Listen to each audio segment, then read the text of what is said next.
Everyone, and welcome back to the long-term plan hearing process. We've received a few apologies today for early departure from Councillor Goff, who is actually on Zoom, Councillor McClellan for lateness, and me for lateness, but I'm not late because I'm here, and Tyler, who is also online. So can I have a mover and seconder? Thank you, Pauline, and thank you, Kelly.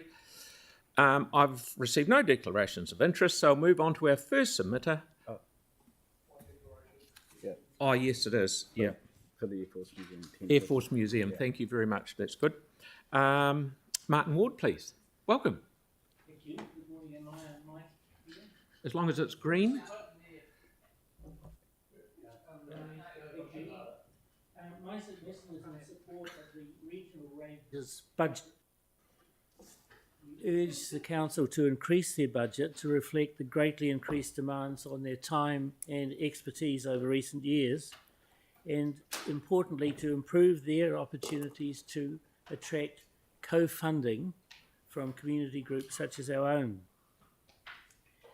You've read in my submission that the regional ranges annual budget has averaged 8.5 million over the last 10 years, although I note that it's lower. The budget has reduced over the last 2 years. However, this is not an effective spend, as wrapped into that sum of the staff costs, overheads and basic equipment. The effective spend, that's what we see on the ground on actual physical outcomes, such as contractors, materials, consumables, is hovering around the 850,000 marks. This sum has not increased materially for many years and handicaps the ranger team from achieving the best outcomes for the council, the citizens. Ranger numbers are also going to be increased to reflect the demands on the team, but their budgets have not increased correspondingly. The importance of increasing the operating sum by even as little as $250,000 is because that money, their work, delivers much more. A sort of multiplier as it leverages cash and labour into their work with contributions from other sources. We've had great support from the Ranger team, but we're just one of 5 trusts, and there are in addition 13 reserve committees that they are required to support. And the support includes technical guidance and specialists. We've got ecologists, invertebrate specialists, aviflora, and obviously botany support as well. So, supply of eco-source native seedlings come from the council, and the protective equipment needed to get them established. We've had help with fencing to keep out unwanted stock, access to watering systems, and advice on identifying and protecting rare plants and species. And there are some out there that are nationally endangered, and we as a community have a responsibility to look after them. The rangers rely on voluntary support for planting and plant maintenance and for walking track maintenance, and in our case, actual cash. Of the money we've raised through various trusts and other funds, we've paid $15,000 cash to subsidise the council's work to remove persistent weed species which kill or suppress native vegetation in the park. So my point is that the more you give the rangers, the more they can leverage physical labour and actual money into the budgets to support the redevelopment and recovery of our parks. I'm happy to answer questions. Kelly, please. Thanks, Martin. Yeah, the Rangers do very important work. Did you have any idea of a quantum of an amount that you think their budget should be raised by? Yes, $250,000 at least. Yeah. But the key thing is to get it so beyond the equipment into the operational budget where they can spend it on the ground. So per year. Yep. Okay. Okay, thank you. Tim? Yes? Yeah, Martin, thank you. What we've tried to do in the past, and it seems to be working really well, is getting groups like yourselves and others to kind of work with our rangers to take ownership of areas, and the money that you raise to do things is kind of exponential with regards to the rangers working with you. Is that, would you say that is working? Is that how you see it? Yes. We're none of us are botanists, or I'm sorry, Cynthia is sitting behind me, no doubt glaring at my back. We don't, as a group, have all the expertise we need to manage that land. So we had to win the confidence of the ranger team that we were serious, able, and complied with various safety and measures and so forth. Having done that, they've been very responsive to work in Barnett Park, as some of you may know, clearing the dangerous earthquake-loosened bluffs and opening the tracks. Yeah. Thank you, mate. Yep. Thank you very much, Martin, for coming in. Thank you. Okay, so now we have Dean's Avenue Precinct Society. Claire, please. Good morning. Good morning. Sorry, there's water there. That's all right.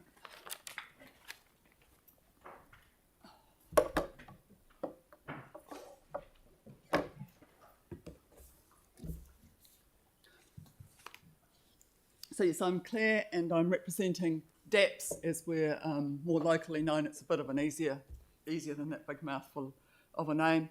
I've got 3 issues and I'll try and address them all in the time if I have. So you see in this first picture, the top bit says keep Riccarton beautiful, has turned into a bit of a sad area. That's where the cycleway will come across Riccarton Road. So what this is the cycleway that connects from Matai Street, from the Northern Line when it comes from Papanui along the railway to Blenheim Road, and connects with a lot of the other cycleways. We went through formal consultation in 2016, obviously lots of discussions before that. The project was approved, the total funding was allocated. It's been held up by Kiwi Rail needing to do work on the rail crossings and it not getting to the top of their to-do list. And now suddenly we've got absolutely no funding allocated for the next 10 years. And we are absolutely devastated by that. So just to show you where it is, you can see, So Northern Line here, the unicycle route here. Our area is this area between the railway line there and the park. And it connects to the Southern Expressway and all the other routes here that go out to the quarry. So it's actually a really important link. You might say to me, well, why don't the cyclists just use the shared path in Hagley Park? And in fact, they do. But you have to remember that shared path has an awful lot of people using it for all sorts of different things. In our little area here, we don't have any public open space in this area. So Hagley Park is our open space. So you'll find older people doing their daily walk, kids learning to use their trikes or their rollerblades or trying out their scooters. So it's not a very good route for a cyclist. Next one. So we've had a lot of funding already been spent. The work's been delayed. The Kilmarnock Street crossing in particular is badly needed for Girls High. When they cross there after school, it's absolute. They've been wanting that for a long time. That looks like that's obviously off the agenda now. I can't change that slide. Oh, there we go.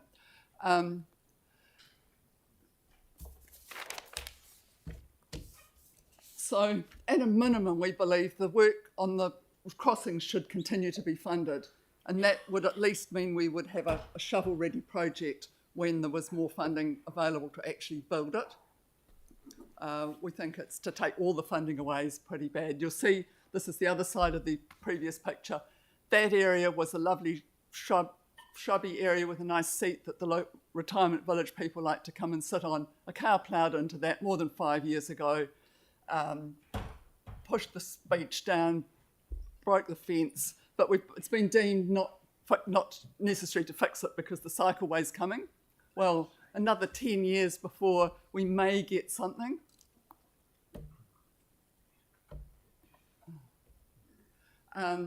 So my other 2 points are no capital expenditure for parks in Riccarton Ward for the next 10 years. You realise we're high on the list for being high density housing.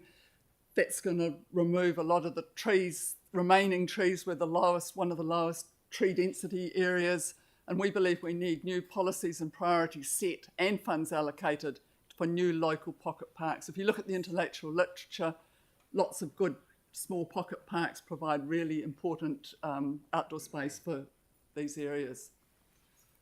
And I can leave it there. Okay, oh, sorry, Yanni, please. Yeah. Yep. Thank you for your submission. Are you aware in the proposed budget that council's proposed to remove the urban growth development contribution funded projects as well? Sorry. Oh, so in the budget, we're proposing to cut the funding to the projects that would be put in place to offset the impact of growth, like neighbourhood parks. No, I wasn't aware. Okay. No, Do you think we should keep that's not relevant, really. Well, no, because she's talking about the density and the lack of green space. Mm-hmm. But in the submission, I didn't see specific reference to that. And I just wanted to check that that would be something that should support us restoring the funding. Oh yes, absolutely. To actually make those improvements. That's what I'm saying. We need, and the first step doesn't need a lot of money, but it needs policy and priority. And it's good to hear that we do need at least to recognise. I don't see anywhere that it's recognised particularly that, and obviously I don't read everything, but that we are going to get some recognition, and especially seeing no capital expenditure for Riccarton Ward parks in 10 years says to me that there's no priority for what's going to happen to us with high density housing. Yeah. Okay, thank you. Tim, a quick one. With regards to the Northern Line, would you support us taking funding from a cycleway which is held up through this discussion and putting it straight into one that has been consulted on, approved on, and just ready to go? Well, absolutely. We had 2.8 million in this line item. Yep. Yeah. In the current financial year. And all the pre-work has been done. And all the it's pre-work's totally been agreed done. on. Everybody's in favour of it, and yet. Yeah. Oh, thank you. Exactly. Great. Thank you. Thank you, Claire. That's very good. Thank you. Okay, we have Peter, please.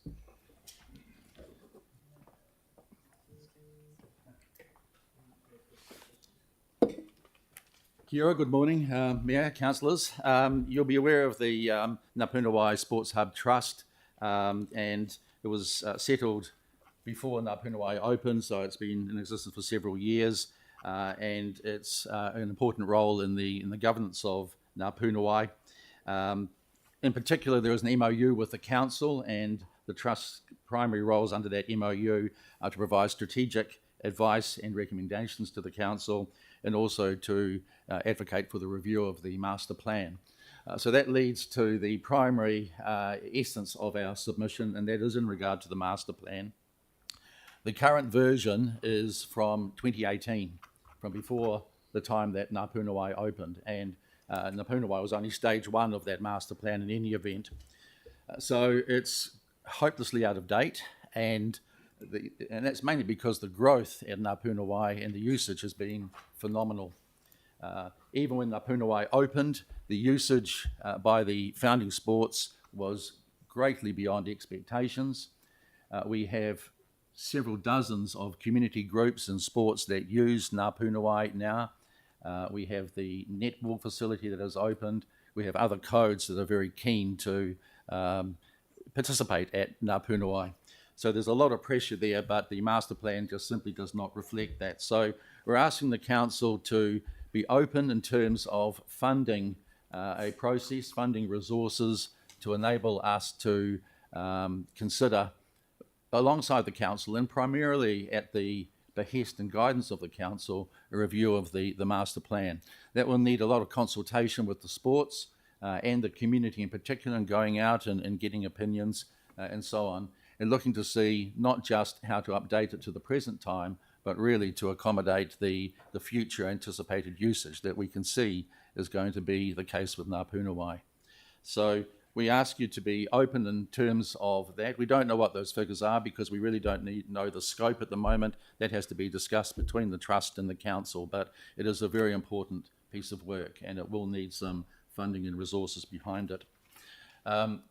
Secondly, and I'd like to just talk about charges for parking at Ngā Pūnawai. It's not contemplated in the LTP, but it is contemplated in regard to other facilities in Christchurch. We don't have a position on those other ones. They are different kinds of facilities, such as the botanical gardens and so on. But we do just want to emphasise that we believe in the strongest possible terms that it should never ever be parking charges at Ngā Pūnawai, because that would impact massively on the sports usage.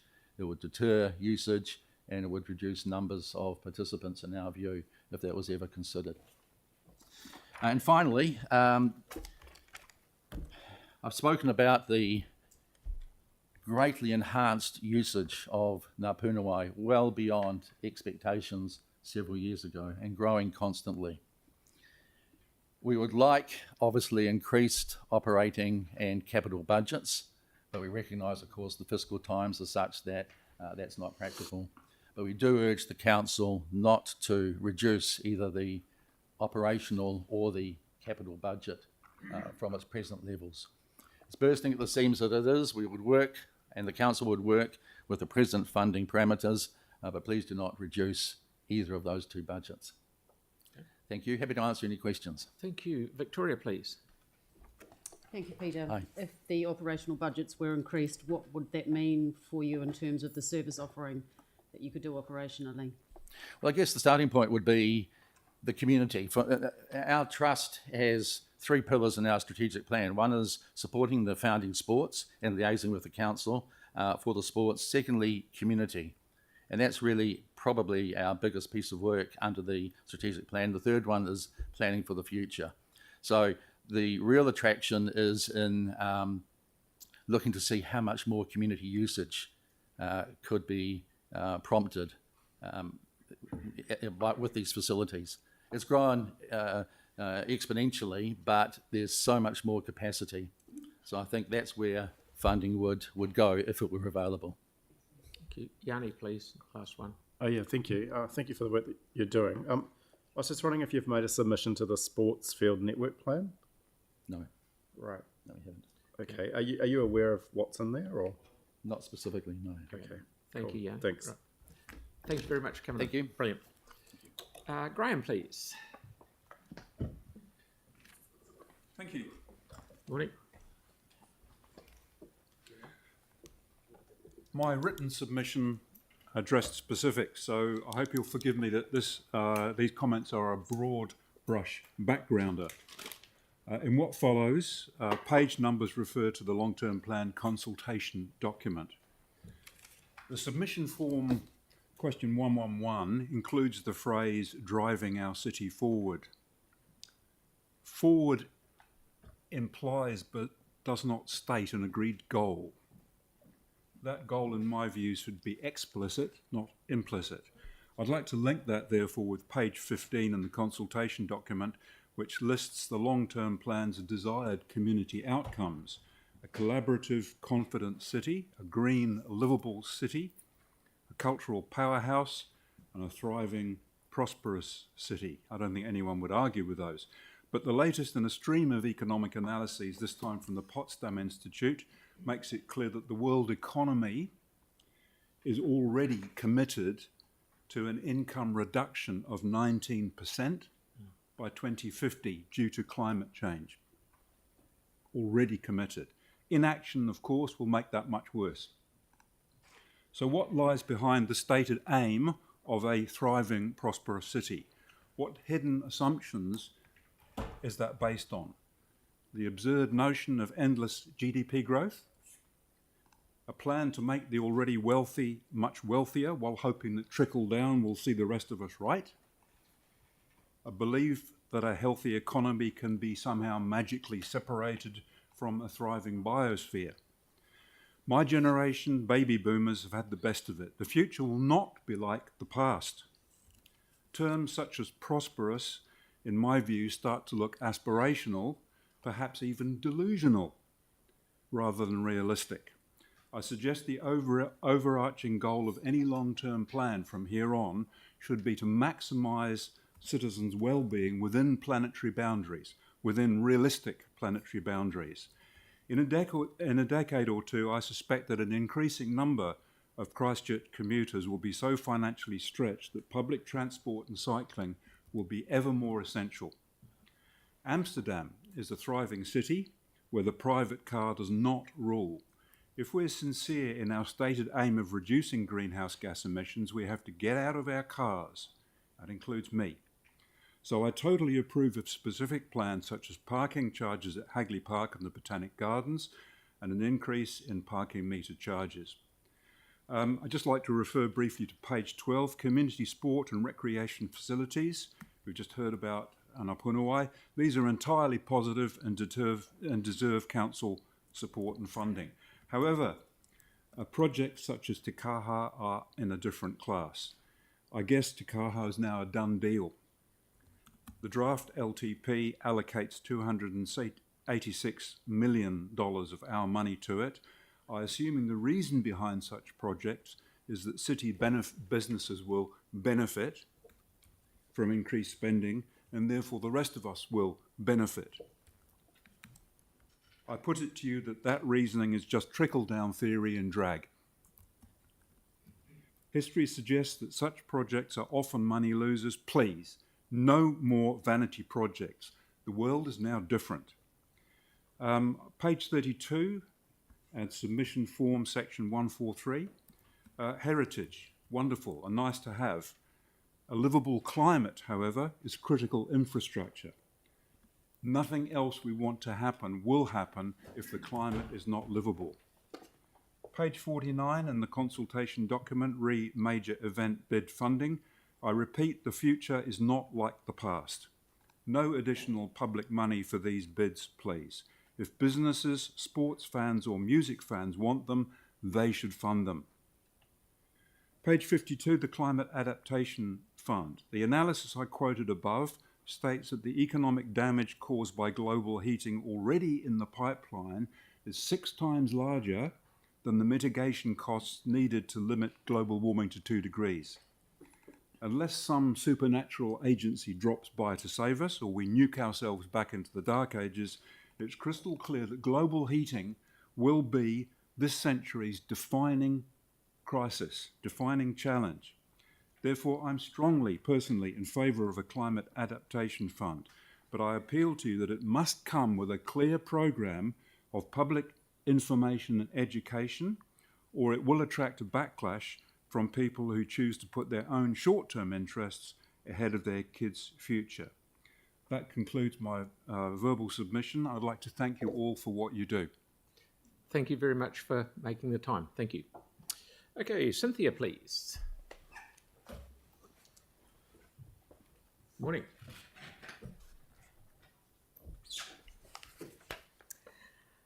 Kia ora koutou katoa. Thank you for the opportunity to speak this morning. For those who don't know me, my name is Cynthia Roberts. I have a PhD in ecology. I've worked in education, Department of Conservation, and run an ecotourism business for 10 years. I've been a member of the Rod Donald Banks Peninsula Trust, the Estuary Trust, an NCAN councillor, and I'm currently an active member of the Regreening Barnett Park, and with Councillor Kelly Barber, I'm on the ORAC Co-Governance Establishment Committee. I want to start by just saying what an excellent value I think I get for my rates. The libraries, the pools, the cycleways, all the things that I use on a daily basis. And I want my rates to continue to contribute to building a society that's environmentally friendly, a city that contributes to building community connections, supports the arts, cycleways, and the open green spaces. And I do want to follow up on Martin's submission this morning and thank the council for the efforts that they've put into the Barnett Park. The opening up of the Paratū Cave is just absolutely stunning. We get over 1,000 people a week walking up there, but we've still got a few problems there with bridges and the stream stabilisation, and that's sort of partly of what my submission is, building on what Martin said this morning, is that the inadequate operational budget for the regional parks and ranges means that it's pretty hard to keep on doing the jobs that they do, such as repairs, weed and pest removal, and education. Martin's pointed out that the actual budget hasn't actually improved, in fact is lower since 2021. And for the last 3 years, Regreening Barnett Park has received 600 plants to continue the restoration of that park, but we've been told that this is all going to stop now. So the proposed removal of the Environmental Partnership Fund will have really a very negative impact on the ability of community-led organisations such as ours to deliver on your goals in the long-term plan of increasing the canopy cover, reducing climate emissions, and creating a green city. And I'm sure other speakers like Martin and other people have pointed out the tenfold return that you get on seed funding community groups such as ours.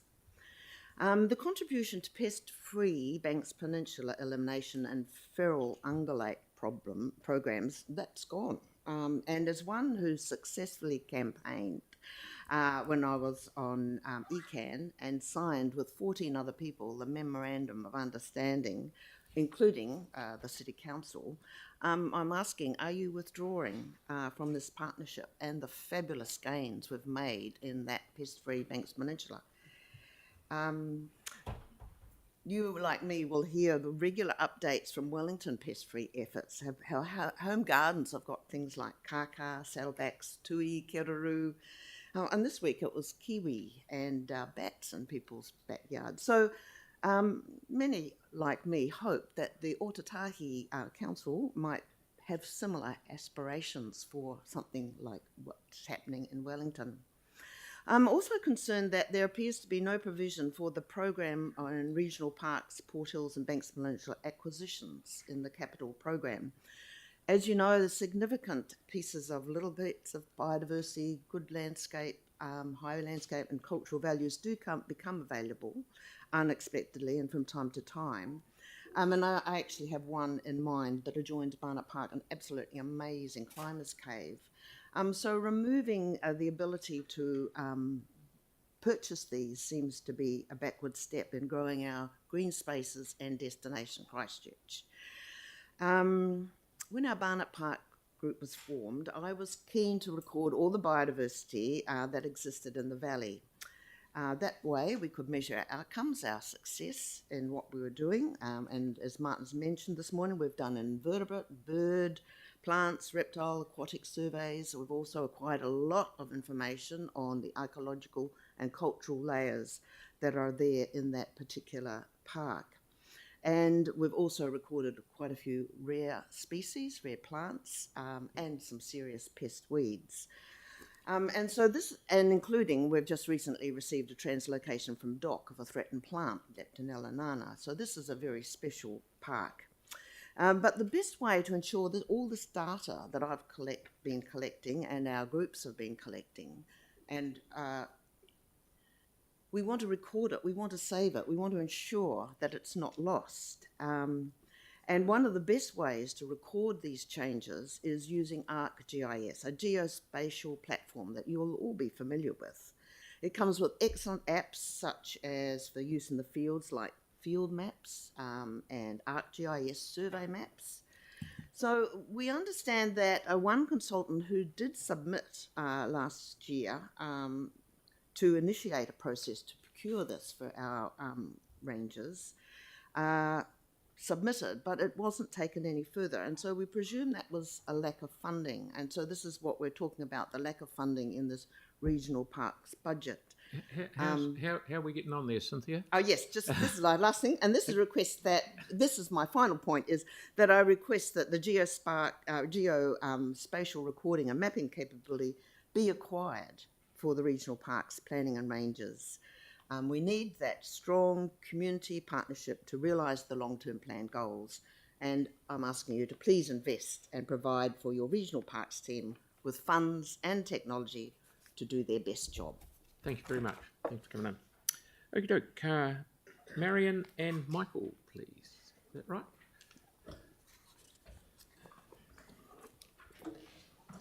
Good morning. Marina, good morning. My name's Marion and I'm the company manager of Free Theatre Christchurch. And with me today is Michael Prentice, who provides advice to our committee. For 44 years, Free Theatre has been working here in Christchurch with local artists, performers, designers, musicians, creating theatre which provides an alternative to escapist entertainment and that addresses current political and social concerns in an engaging and entertaining way. We are a very small arts organisation and often struggle to get financial support and wider awareness of our work because we are a bit different to traditional arts organisations. For example, we often perform in unconventional ways and in unconventional venues. We have been encouraged to present to you today to help make our work more visible to you, our funders, but also in order to help emphasise how our work meets the aims of the community outcomes and priorities in the draft long-term plan, which we support. I would like to talk about Free Theatre's three major activities: as a producer of performances, as a creator of environmental community events, and as educators of theatre. To aid in the visibility of this work, here are some images from a few projects. Orwell's 1984, The Future Is Now, performed in 1984 in the Arts Centre, where our early members had transformed a university lecture theatre into what was to become our home until the earthquakes. Audiences were interrogated as they entered the theatre, and these performances were sold out with audiences lined up around the block, hoping for that opportunity. In 1991, Hamlet Machine examined the failure of European civilization and was a collaboration with international guest artists. Jumping ahead 70 productions, post-earthquake, once we were able to return to the Arts Centre in the gym, we staged a bicultural opera, Footprints Tapuai, working together with co-director Tai Huata and kapahaka group Te Pao Atahi. The performance juxtaposed Wagnerian and Māori creation myths. In 2017, we embarked upon a series of avant-garde musicals by Tom Waits and Robert Wilson, the first being The Black Rider, featuring Delaney Davidson as the devil. The following year, we produced Alice, the second in our Waits-Wilson musical trilogy. In and around these major projects in the gym, our second home in the Arts Centre, where we were for 4.5 years, hiring the venue out for corporate events and running our education program, we also produced 36 urban nights, which were one-off immersive performance experiences catering to different themes and communities. These included David Bowie, Twin Peaks, Casablanca, Punk, Alice in Wonderland, Berlin Cabaret, and Arabian Tango. Upon the end of our tenancy in the Arts Centre, we found a new home at Seven Oaks in Waltham and spent the next 5 years focusing on environmental community events in the woods and orchards and in an abandoned commercial greenhouse. These projects included A Summer Night's Dream, a roving performance with UC School of Music students, local circo artists, and with local Waltham residents who put on a community barbecue, and Ars Acoustica, a collaboration with the CSO and NZSO conductor Hamish McKeach. Other community performance events included the earthquake in Chile at St Mary's Church in Addington, which explored the response to such a traumatic event and involved sharing foods with our audiences. Canterbury Tales, as part of Festa in 2013, brought a lot of local community groups together. Thousands of audiences came to the performance, which processed along from the Bridge of Remembrance along Oxford Terrace and into the square. The friar puppet on the left there you might recognise as a local politician. We work a lot with masks and puppets. How Dare You was a free jazz homage to Greta Thunberg and the environmental movement and was performed at Space Academy in 2019. More recently, we were lucky enough to be offered a home for our performances at the Pump House in Phillipstown, where we were able to present the final musical in our Waits Wilson trilogy, Wojciech, which explored how a good but poor man is turned into a murderer. Since then, we've produced a series of musical cabarets at the Pump House, mirroring conditions of poverty in the 18th and 20th centuries to now. We've also found a new home base for our education program close by at the Climate Action Campus in Avonside, where we run our kids' holiday programs and workshops. These are images from a recent Creatives in Schools program at Te Aroha Korapiko in Spraydon. And last week we began a new Creatives in Schools project around the corner from the Pump House at Te Aroha College, where we're working with Year 11 drama students exploring the history of their school site. To conclude, our work strongly aligns with the Council's ambitions to be a green, livable city, a cultural powerhouse of diverse, independent artists, and a collaborative, confident city. We value and look forward to your continued support. Thank you very much. Thank you. Okey doke. We have Sarah, please.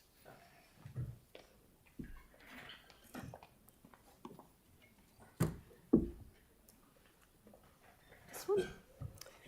Kia ora koutou, ko Sarah Anderson tōku ingoa. You might have noticed me here yesterday in a completely different role. Today I'm here representing the Friends of Te Puna o Waifetu, the Christchurch Art Gallery. I'm the current president of the Friends, and I'm simply here actually to say on behalf of the Friends, thank you. Thank you for supporting the gallery. I presented here 3 years ago, and it was a very different experience because at that stage there were cuts planned to various vital programs in the gallery. This time around, you haven't done that. You've retained the current programming, staffing and funding for the gallery, for which we are very grateful because we feel that the gallery is a very front-facing public view of the cultural, the importance of visual culture in the city. I had experienced an example of how it puts our city on the map yesterday when I was in the gallery leaving, and one of the visitor hosts introduced me to a couple from Perth who had just been visiting the gallery, and they were saying how impressed they were with the quality of our gallery. And we get a lot of that kind of experience. We have a lot of the Friends themselves, we're an organisation, a member organisation of around 800. It fluctuates a little bit, but that demonstrates a commitment to the gallery, to the kind of things that bring people into the city, show them that we're a sophisticated place to be. So essentially, that's it from me. And if you've got any questions, I am happy to take them. Certainly. We've still got a couple of minutes. Any questions? Oh, thank you, Aaron. Didn't see you there. I'll be really bold and ask, have the Friends considered offering up any cuts, anything that you can spot within your own organisation where you go, you know what, we could do without that for a couple of years? Would that be a consideration? Well, the Friends is Given that there's so many other groups looking for money.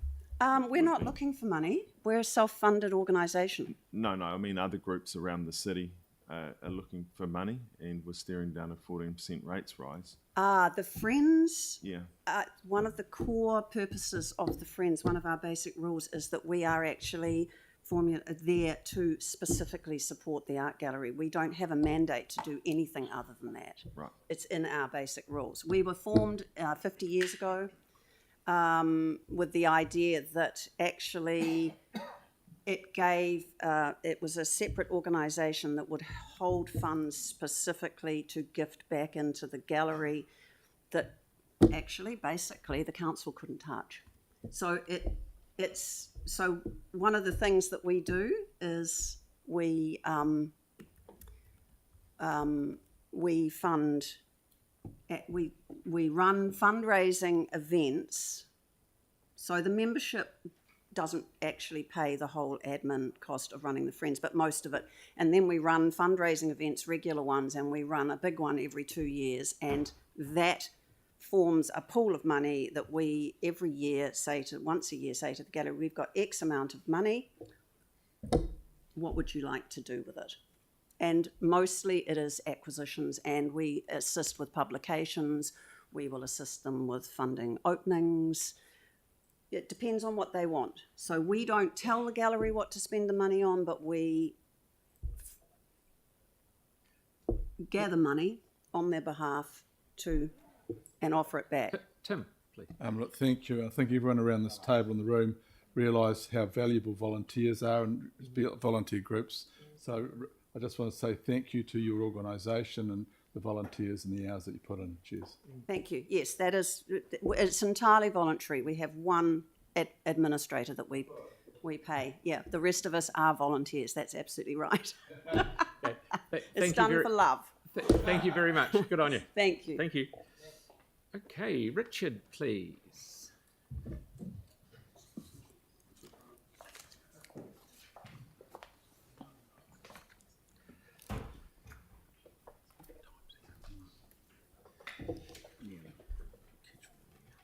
Tēnā koutou katoa, ko Shelley Washington tōku ingoa, he mana hautu au e te Rod Donald Banks Peninsula Trust, te Pātaka o Rakai Hautu. With me is Richard Suggett, who is one of our co-chairs. Kia ora koutou. Good to be back here again. First, I'd just like to reiterate we're a council-controlled organisation, but unique in regard, well, not completely unique, because Riccarton Bush Trust is in a similar situation. We are a charitable trust, and we're not under the CCHL umbrella. So we're kind of that uniqueness there. We're founded in 2010 for the benefit of Banks Peninsula Te Pātaka o Rākahautu residents and visitors, and our four main goals are to improve public walking and biking access, to enhance biodiversity, promote knowledge and information, work in partnership with others. And we would like to highlight 4 key points from our submission. The first point is that we want to thank the council for its funding commitment to our organisation. We don't just rely on council funds, and in our projects we endeavour to look for other co-funders for our expenditure, but the $100,000 a year operational money is vital for providing for our manager and administrator, and the capital funding of 1.35 million this financial year, and the one scheduled of a further 1.35 million for 26-27 should enable the trust to continue the work that we've done for over some 12 years to develop recreational opportunities on the peninsula and biodiversity protection. And we'd also like to thank council staff, in particular the regional and community parks and biodiversity teams for their collaborative interaction with us. Now I'll move over to Shelley to continue. Secondly, we support the Council's commitment to the Banks Peninsula Destination Management Plan. Banks Peninsula provides an ideal place to increase opportunities for tramping, walking and cycling through its beautiful natural environment, and to encourage domestic and international tourists to stay longer in the area and to connect and participate with local communities. We also support your Council's focus on creating new sections for the head-to-head walkway and for funding towards cycling and walking routes in Little River. Thirdly, we ask that the Council support the Banks Peninsula Ecological Vision through the continued provision of biodiversity funding, including the Christchurch Biodiversity Fund. Finally, we seek in addition that you retain, rather than remove, funding for community groups on Banks Peninsula with an excellent track record in achieving outcomes for biodiversity, recreation and knowledge sharing. In particular, some of these groups are the Banks Peninsula Conservation Trust, Operational Costs, Free Banks Peninsula, Te Kakahu Kahukura, Te Ahu Pātaki, Banks Peninsula Geopark, Autumn Bradley Park and Summit Road Society. These community groups have a 10-fold return on community funding. We would like the Council to make a stronger commitment to reducing carbon emissions and boosting community preparedness and resilience. Banks Peninsula communities and ecosystems are very vulnerable to coastal hazards and all of the other impacts of climate change. Thank you for your time and best wishes for your efforts to finalise the long-term plan. Nō reira, tēnā koutou, tēnā koutou, tēnā koutou katoa. Thank you very much. Questions, anyone? Thank you very much. Tara? I thought I'd let anybody go ahead of me if they liked. I should say up front that I'm a trustee on the Rod Donald Trust. Oh, so you can't speak because you've got a conflict of Oh, interest? there's no conflict of interest here. This is just a hearing. But I was going to ask a question. So thank you for your submission.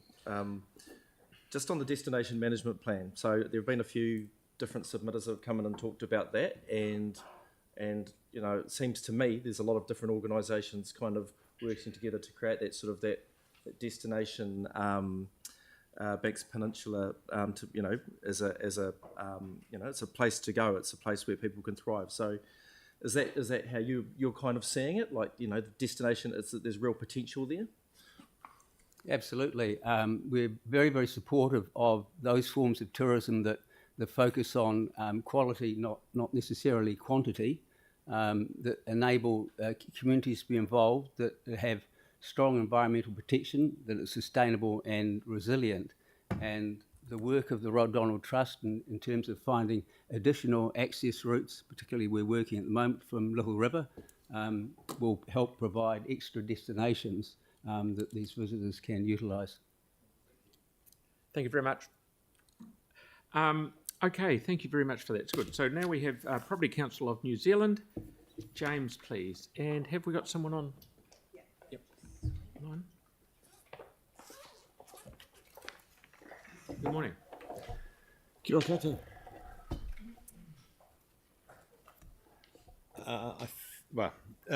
I think Sandra Marley is joining us on Zoom. Yes. Yes. Okay. Thank you very much. Thank you for having us today. My name is James Riddick. I'm the chair of the Property Council South Island Committee. On behalf of Property Council, we do very much appreciate the opportunity to speak today. I'd also like to introduce Sandra Marley, who is online. She's from Property Council's advocacy team as a senior advocacy advisor. Property is the largest industry in Canterbury. The industry provides a direct contribution to GDP here of 14% and employment for 31,000 Canterbury residents. I'll begin by touching on the overall rates increase proposed of 13.24% for next year, with commercial property owners facing an increase of 14.2%. This, in combination with the vacant sites differential and increased costs against the board, is likely to have a chilling effect on both investment and development in Christchurch. That said, we do understand the cost pressures council is under.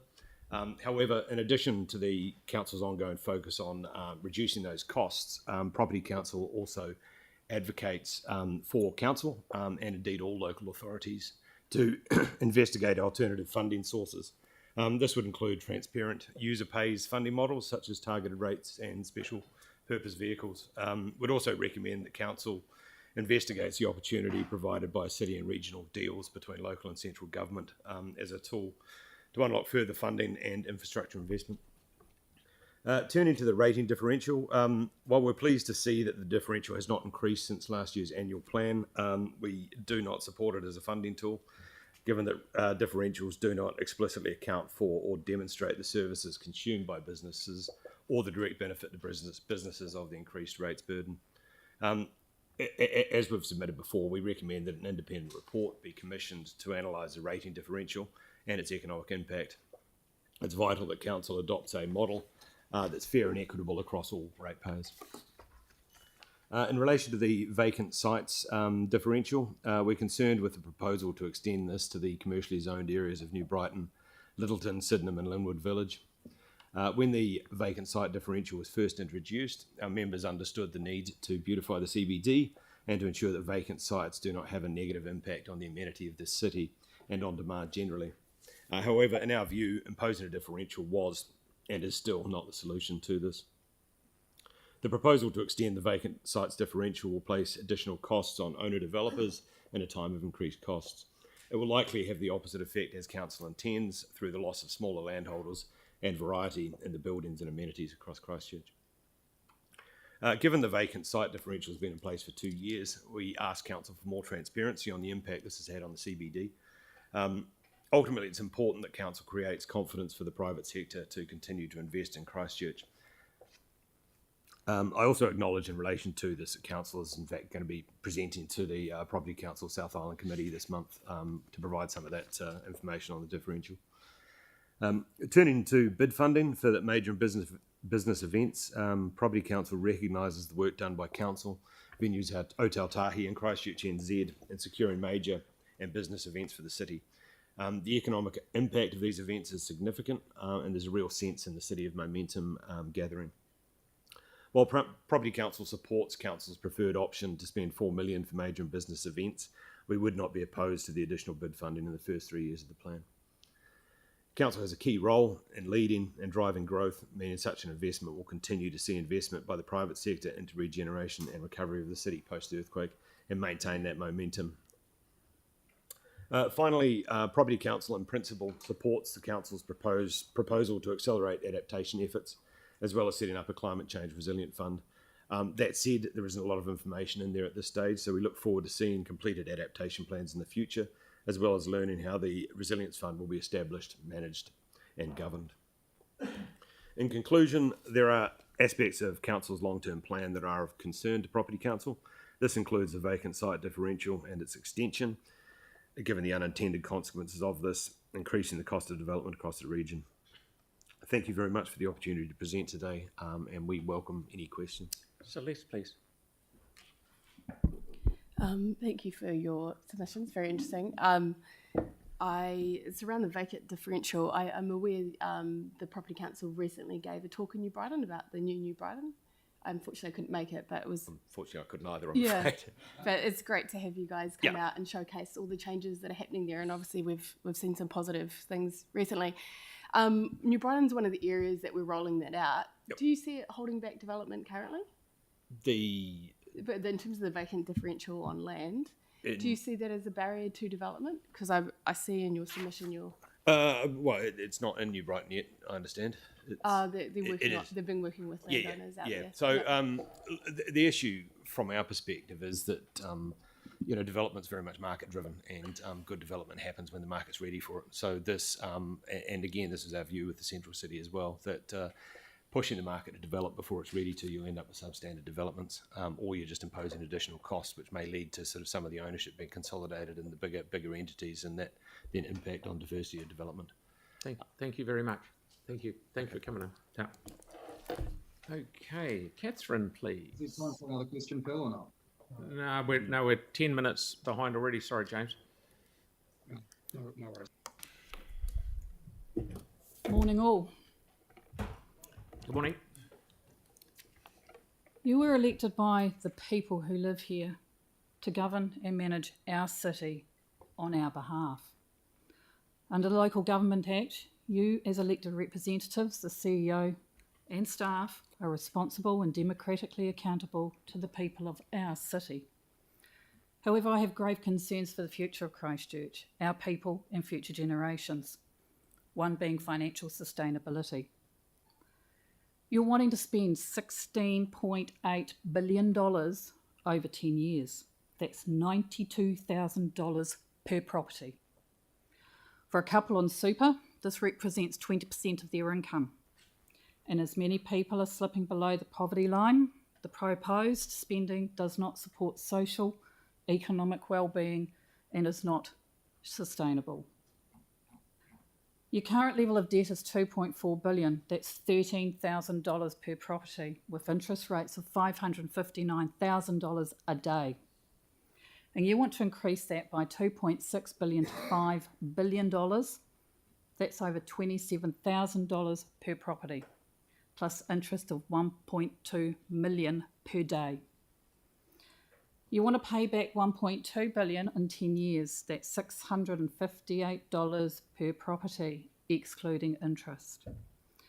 So how do you propose your friends, your family, your children, your grandchildren will ever pay this ballooning debt? So borrowing. The current model is to borrow 3 times the rate's revenue.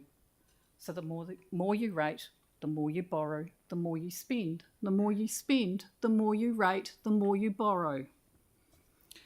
We all borrow based on our earning capacity and our ability to pay debt. However, your methodology has revenue adjusted to meet your desired spending. I cannot go to my bank and force them to give me more money because I want to spend more. Yet this is your approach with us, which is extremely flawed, dangerous, and fiscally irresponsible. But here's the scary part that should be of grave concern to everyone. Council uses rates, water and property, as security for their loans. These rates are attached to our properties, our homes. This means if council defaults on payments, or the creditors call in the loans, or the guarantee is called, or council forces us into default due to unaffordable rating levels, we're at risk of losing our homes, our businesses and our assets. But wait, there's more. To add insult to injury, council, under its shareholding agreement with the local government funding agency, has provided guarantees of the indebtedness of all other local authorities and the indebtedness of the local government funding agency itself. So council has provided these guarantees using our property as security for not just the debt incurred by council, currently 2.4 billion, but the debt of tens of billions of dollars incurred by the local government funding agency, a private corporate. Let that sink in. Yes, council will say that it's only secured by rates, but these rates are directly connected to our homes, and council can force a sale if rates are not paid. They have used rates as security for the full debt of the local government funding agency. Have they also transferred that right to sell our homes should council default on its debt obligations? This probably explains the overinflated rateable values. They are a critical aspect for the borrowing scheme to work. Why else would you use our property values if it was just secured by the rates revenue? All this without our consent. So here's the reality. There is a cost of living crisis. We can no longer afford councils increasing spending, debt and rates. Costs are escalating. Families are struggling to pay for insurance, rent, mortgage, power and food. The downward spiral to insolvency and bankruptcy ensues, putting people out of business, losing jobs, losing homes, putting them firmly on the cliff's edge financially, mentally, physically. Is this what you want for our city? And how many people have to suffer before you say no more? 1 in 5 councils in England state they are likely to declare bankruptcy within the year. A situation so dire, there is now a council bankruptcy tracker. What is the key factor behind this? It's spending and debt. So you have an obligation to the people under the Local Government Act. You have made a declaration to the city. You have an obligation to act in good faith with proper motive in the best interests of the people. Duty to exercise power for proper purpose. Duty to comply with the laws of this land. And duty to be fiscally responsible. Is putting people at risk of bankruptcy, poverty, homelessness, financial ruin, escalating health issues as being in the best interests of the people, acting in good faith and being fiscally responsible. How are you going there, mate? A little bit left, sorry. All funding, whether it's from Crown or from debt or from subsidies or grants, comes out of our pockets. We're paying for it all. So I'm asking you to put the people of the city first, not corporations, foreign entities, government agencies, political parties, lobby groups, climate alarmists, global agendas and so forth. People. I'm asking you to make decisions that stick to the financial parameters of the current long-term plan.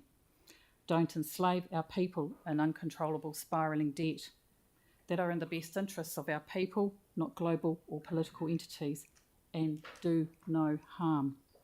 So I hope by now you're fully aware of the financial train wreck you are on, the responsibility, accountability and liability that sits with you. A courageous person will stand with the truth, will speak the truth, will listen to the truth, and make the right decisions in tough times without harm. A coward will sit in silence of the truth, hide behind lies, political agendas, Thank you. and motivations. Yeah, thank you very much. Good on you. Okay, so we've got Kim. You're well over time, so thank you for your presentation. Thank so I you. haven't got time for questions, I'm sorry. Kim, please. Well, I can go on to another one.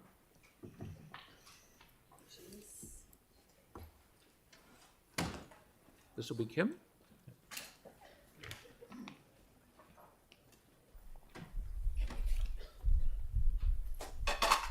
Good morning, Kim.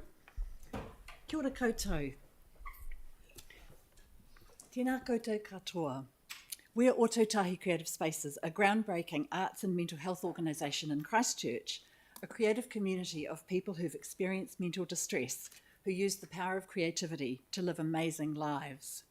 We're part of a global movement of arts and health, which is getting lots of traction because it offers solutions to the tricky health and social problems that conventional methods haven't worked for. We dream of a world where everyone with mental distress has access to the life-changing power of creativity. Art, culture, creativity and ngā toi is essential to community well-being and social cohesion. Art not only changes lives, it saves lives. We therefore fully support the Council's strategic framework, centring Te Tiriti and being an inclusive and equitable city. But what we're most excited about was the Council's goal of being a cultural powerhouse city. We already have the visionary art strategy Toi Ōtautahi. On the wellbeing front, due to our experience of earthquakes and terrorism, we are uniquely placed to take the lead in Aotearoa when it comes to using arts in a therapeutic way. But we think in order to be a cultural powerhouse, the Council will need to give greater priority to arts and culture. To do this, we're asking the Council to level the playing field between sport and recreation and art and culture. It's really great to see Matatiki, Hornby Centre, Library and Pool on one site. Maintain and increase over time, strengthening communities' funding towards arts organisations which achieve social and health outcomes. Centre Te Tiriti, the stories and history of Ngāi Tuahuriri and Ngā Toi Māori for the benefit of us all. Our artists loved learning the cultural narratives woven into tūranga as part of our collaboration with Christchurch City Libraries. Please make sure Toi Ōtautahi is resourced and all partners are actively involved so the momentum continues now that the Ministry of Culture and Heritage funding is ending. Increase funding for art and culture through a percentage for arts scheme that funds participation in creativity, not just public art. And support access to cultural facilities like Christchurch Art Gallery, Christchurch City Libraries and the Arts Centre through meaningful relationships with organisations like ours. Our rangatahi collaboration with Tūranga Sanctuary is a great example of the impact we can make when we work together. Support our city to have strong partnerships between arts and health organisations and Te Whatu Order and Pegasus Health. Together we can explore the potential for arts prescriptions to increase access to creativity for mental health. Green prescriptions are an integral part of our health system and it's now time for arts prescriptions. Provide opportunities to engage with public art, for example through Watch This Space street art initiatives. And we'd ask you to support the development of a national arts strategy for Aotearoa. Minister for Arts and Culture Paul Goldsmith has recently announced his intention to lead this. The Council can help make sure Christchurch voices are heard in this process. Something particular we're asking for help with, to find a new space for our creative community. After 10 years at the Phillipstown Hub, we've outgrown our space. We could offer so much more in larger premises. We thank you for all the work you do, the Council, in supporting the arts and health communities. Nō reira, tēnā koutou, tēnā koutou, tēnā koutou katoa. Okay, thank you very much. We've got time for one. Well done. One question, if there's one. Yanni, please. Yanni. Thank you. Just in regards to the idea for looking for a different space, have you talked to council staff already in terms of the process, or is this the sort of first kind of request for it? So we regularly talk to the Council's arts advisors and it isn't something we've talked to them recently about. So we will do that.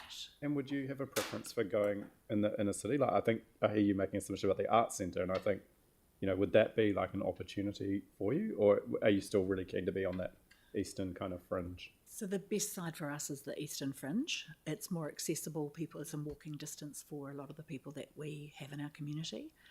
However, we really value our relationship with central city organisations. So our base location is best on the city fringe, but we really love interacting and supporting people to interact with the cultural facilities in the city. Thank you very much, and thank you for the effort you've made today. Thank you. Brilliant. Thank you so much. Okay, Robin, please. Thank you. Thank you.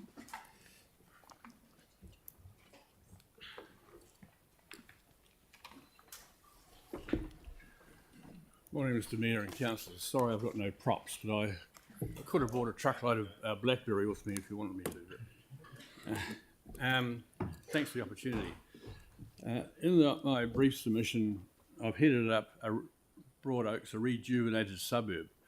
If you recall my submission a couple of years ago for our group, we had Broad Oaks, a neglected suburb. I want to thank the council for what they've done over those 2 years. The whole suburb has been rejuvenated with a bit of effort by the council, and thank you for that.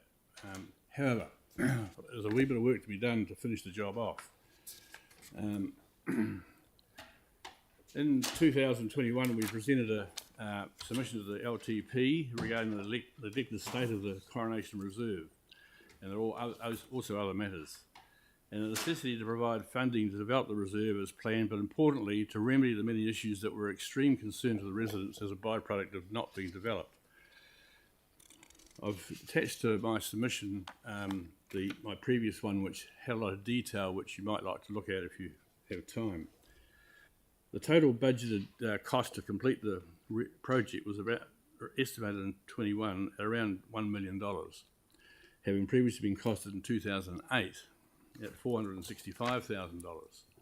So that's an increase of 115%. If we don't finish this job, it's going to cost $2 million to finish it. It will revert to what it did over the last 15 years. So we're at a crucial point right now. Over the last 2 to 3 years, I'm informed the council has spent $541,000 as part of that development, which was approved in 2021. That's made a huge change to the reserve and part solved some of the issues that existed.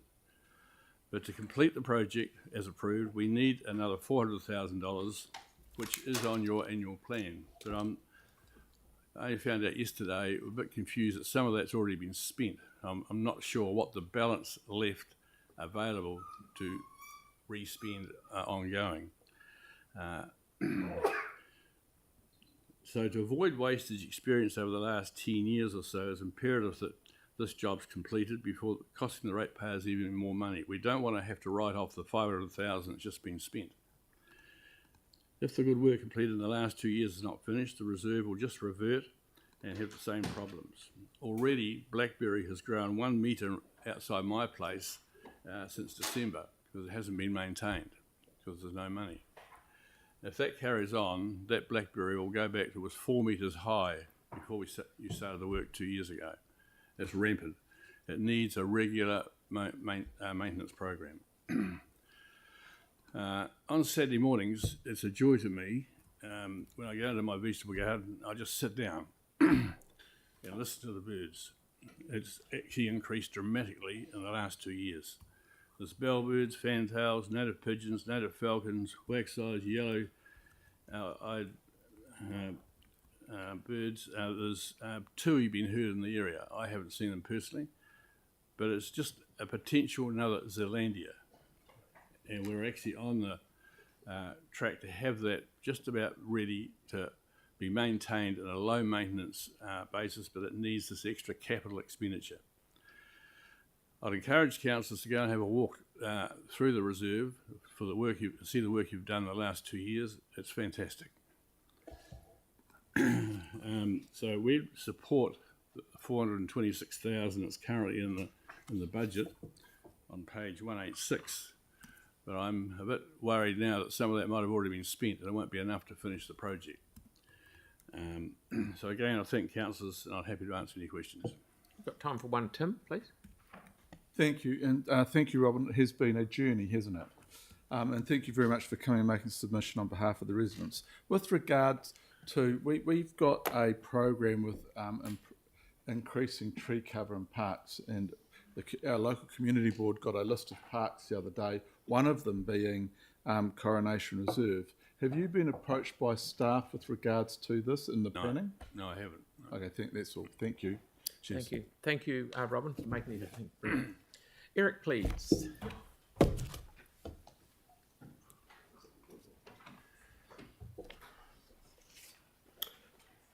Many thanks.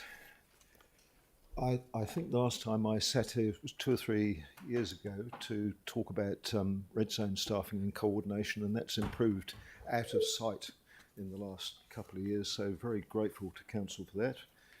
And very grateful for many things that work so well in the city, like libraries and parks, rubbish, roads, cycleways.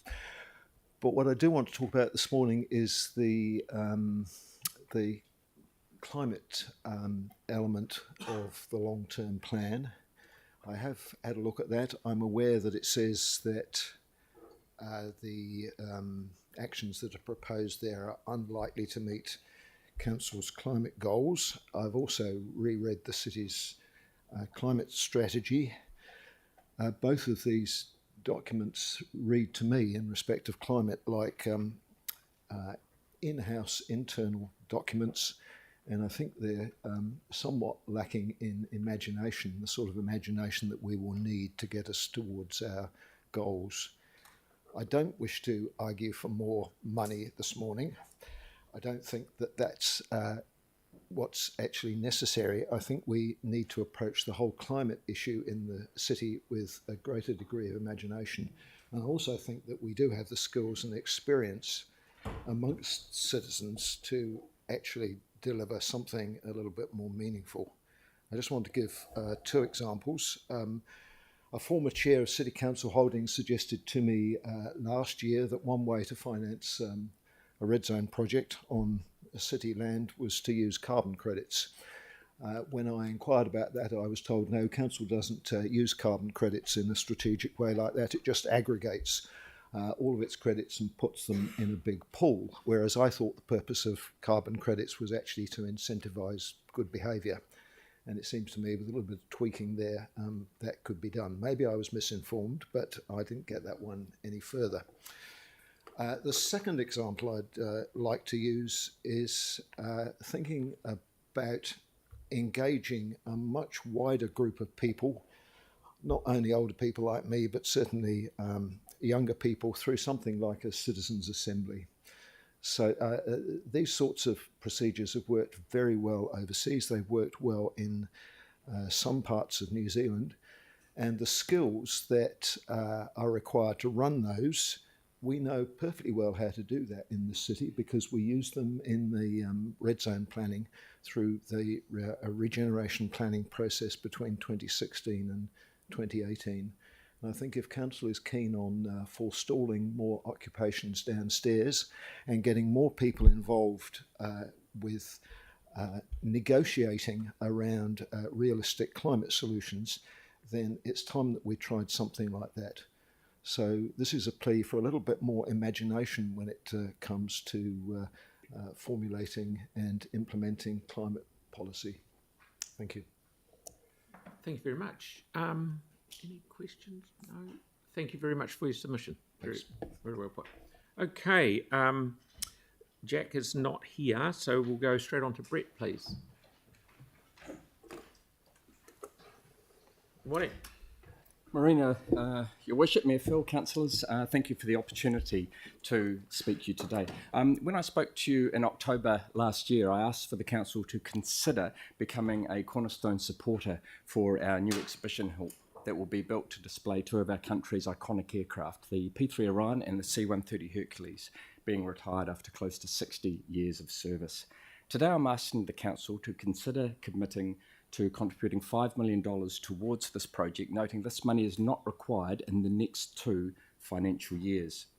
Now, the museum is one of Otatahi's top attractions. Globally, we have received the TripAdvisor Traveller's Choice Award, putting us in the top 10% of attractions in the world. We are a museum of national significance, we are free to visit, and we are an attraction that the council and the ratepayer does not have to put a cent into in terms of our operating. As you're aware, we also host events, having hosted close to 1,200 since 2013. These bring a huge economic benefit to our city. Just two of the events that we hosted, for example, in April last month. One was a national car rally, one was our P3 Orion Open Days. Our modelling based on MB data showed that these brought close to 595,000 in economic benefit to the city just in a month alone. The other events that we host in partnership with your events venues Otatahi bring between $1 and $3 million every year in terms of economic benefit to our city. Once the new exhibition hall is built, the economic benefit will be far greater. We know the aircraft will be popular. In the past 12 months, we've had 190,000 people visit our museum at levels we've never seen before. Our expectation, and this is based on the interest we've had so far, including unprecedented national coverage and the significant increase in our visitation, plus the overwhelming response to our open days, is that we will see an increase of expectations around about 10% additional visitation from outside the region.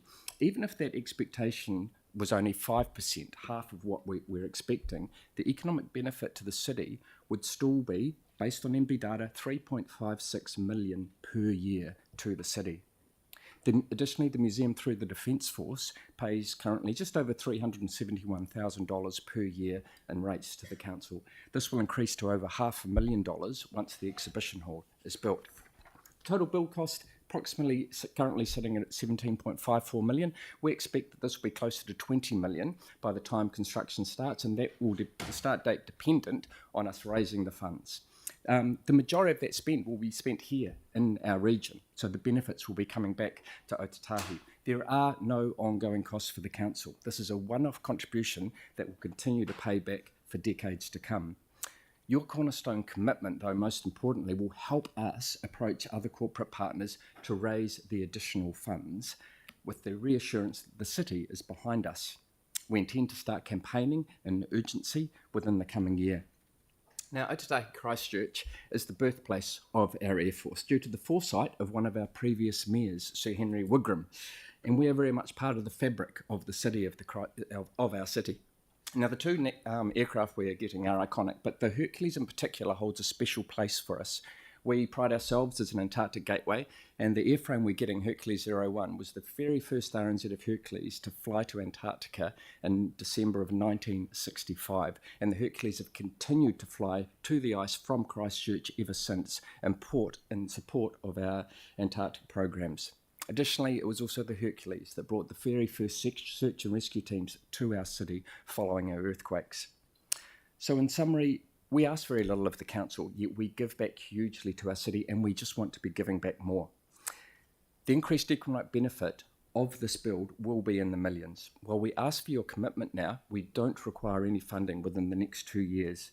There are no ongoing costs for the council going forward. The annual rates contribution will increase to over $500,000, and the construction costs will benefit our city.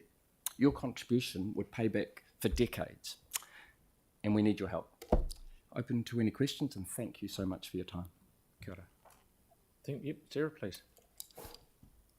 Thanks so much. I'm a big fan of the Hercules, having travelled back from Antarctica on one. So I'm ex-Hercules pilot, so I am biased. but I'm just wondering, like, these aircraft have been, while they are older, they have been designed to be outside vehicles. Yep. So apart from the attraction nature of it, what is the hurry in having them in an indoors space for display rather than being outdoors? Logically, they will deteriorate. The RAAF Museum in Point Cook was given one of their first Hercules, now having to scrap it because of the rust, etc., that has got into it from being outdoors. Although they are outdoors, they have a team of 30 plus maintenance personnel that bring them indoors, climb over them every 5 years. They go to Woodburn, are totally stripped down, totally repainted and gone through. We can't do that as a museum and won't have the funding to do that. To preserve them inside, the cost would be, is the right thing from a museological aspect to do. So that's why we want to put them inside. Also, the wow factor of having them inside, when you go in for those that saw the Orion, even though I'm Hercs, I quite like it, which is, please don't share that. Yeah, and it will be an incredible place, and we'll be able to hold events there as well. Sam, please, lastly. Hey, thank you for coming in and for all the work you do. So just so I'm really clear, the additional rates, because what I'm thinking, what you've said, if I understand it, is that effectively once you've built this, the city doesn't have to contribute to the maintenance or anything like that. No. The government will. But by building it, there's likely to be a couple of $100,000 more in rates each year. Yeah, absolutely. So the rate's currently 371. I estimate that it'll be 530. Now that's not taking into account any increases in rates, of course. But yeah, $1 million. We can help you. So the I mean, what would be good? I wonder if we get a bit of advice on, because effectively that's additional rating income. Whether we could look at some kind of loan that offset by that additional rating income. If it might tick a few purposes and effectively be rates neutral. So I'd quite like a bit of advice on that. Yep. Thank you. Yeah. Thank you, Brett. I always enjoy your presentations. Thank you. Okay, so we will now have a break until 11:20 when we've got the Christmas Parade Trust in front of us. Thank you.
Okay, welcome back everyone. Now we have the Christchurch Children's Christmas Parade Trust. Jason, very, very good to see you, mate. Good to see you too. Well, good morning everybody. I'm from the Christchurch Children's Christmas Parade Trust. I'm here to talk about our beloved Santa Parade and preserving our history and saving our future. Just a little bit of background about the parade. The parade has been a part of Christchurch for over 75 years. It was started back in 1947 by James Hay, owner of the famous, or well, locally famous Hayes department store, and it was known as the Hayes Pageant. It ran for many, many years until the 80s, when farmers acquired Hayes, and the farmers changed the name, of course, to the Farmers Santa Parade and ran it themselves until 1991, when farmers donated the parade to the children of Christchurch. Well, they actually donated it to the Christchurch City Council, who declined it at the time and formed the Christchurch Children's Christmas Parade Trust. At the time, Vicky Buck was the mayor, and the city had just committed to 2 new festivals, the Floral Festival and the Festival of Romance.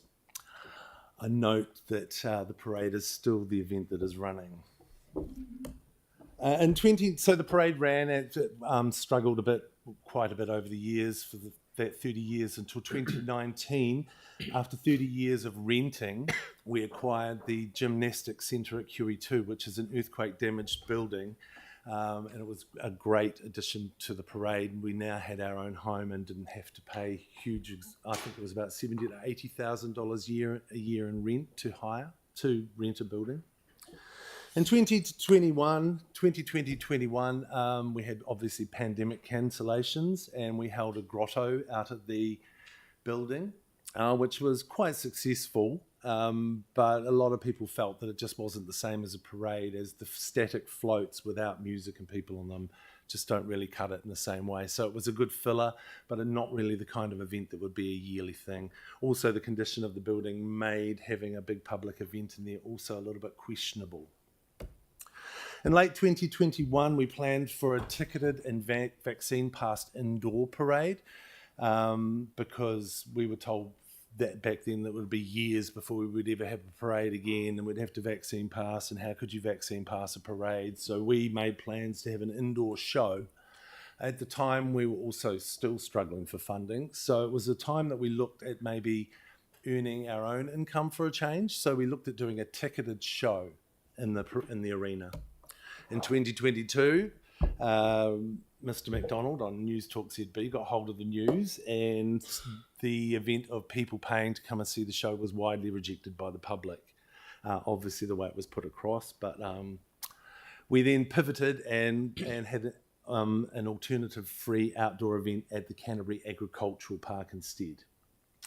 In 2022, those plans were rained off, and we didn't have a rain date because of the late booking of the park, so it was completely rained off. And last year, 2023, after 76 years, the first parade was held at the Canterbury Agricultural Park. It was a massive success with an attendance of over 30,000 plus, which was a huge achievement on a very low advertising budget, and we're expecting that to pretty much double this year. We actually think the park might not even be big enough, and that eventually we might have to go to 2 days with the festival and make it a weekend thing. So our home at QE2 is the big building that you see on Travis Road when you're coming in Janey Parkhouse Drive, in between the schools and the park. It's earthquake damaged. We acquired it in 2019, and you can see how large the building is. It's a good home, but the earthquake damage has its own problems. Owning an earthquake damaged building versus carefree renting, although finding the money to pay the rent was a problem, it now presents its own set of complications. We're now responsible for the maintenance of said earthquake damaged building. The trees around us, we have a massive amount of trees around our building. They dump their leaves on our roof every year and cause the drains to leak, and because the building is earthquake damaged, the building leaks. If we don't get the drains cleared, which costs us $4,000 annually, the building leaks completely. But the problem is, by the time the trees have lost all their leaves and we're able to do the cleaning, the building has already started leaking. So it's a bit of a... We're not complaining, it's still our home. End of last year, one of the large panels fell off the top of the building, and because the building is concrete slab, we thought we'd just leave it because it didn't really affect us that much, but we also discovered that that slab was holding the roof on. So now when the wind blows, the roof now flaps too, and we're really worried that if we have a big storm this year, that's going to peel right back. So that's something we're dealing with at the moment. Warranted fitness requirements are becoming very difficult to achieve on the building each year, with quarterly inspections and an outdated fire system that almost needs replacing. We also face lots of vandalism at QE2 because of its underdevelopment and the state it's in with no lighting. We have our windows smashed regularly, so we boarded them up. We boarded them up and painted. It was looking good, and then we got ram raids, so now we've got blocks. But all in all, it's our home and we're happy with it. We get tagged a lot, which wasn't such a problem before we had a partnership with Avonside Girls to do a mural on our wall, thinking that would stop the tagging, but it seems to have made it worse. And now that we've got a mural on the wall, Snap Send Solve doesn't seem to want to touch it and clean it for us anymore because we've got a mural, even though it's covered in the tagged stuff that is supposed to be, you're supposed to be able to take that off. All in all, it's our home, and inside we make the most of it, and this is our lovely foyer. So to make the building pay for us, because we now have to pay for the outgoings of the building, we've become a landlord out of necessity. In 2021, we created a community hub. We now are not just a one-day event, we're a 365-day operation. We have the parade in there, we have our volunteers in there once or twice a week working on the floats and the machinery. The Christchurch City Choir has their whole music library in our building. Lumineers Youth Theatre uses us for their storage. Toy Toy Opera uses us for storage. Showbiz Christchurch uses us for costume and set storage. Santa's Workshop has moved into our building. They're a group of retired people who manufacture toys all year, and in November they give them away to children of need. So they're now in our building too. We have the Shirley Boys High have storage in our building because their new school wasn't built big enough. Garden City Slot Car Club have a big room that they've done up in our room and upstairs, and have a international sized slot car ring in there which they'll be able to host national competitions. They actually built the track a bit big for their room and now are looking for more space in our building to house it. But they've made a good job, and we're happy to have them in once a week. Having all these people in our building means it seems lived in. When it's left empty, that's when a lot of the vandalism and stuff happens. So we're trying to turn that dead part of the park into something alive. Very soon we've also got the Markland Model Railway Club moving into our building. So we'll have the Slot Car Club, the Railway Club, the parade. We'll be able to do tours and have kids through to look at all the different things. I think we're opening up to a really cool facility here. We also house the community stage that was built by the council in 2017 and donated it to us last year because it was too hard to manage. We now manage it on behalf with our volunteers. Makes a little bit of money, but it doesn't really make a lot of money. We can use it in our event, but it pays for the volunteers' fish and chips, and it keeps us happy. The parade in the new city. We tried several times to get the parade back in the city. We kept running up against roadblocks, so to speak. Most roads are now too narrow with cycleways and islands. There's disruption to business and a huge traffic management cost. Also disruption to emergency traffic routes because of the new design of the city. There's only a few of those and they can't be stopped. Montreal, roads that we would like to use. It's also difficult to gain permission through residential areas now, with there being a lot of residential areas on the edge of the city. One of the streets I really wanted to use was Durham Street, setting up the parade at the residential end, from the casino back, starting at the casino, going down around the river, past the markets, ending around South City. I think that would have been a beautiful parade route for the city, but we were told it would be too hard to close those roads and to gain public permission to close their road, because it's not just for the hour of the parade. It has to be closed for most of the morning in the residential area to get the parade all set up. So the solution was to take the parade off road, also with the pandemic. So we had our pandemic idea at Wolfbrook Arena, which was declined by the public.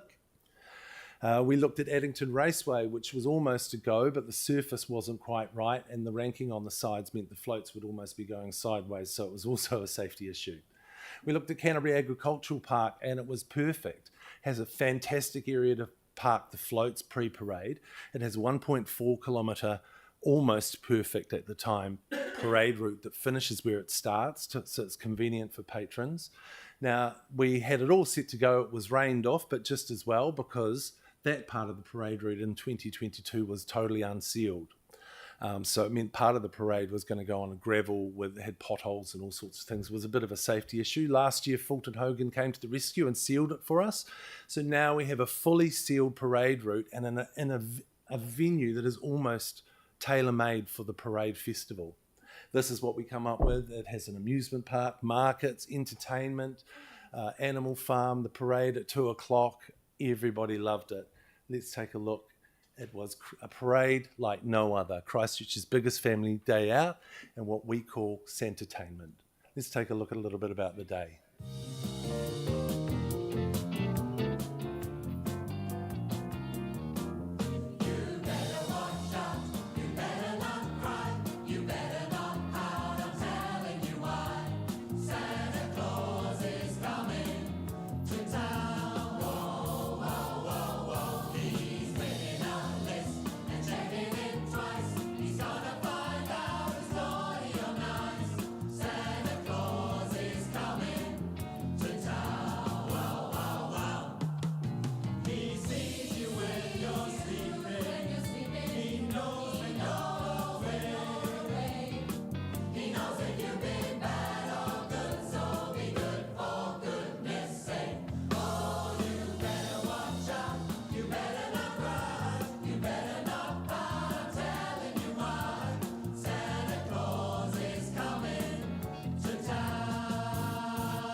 So it was a fantastic day. The people loved it. It was the day after Christmas in the park. There's big potential for us, as I was saying to Andre, to actually market the whole weekend as the big Christchurch Christmas weekend.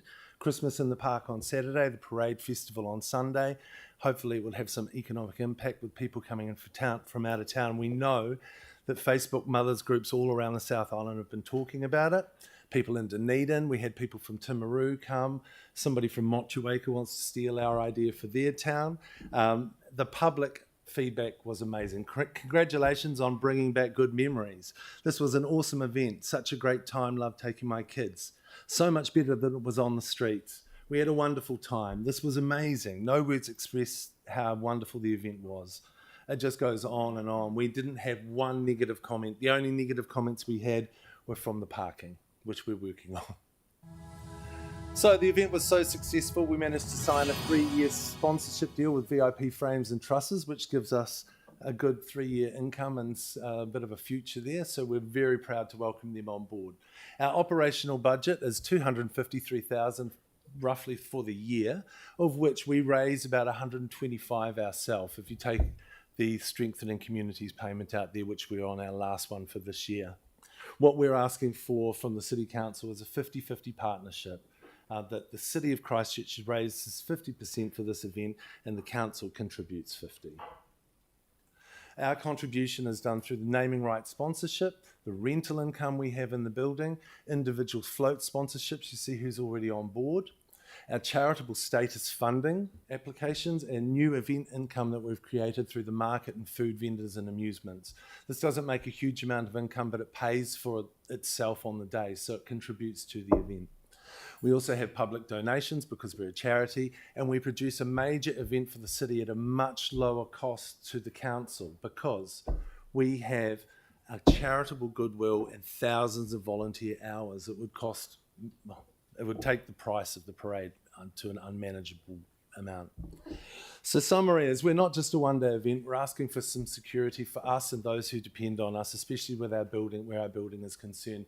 The cost to re-establish what we already have, a building, beautiful floats and a workshop, would cost well over $5 million if we were to start again today. The community hub and the Christmas parade costs approximately $250K a year. Much more of it was run by the council via loss of charitable status and volunteer network alone. Despite much and ongoing education, most still believe the parade is a Christchurch City Council event anyway, and we don't think this is going to change. We'd like to have equal status to the other sister major events like Sparks and Te Rama Mai, and just be given a guarantee that the Santa Parade will happen. We've been going for 75 years and plus, longer than anybody in this room has lived. And I think it's something that we need to save.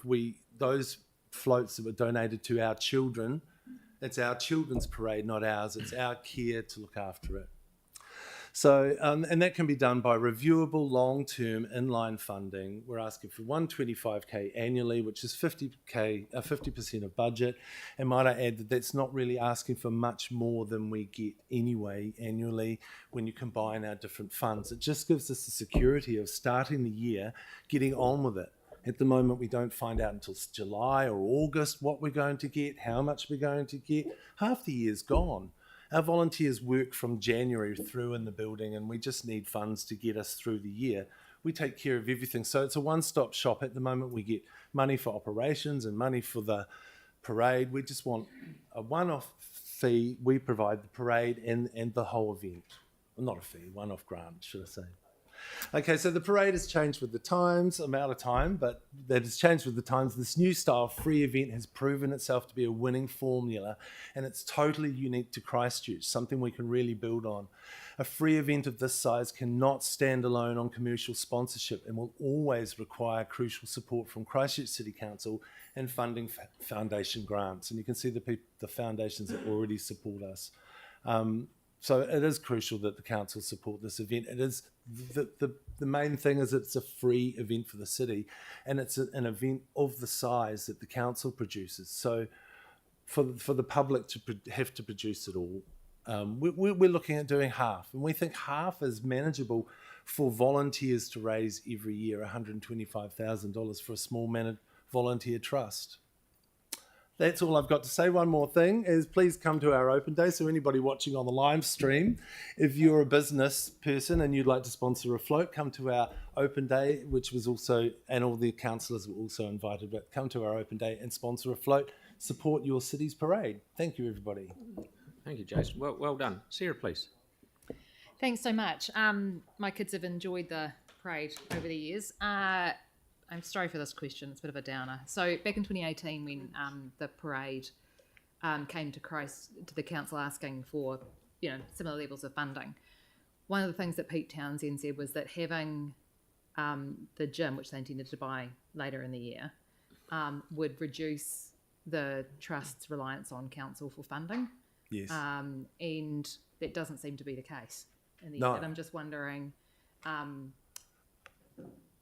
I believe it has reduced the council because I think the council was funding the parade around $250,000 in those times because there was the event funding plus the $80,000 or whatever for the rent. Yeah, I think so this way you're getting the then building, the facility, and the event for $125,000, which is still much lower. And considering that we're now 4 years in from there, and with inflation and everything, I think that still has reduced the cost, but the parade will never be independent. To produce a free event for the city of that size it just can never be. We'd have to ticket, and we know what the people think about ticketing. Yeah. Okay, thanks. Okay, thank you. Jason, I must say, Yanni, please, you had a question.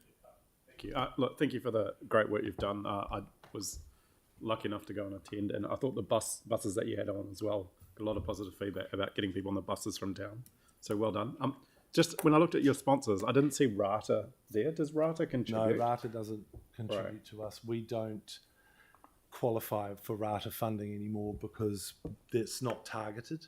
Right, okay. But So I mean... they say that they will fund a bus for us from a targeted area like Linwood, Yeah. and they will provide that funding. Right. Our attitude is we provided a free bus from the city. Why would we go through all that extra work when we need money for the event to do something that doesn't really enhance the event when we put on a free bus anyway? They're not prepared to contribute to the parade as such. I wonder if we can try and talk to Rata, because, you know, it's a free event. Okay, yep. They used to contribute to us, but not any longer. Right, now lastly from me, Jason, we are so lucky to have you and your enthusiasm and what you do out there. I encourage every councillor, if they can, if they want to go out and see what you actually do, because bringing to life all the, what I'd loosely call the buggered floats that were there, what you've done in putting other car engines and bits of cars underneath them to get them all up and running again, it's an absolute credit. And the credit goes to the volunteers. Yeah, of course, Fantastic. but you're the glue that holds it all together. So I think we're very lucky. And one of the things that I like about it, even though some poor child thought I was Santa, and that wasn't a good look. obviously got issues. You've brought it back to basics. We haven't got myriads of things that aren't Christmassy in it. You know where I'm coming from. That's why the change of name, it's the show parade. There's so many Santa parades out there. Yeah. We're the only other city that has these beautiful major floats. So what I've done is made a parade where each float is a little show of its own. Richard Marriott and the Vocal Collective recorded. Each float has its own recording now, so we don't have copyright problems. That Santa Claus track was recorded by the Vocal Collective and Richard Marriott at Ara. We partner with as many locals as we can, so there's no copyright on that track. We're turning it into a show parade. And we hope that eventually that's what it'll become. Are you going to the show parade at the showgrounds? Okay, thank you very, very much once again. Okay, on Zoom, we have Adrian, please. Good morning, I think. Hey, good. Yes. Hello, everybody. I'm on US East Coast time at the moment, and it's storming, just to warn you, and there's a very loud frog and some ducks. So if you hear it in the background, that's what's going on. All right. I am a filmmaker and a content creator, and I'm based in Otatahi, Christchurch. I have two businesses, Cat House Films, and a marketing collaborative, Cat Marketing. Just to get rid of any confusion, I'm Kim Georgine. My legal first name is Adrian, so that's, it gets used in these kinds of situations. I currently have a contract with Dock Edge Festival, and I'm their industry manager, and I'm also the chairperson of Te Puna Mataro, the Screen Industry Association. Do you guys have my presentation up and running? Oh yeah, sorry, I can see it. Yeah. Do I just let somebody know to change? Fabulous, thank you. Okay, so I immigrated 20 years ago on a film and TV visa. I came from Hollywood, where I'd recently completed a development internship at A Band Apart, which is Quentin Tarantino's company, and I've worked in screen production activities for the last 25 years. I'm a writer, producer, director, and have created theater, TV, short films, music videos, and all sorts of stuff here in New Zealand. I've also done a great deal of market research strategy and content strategy, and including for Screen Canterbury and NZ. Can you change the thingy? When I did the market research, it was back in 2020, 2021. I interviewed multiple producers and commissioners nationally and internationally, and they all said the same things. There are two pathways to developing a strong and stable ecosystem: attraction of external production and development of local talent. The main reasons they traditionally have not come to Canterbury are that we lack infrastructure and we lack crew depth. We've got some really talented, experienced crew, but if there's one or two productions on at any one given time, we don't, we've probably used most of the experienced crew. So those are the misgivings that every producer without fail put on the table. That was the main reason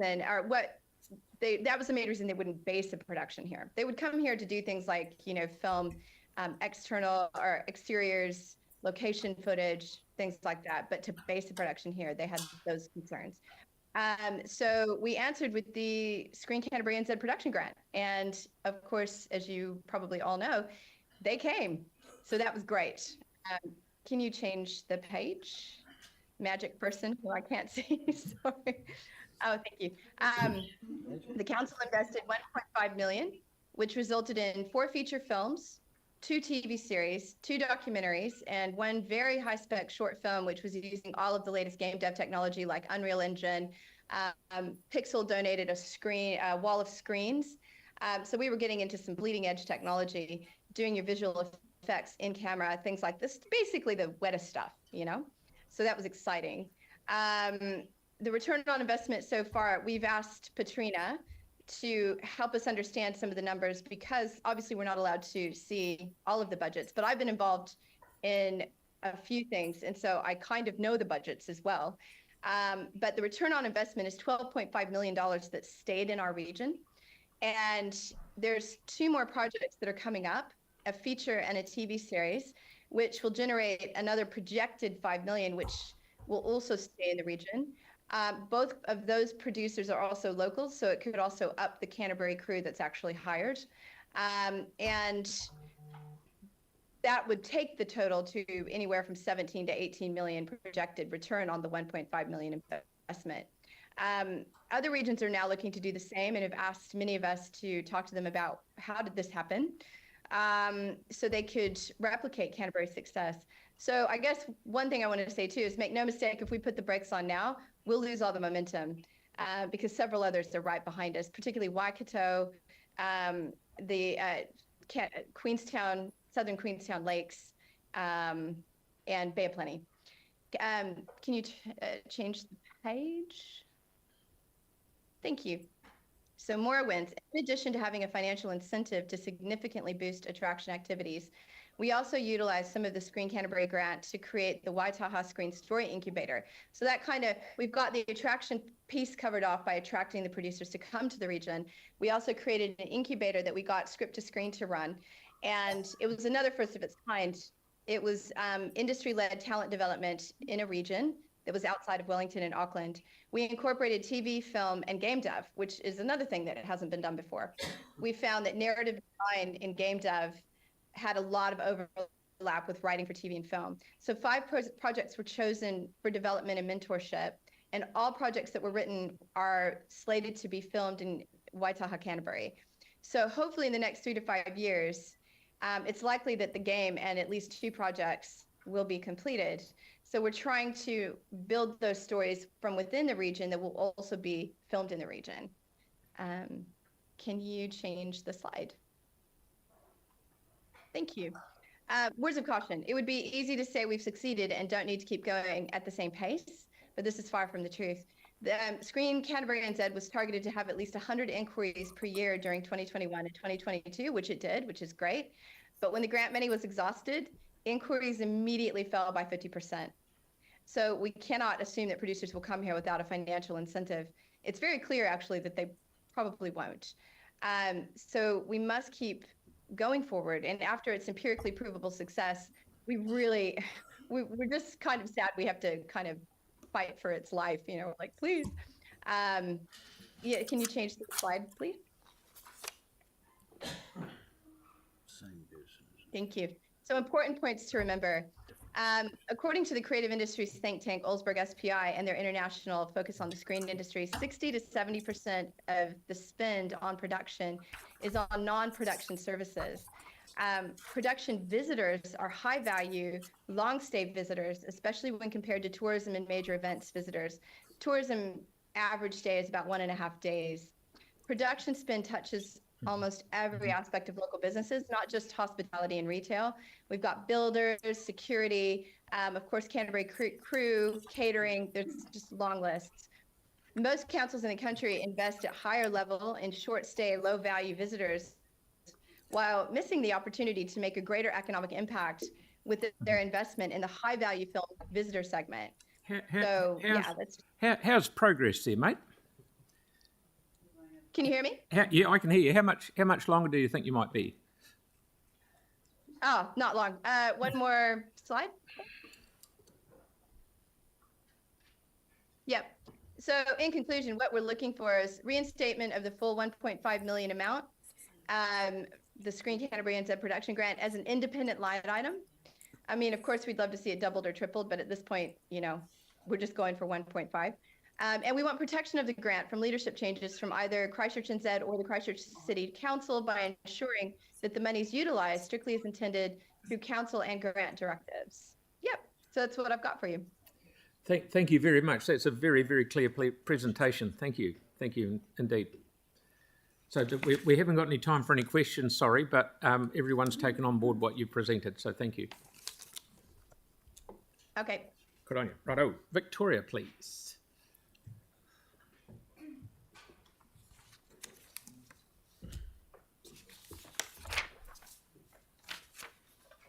Do I sit here?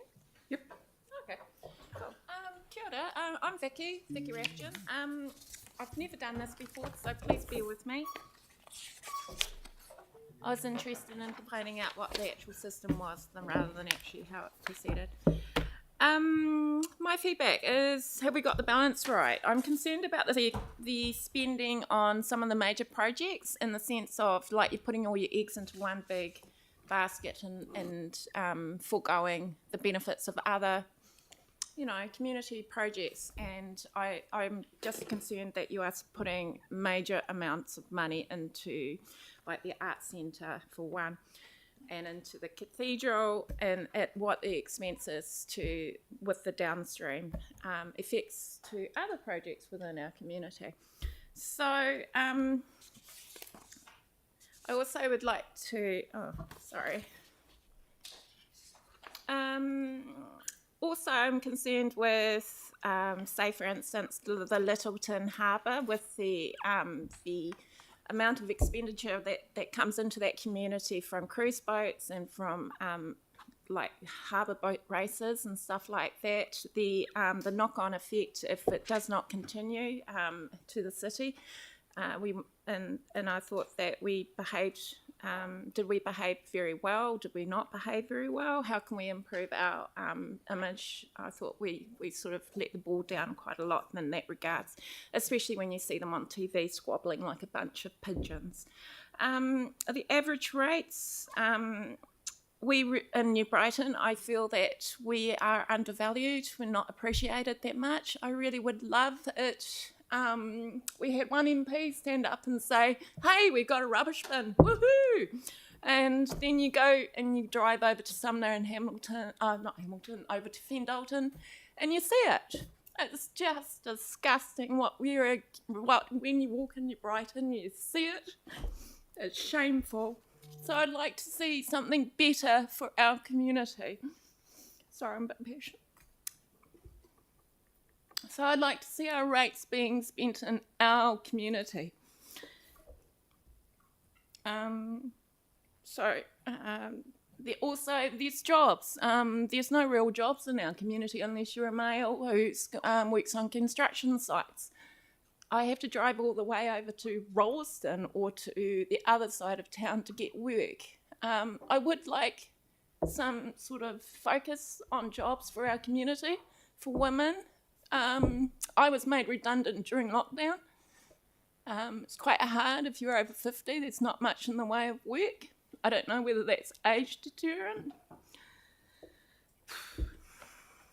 I just would appreciate, because you've got a lot of fingers and a lot of pies, to actually think about the alternative ways that you present jobs.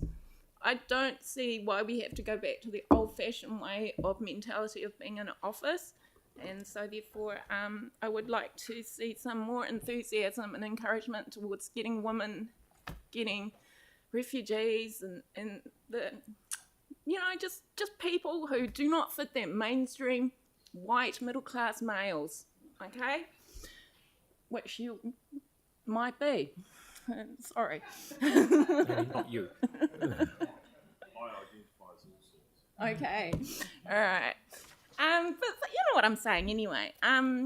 So I'd just like to change, also Airbnbs. I believe that you should be charging them commercial.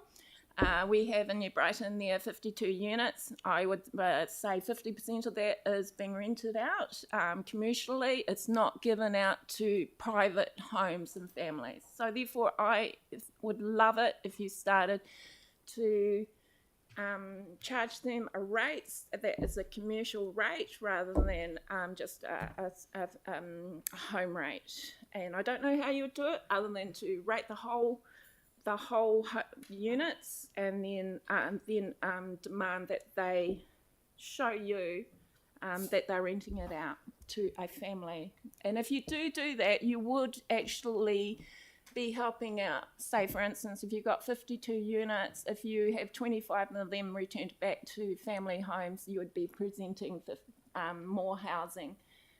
You would be actually helping out 25 more families, a lot of homeless people, and it would also drive supply and demand. So therefore, I'm supporting that. I don't know if that's a stupid idea, but I'm just fully putting it out there. I do not wish to see money to be spent on transportation on Brougham Street. I'm so sick of roadworks on that street. Can you not, do you need to do this maintenance program every 5 minutes down that road?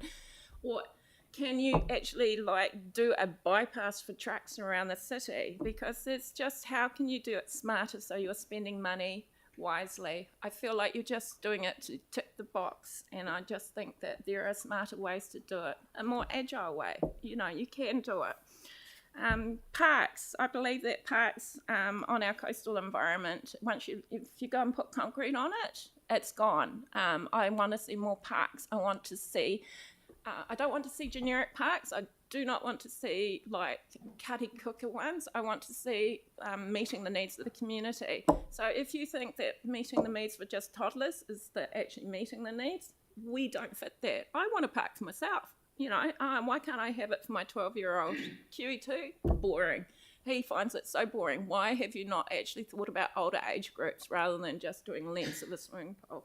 So it's libraries. I think the people there are fantastic. Sorry. Okay. I just like you to think about us in New Brighton. We are important. We're not just we just are important, and I feel that you're missing the boat there. It's a beautiful little community. Thank you. Thank you very much for your passionate presentation. Oh, Thank you. so sorry. No, you're right. Hey, no. You're all good. You're all good. So who have we got now? Mai. Welcome. Thank you.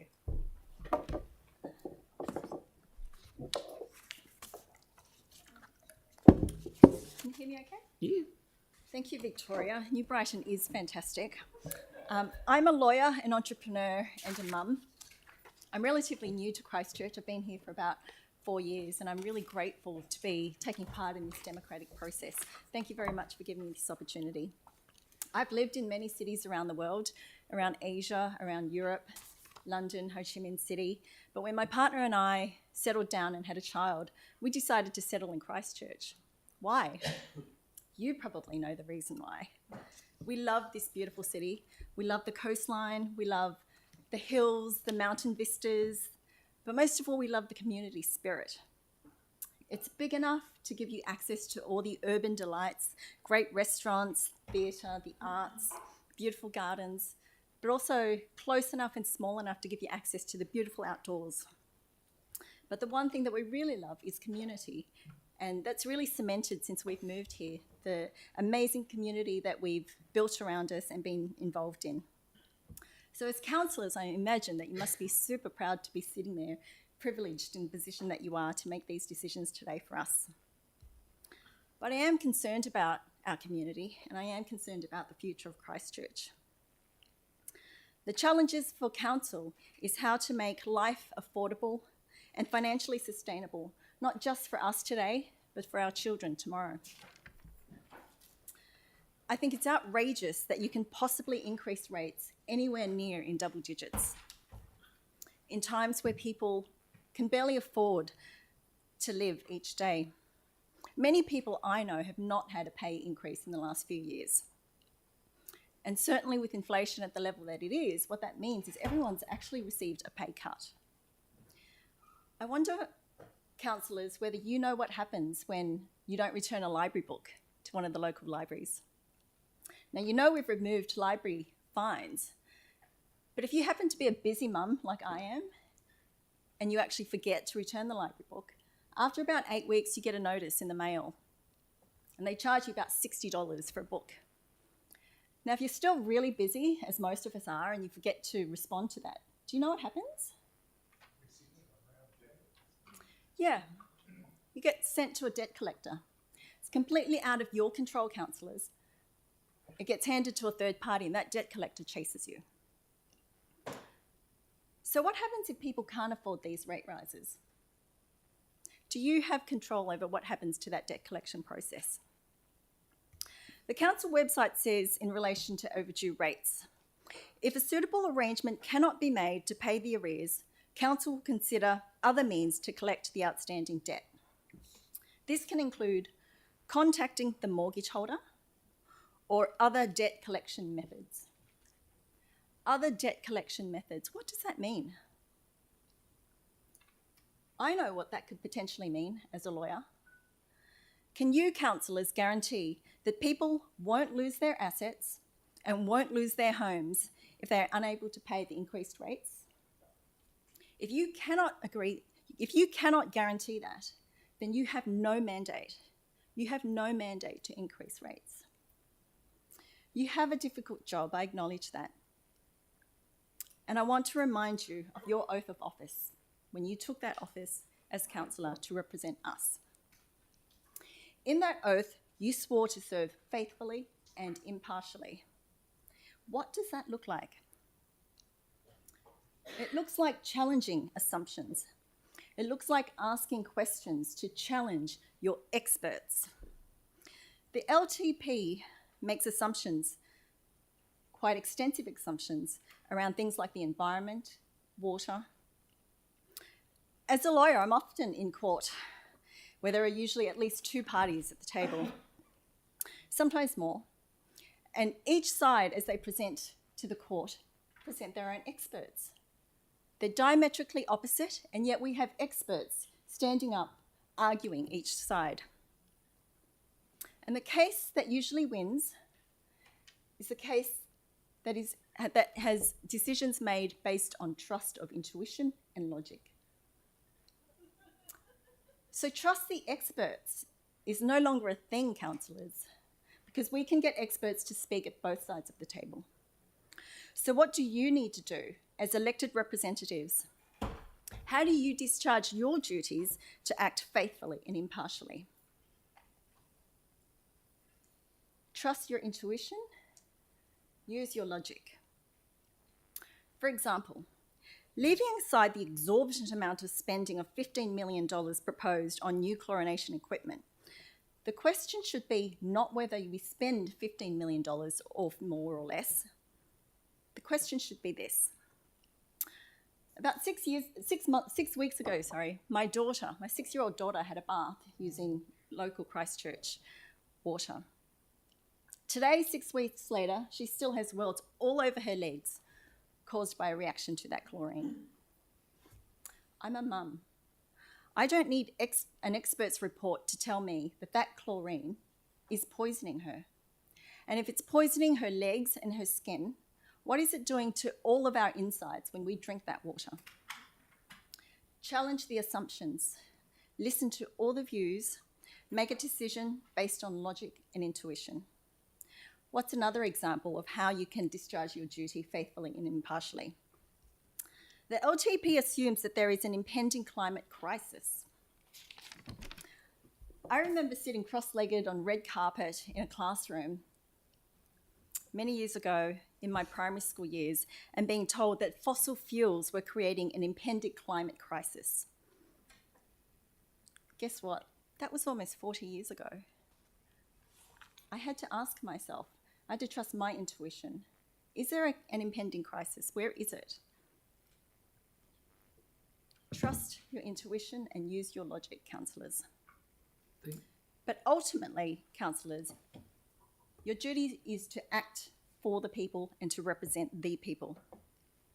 It can in no way be a faithful discharge of your duties to increase rates without consent where people cannot afford to pay. I invite you to take this opportunity bestowed on you in this seat, this privileged seat that you're sitting on as elected representatives, to keep this city amazing. I invite you to be more creative in your approach. Raise funds to finance your spending, sure, but think of other ways to do it. You've got some great entrepreneurs on council. Thank you very much. Now, Melanie put her hand up real early. Do you want a question? Thank you very much. Well, the example with the chlorine is an interesting one. The way I heard you talk about that, I just wondered as a lawyer if you were suggesting to council to ignore our legal responsibilities when we're required to do that kind of thing. 'Cause that's what it sounded a little bit like. I'm not. I would never say that you should ignore your responsibilities. I'm saying listen to all views. Okay, so what you need to do is go back and consider this responsibility based on the basis that you should be chlorinating the water. Go back and challenge that view. Listen to other views on why the water is being chlorinated. Okay. And then make that decision. Yep. Well, you know what? You guys still represent the residents. You stand up to central government and you tell them you don't agree to have your residents poisoned. Yep. Point taken. Thank you very much for the time you've taken. Is Dave here, please?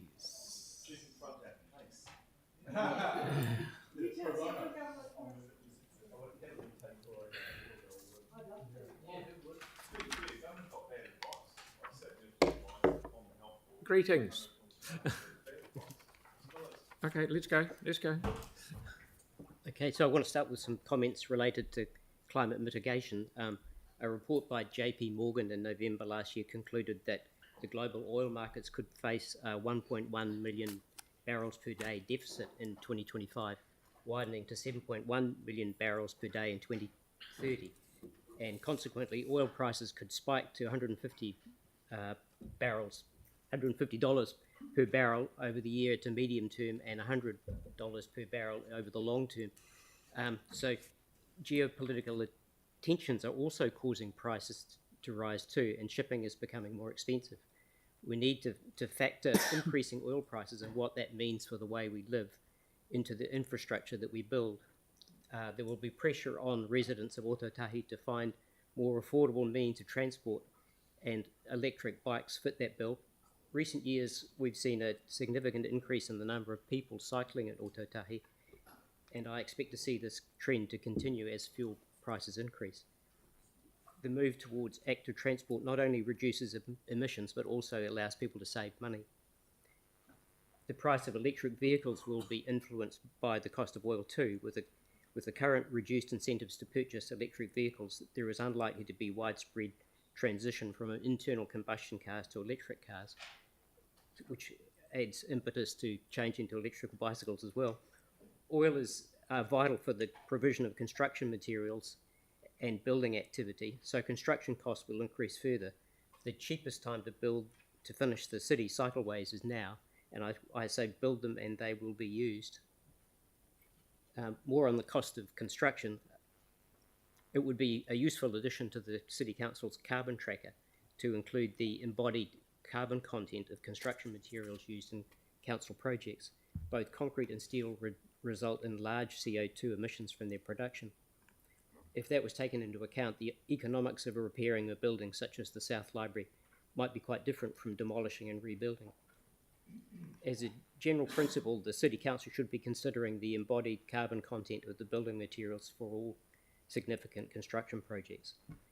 And while you're at it, you could also be tracking international aviation and shipping emissions, which would be the first step in a plan to reducing them.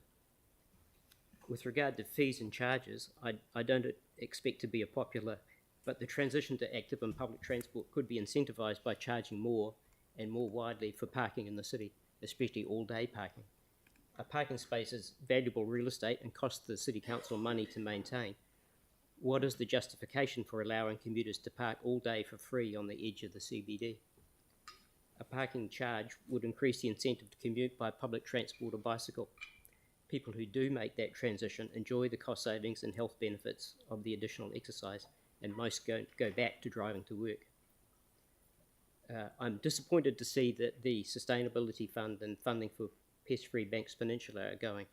Given the ongoing climate and biodiversity crises, I would prefer to see that the CCC continue to support sustainability and biodiversity initiatives.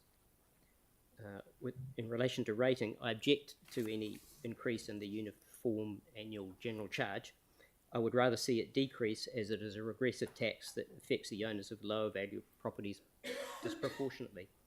A UAJC may be logical, but in my opinion, it's not fair.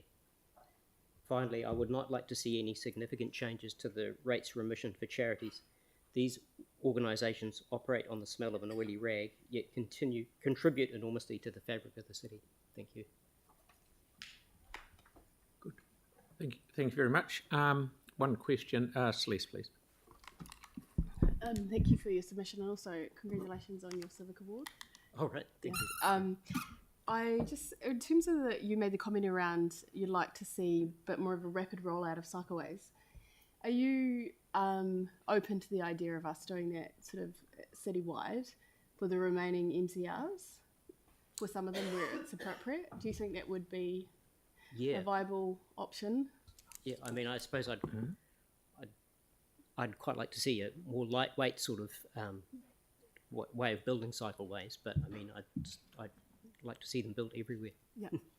And the other comment you made was around the lack of investment in Indigenous biodiversity.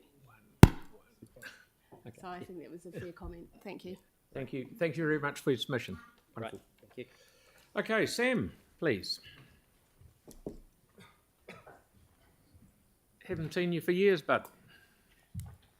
How's the old boy? He's going all right. Yeah, that's the story. Afternoon, everyone.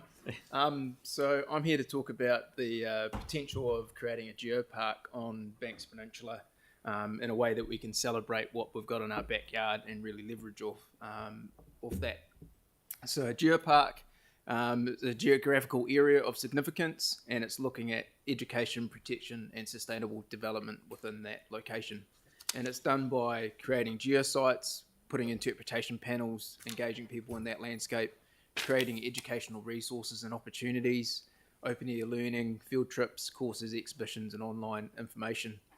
And on Banks Peninsula, we see that as an opportunity to really connect people with the places and the stories of Banks Peninsula, create an understanding of what's unique within our landscape and how humans actually fit within that, create kaitiakitanga, create these guardians of these places, really celebrate the mataranga and the knowledge that we have of these places, and show that what is unique within our landscape is something that we should be attracting visitors to, and not just to come to the peninsula and drive to Akaroa, have fish and chips and come home, but to actually go there, spend time in the region, high value tourism, slow tourism, so they're actually spending longer and putting more back into it. How that aligns with the City Council is with the new Banks Peninsula Destination Management Plan. These are the guiding principles of kaitianga, kohakitanga, and mataranga, the values and the destination pillars. These are fundamentally all the framework that exists or that are set up within a geopark. So the delivery of the destination management plan coincides, or it goes hand in hand with a geopark concept.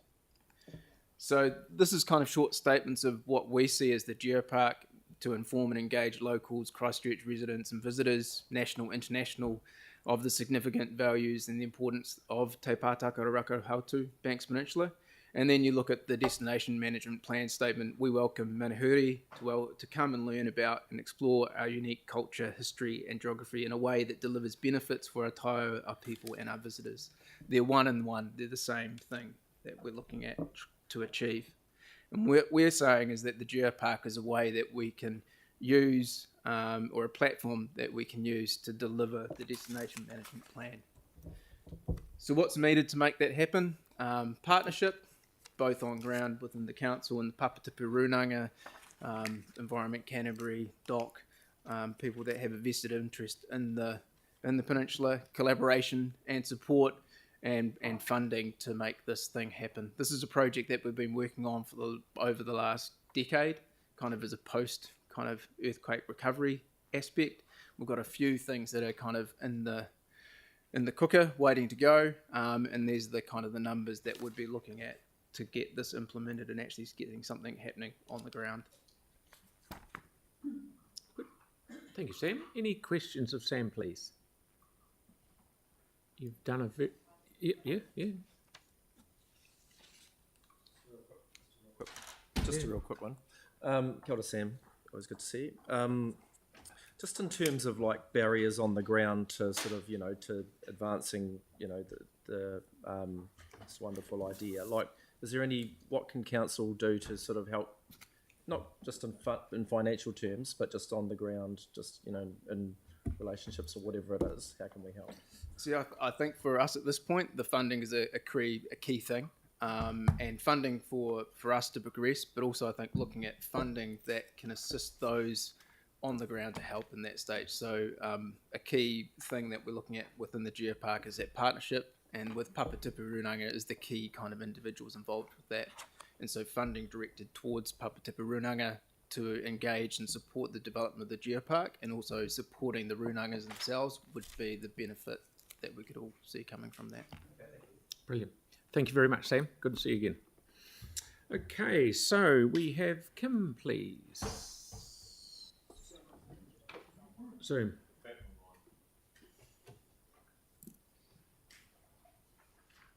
Hello again. Hello. I'm speaking to you this time as the chairperson of Te Pura Mataru. And I do believe we've got a video to show you guys. We thought we would focus as an organization on the businesses that were impacted by the grant, that received extra business. So we've done a video because that's what we do.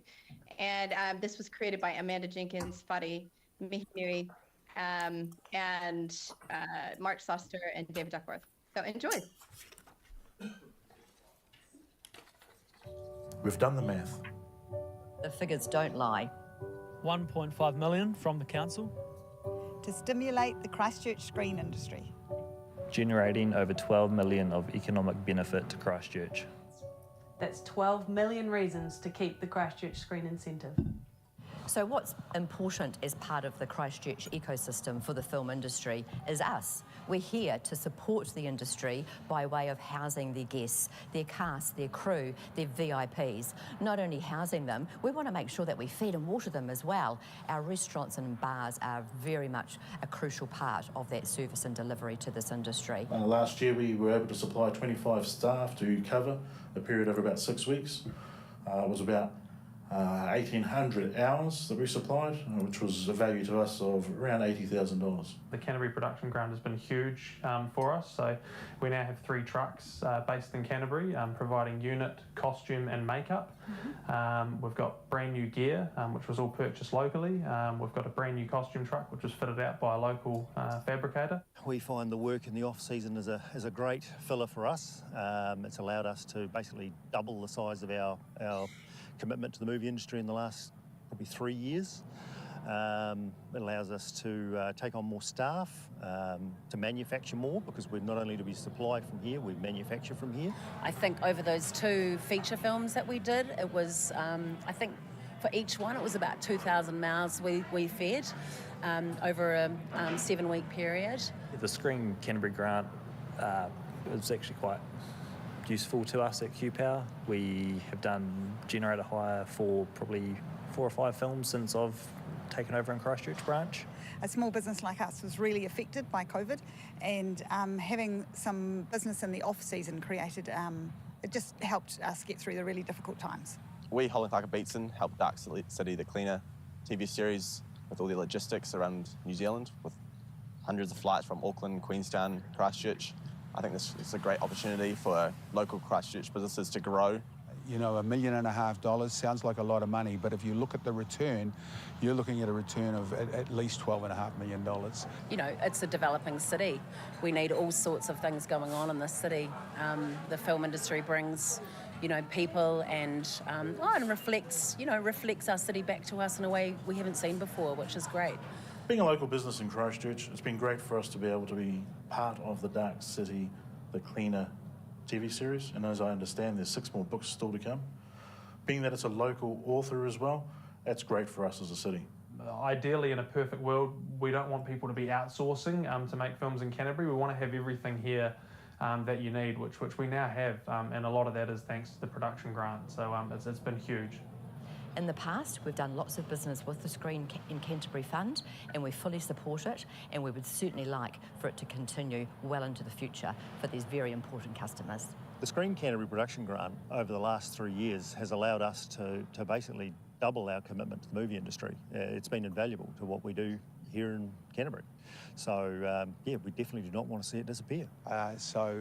Really encourage the council to look very positively at continuing this fund and continuing providing work for local people and work for local businesses like ours.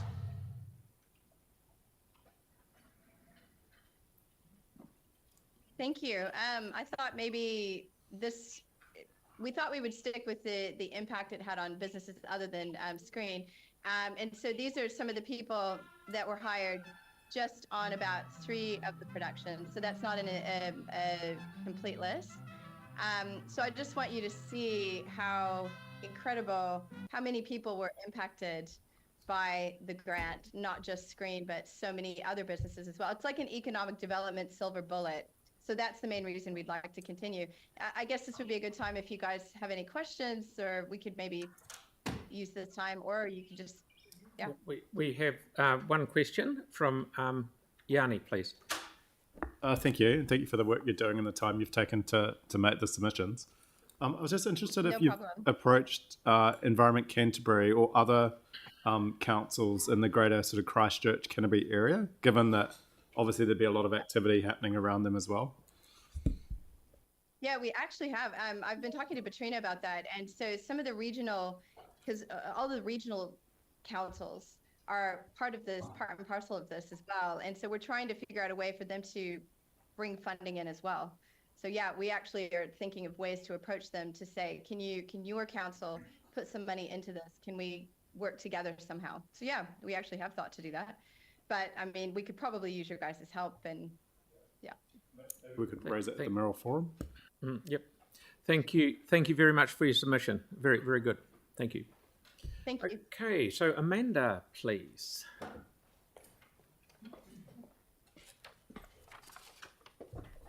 Hello. Kia ora. Kia ora koutou, Mayor, Deputy Mayor and councillors. I'm Amanda Jenkins, a local line producer with over 25 years experience with both international and national commercial production and long-form drama. Christchurch is not just my home, it's where I wish to thrive professionally. Today I'm here to discuss the successful Screen Canterbury Regional Production Grant, which Kim has just been talking to. 1.5 million over 3 years pales in comparison to the major events investment, yet already reportedly returned 12.5 million to our local economy and supported 9 productions. There are 2 more on the horizon, expected to inject an additional 5 million into our economy, bringing the total to 11 productions and a potential to regional spend of up to 17 million. In comparison to the published 20 million return on investment of 12 major city events. This funding has been a catalyst for growth and success in Christchurch, benefiting the city and its residents. I urge the council to maintain this level of funding in the long-term plan, which will enable us to attract smaller productions in the short term and larger scale international productions in the long term as we grow. From June 22 to June 23, I line produced 3 New Zealand feature films out of the 9 productions that came to Christchurch because of the incentive. Throughout that year, here are some numbers. We employed over 361 cast and crew, 245 were local, full-time, casuals and day players. We provided on-the-job training. Productions were an average of 10 to 12 weeks over 7 months. Caterers provided over 8,000 meals. 276 vehicles were rented over 2,580 days. 320 flights were purchased, 5,070 nights accommodation booked, not to mention location fees, security, equipment rental, etc. Creative Industries think tank Olsberg SPI and their international research on the screen industry shows that 60% of production spend benefits various sectors beyond the traditional film industry suppliers. Production visitors tend to be high-value, long-stay guests. Production expenditures ripple through nearly every facet of local businesses. Despite these benefits, many councils still prioritise investments in low-value short-stay events and tourism visitors, instead of the more substantial economic impacts offered by the high-value film visitor segment. However, this is actually about to change, with other council and screen offices around the country who are looking to establish their own screen incentives due to the enormous success of ours. In 2023, the gross New Zealand screen sector revenue increased by 8% to over 3.5 billion, and it's no secret that Auckland makes up 80% of the screen industry market share. However, Christchurch has a huge opportunity to grow into a South Island hub for international productions. We lead the country with diverse locations in close proximity, a safe new city, flourishing population, the centre of the South Island, an international gateway and a popular screen study destination. The University of Canterbury Ko'awa Digital Screen Campus has invested 97 million into advanced screen training and to build commercial infrastructure. It's critical to ensure that graduates have local screen industry work pathways, preventing loss of talent to the North Island. It is also crucial that Council maintains this investment as a trusted partner of the University of Canterbury. In summary, preserving the Screen Canterbury production grant is essential for continuing our momentum. We've done the math for 1.5 million with 17 return on investment. 60% of that spend is made on a wide range of local businesses, not just the production. The University of Canterbury has invested 97 million into screen education, and those students need jobs and not in Auckland. The future growth of Christchurch's screen sector and the continued economic growth of a local ecosystem that has international market attraction depends on your commitment to this initiative. So thank you for listening. Thank you very much. Absolutely perfect timing. Thank you very much for your submission. Okay. Phil, on that one, can we get some advice just around if we were to direct Christchurch NZ to fund it directly from within their budgets? Certainly. Yeah, thanks. Right. Robert, please.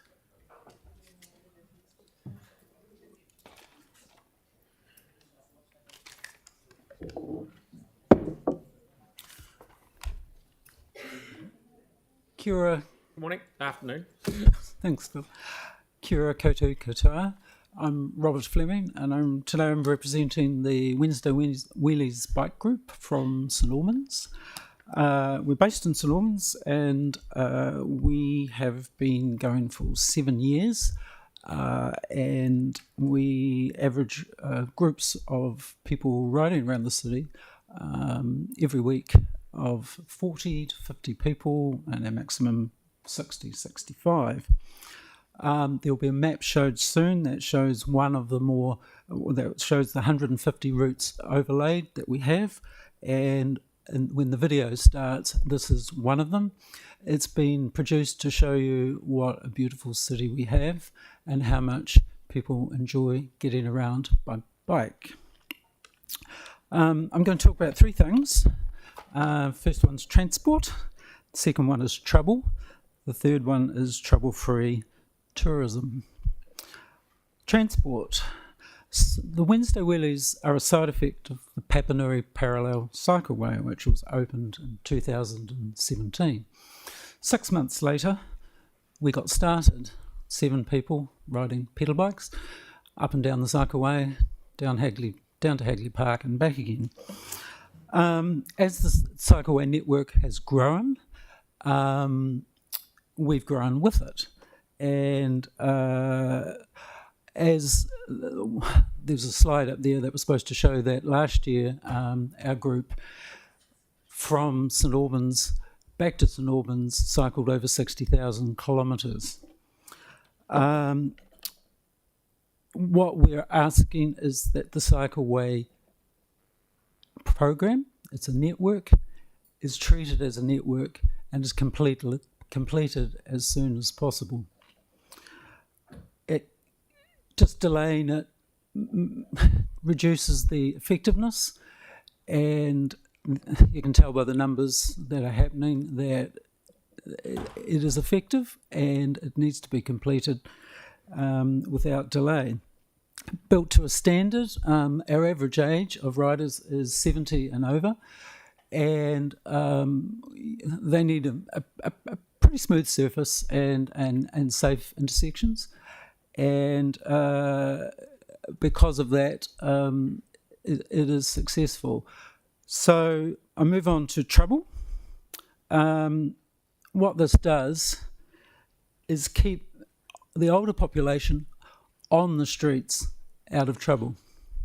Okay, we've got some worthy groups that are asking for money to keep youth off our streets, but we're the opposite.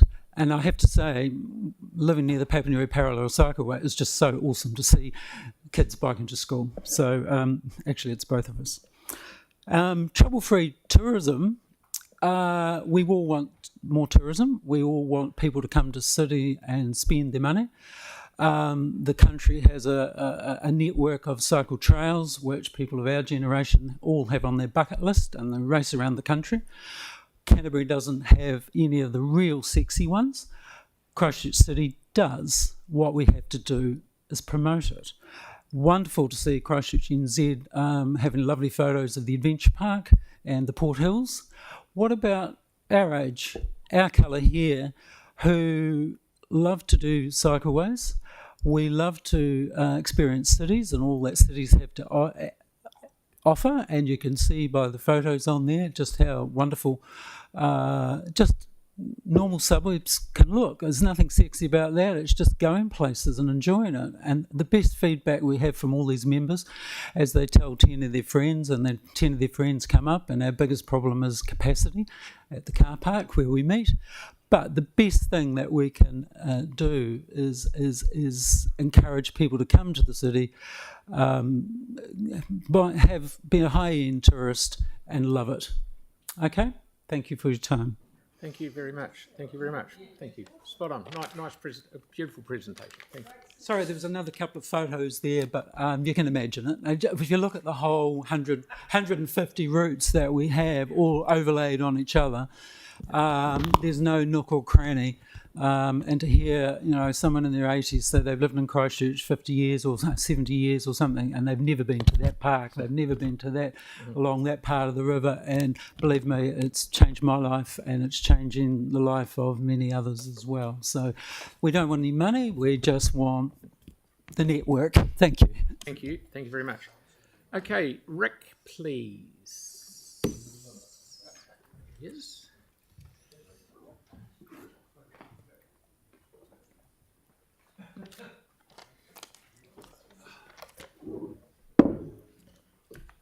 Good afternoon, Major Mayor, or should I say Mayor Major, sorry, and councillors. Today I'd like to talk to specifically 4 items on the LTP. The proposed rate increases. The proposed average increase of 12.4% is unacceptable, not sustainable, and will lead to hardship, particularly those on a fixed income and for those renting. As elected members are responsible, you need to go back to the drawing board, cut non-essential spending, and reduce the numbers to low-digit figures. Debt, it's disturbing to see the City Council debt steadily climbing, with a stated goal of increasing the debt by 1.4 billion over 10 years. This is fiscally unsound and financially risky, and therefore totally unacceptable. Again, go back to the drawing board. We should be paying debt down, not borrowing more. This leads to spending. It's time for councillors, the CEO and staff to understand that the ratepayers are not council's ATM machine. Concentrate on essential spending and ditch the nice-to-have and vanity projects. As ratepayers, we're too often seeing needless spending on gold-plated projects while basics go unattended. As councillors, you need to dispassionately count the real cost of any spending, the ongoing life cycle cost of the spending, as well as the imagined benefits. This leads me to climate. I'm not a climate alarmist. I'm not a climate denier. I'd consider myself a climate realist, meaning I look at all the data from all sources and formulate an opinion on where we're at. And clearly, we're being lied to with cherry-picked data, misrepresented facts, and modelling that has been proven to be wrong from the UN and various COP meetings, government and MSN. There is a continual stream of climate hobgoblins being rolled out to promote fear. Unfortunately, the climate cult worldwide is $1 trillion business, And it's pretty clear that those who pay for the studies get the results they want. I'd like to look at CO2. It's plant food. The elixir of life, however, it's currently being demonised as a gas that's heating the planet, but without it, no life on Earth would exist. It makes up 0.04% of our atmosphere, and of that 0.04, human activity is responsible for around about 3%. It has never been evidenced that human CO2 activity contributes to global warming. That's a bridge that's been crossed without any evidence. If you could be evidenced, then you would have to show that the 97% of CO2 contributed by nature also contributes to global warming. Now let's look at trees. Stat New Zealand notes that in 2022 there were 10.1 billion hectares in New Zealand in trees. There are an average of 1,300 trees per hectare, a total of 13.1 billion trees, covering around about 38% of New Zealand. The average tree sequesters 22 kgs of CO2 per annum, meaning trees alone, and this is not all green plants sequester, trees alone sequester approximately 289 million metric tonnes of CO2. The approximate ratio between sequestration and release is 50-50, meaning trees alone in New Zealand sequester around about 144 million tonnes of CO2. Everything growing in green is absorbing CO2 and is required for life. So conservatively, probably double that number, 280 million tonnes being sequestered. The Stats Department also noted in 2022, New Zealand produced 79 million tonnes of CO2, principally from transport, industry, farming, heating, etc. With just trees sequestering approximately 144 million tonnes of CO2, and we emit 79 million tonnes of CO2, you don't have to be a socket writers to understand that CO2 is not the problem, and it's good for the planet, greening the planet. Paleoclimatology investigations show that CO2 levels have been much, much higher in previous periods of the Earth, over and above 16 parts per million, depending on where the planet is on its multi-millennial cycle around the Sun and galaxy. Currently, we're entering a grand solar minimum period, meaning it's a prolonged sunspot minimum. The last minimum known of that era was the Maunder minimum 400 years ago. It was also known as the Little Ice Age. Interestingly, the current buzz around the UN is, maybe the planet is cooling. In conclusion, as councillors, you all have a duty to serve the people of Christchurch. By continually voting for glamour projects, unnecessary spending, and rate increases beyond what would be considered fair, reasonable and affordable, you are failing in your fiduciary duty. To the block of councillors who always seem to be voting for unnecessary things and for big rate increases, we see who you are, and shame on you. Stop obeying your party politics and global agendas and start listening to the people, because we are watching. Thanks for your time today. I hope I've added some facts for you. If you need some more information on those facts, I'm happy to provide them to individual members or to the council. Thank you. Celeste had one question. Oh, thank you for your submission. I'm just, because I see you mentioned vanity projects and some glamour projects. How do you feel about the 2.17 on the additional seating for Te Kaha? Are you in favour of that? Te Kaha. We had a stadium that by some engineering standards could have been repaired. It was chosen to be knocked over. We're also saying, are we going to provide funding to attract people to use Te Kaha? I look at that and think, well, if we're providing Te Kaha for the rugby union or for rugby teams principally, and then we're paying them to hold events there, what benefit is that to the ratepayers of Christchurch? I think you've got to look dispassionately about every bit of spending you do and ask, is this necessary? Can we afford it? Do we have to upgrade assets? Do we have to build a new South Library? The old library is still standing. It's been there for 10 years. It's still usable. It's repairable.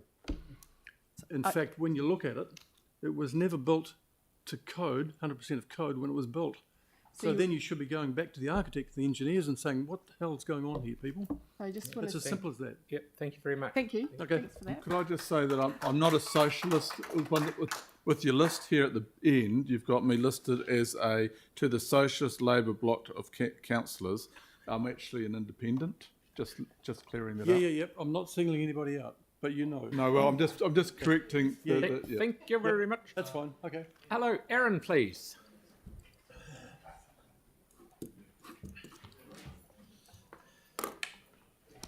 Good afternoon, Mayor and councillors. I'd like to begin by quoting you, Filth, from Newsline 6th, April 23. Councillors are determined to realise their vision for Christchurch as a city of opportunities. Our city must continue to thrive and grow sustainably by attracting new businesses, people and investment. We want to provide, encourage, enable and improve the services that are essentially the sustainable growth, resilience, livable neighbourhoods, safe and healthy natural environments, and to support diverse cultural interests, activities and events. My question is this: is it possible to realise a vision of a city of opportunities when the average household rates have gone up and will continue to increase on an average, and I'm talking on New Zealand's average here, of about 20% a year, while the average household income has increased by a mere 6.2%.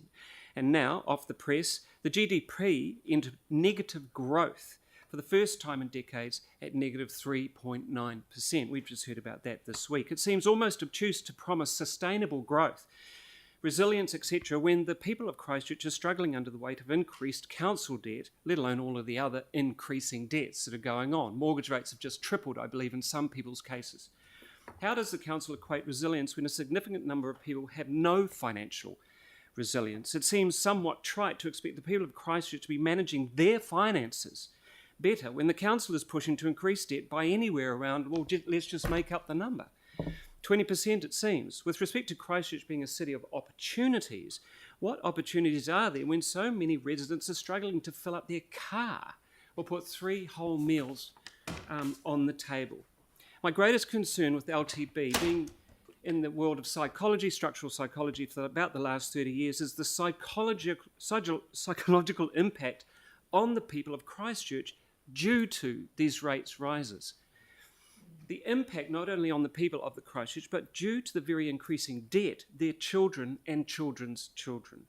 Psychological impact that could be avoided if a more ecological, sorry about the terminology, but that is the psychological word, human needs-centred view was taken with regards to Christchurch's future. Ecology, which is human, people, family-centred. The legacy that this financial debt creates for the people of Christchurch is a legacy of stress and anxiety. I work with people every day. I see this every day. The stress and anxiety is the foundation of many of the increasing mental health issues that we know in Christchurch alone the DHB cannot cope with. Research from CFFC, Commission on Financial Capability, released to support Mental Health Awareness Week, shows that 69% of New Zealanders are concerned about money. No shit. With that figure rising to 74% of women, well, they look after the home. They're probably more, nodding, they're probably more aware of what's going on financially than most of us blokes. Nodding. Mm-hmm. So here we go. And then 82% of those aged 18 to 34. We have the highest incidence of suicide in that age group in the Western world. The concern manifests in a variety of ways, with 49% of feeling stressed, 34% missing out on social activities because they can't afford it, 31% not accessing health services because they might, they have to use the money for something else. How much is it to visit a doctor? And can you be seen even these days? Mm-hmm. Yeah, you wait 2 weeks to see a doctor. By that time, God, you've either dropped dead or you're in hospital. Making unhealthy eating choices. And other impacts, including with personal relationships, feeling embarrassed. I mean, this is huge. My daughter's 20. She is so embarrassed about going out because she can't afford to buy a drink. I mean, that's peer. That's important stuff. This is how we live. We are human beings. To me, this is now an issue of morality. How does one argue for such increases without including a discussion about the psychological and moral issues that such rates and, in general, living costs increases are creating? Maybe think of people who live in Christchurch as more than rate payers, more than factors of fiscal health for the city, is a first step in creating a long-term plan that will not enslave its people for the next generation or 2 or 3 or 5. When will we begin conversations about our city with its people at the centre of conversation? For too long, we've been focusing on growth in terms of economy, infrastructure, transport, tourism, all of those beautiful, glossy things. All the things that people need and use, and yet not the actual human inhabitants. in the end, isn't a city designed for the people who inhabit it. Who wants to inhabit a city that's been seized squeezed at the basic level by ideals that have very little to do with and seldom acknowledge the fundamental needs of residents? How am I going for time? Oh, good grief. Yeah. I've got a lot more there. I mean, I think I work with this all the time. I've been running groups for the last 2 or 3 years. You know, we came to Christchurch from Hawke's Bay, from Auckland, all that sort of, Dorklanders. But fundamentally, I've never seen anything like what's happening in Christchurch. You know, this is an interesting city. You've had some pretty traumatic things happen. And now, you've had rebuilds. Some people I know are still waiting for a rebuild. And then they don't even have a house and they're paying for that. And then they're paying the rates on that. And that's just gone up, well, whatever, call it. Yeah. So my personal feeling is we need to start thinking about the psychology of these people, human beings who live in a city for humans. Yep. Thank you very much. Thank you very much. Thank you very much. Nadia, please.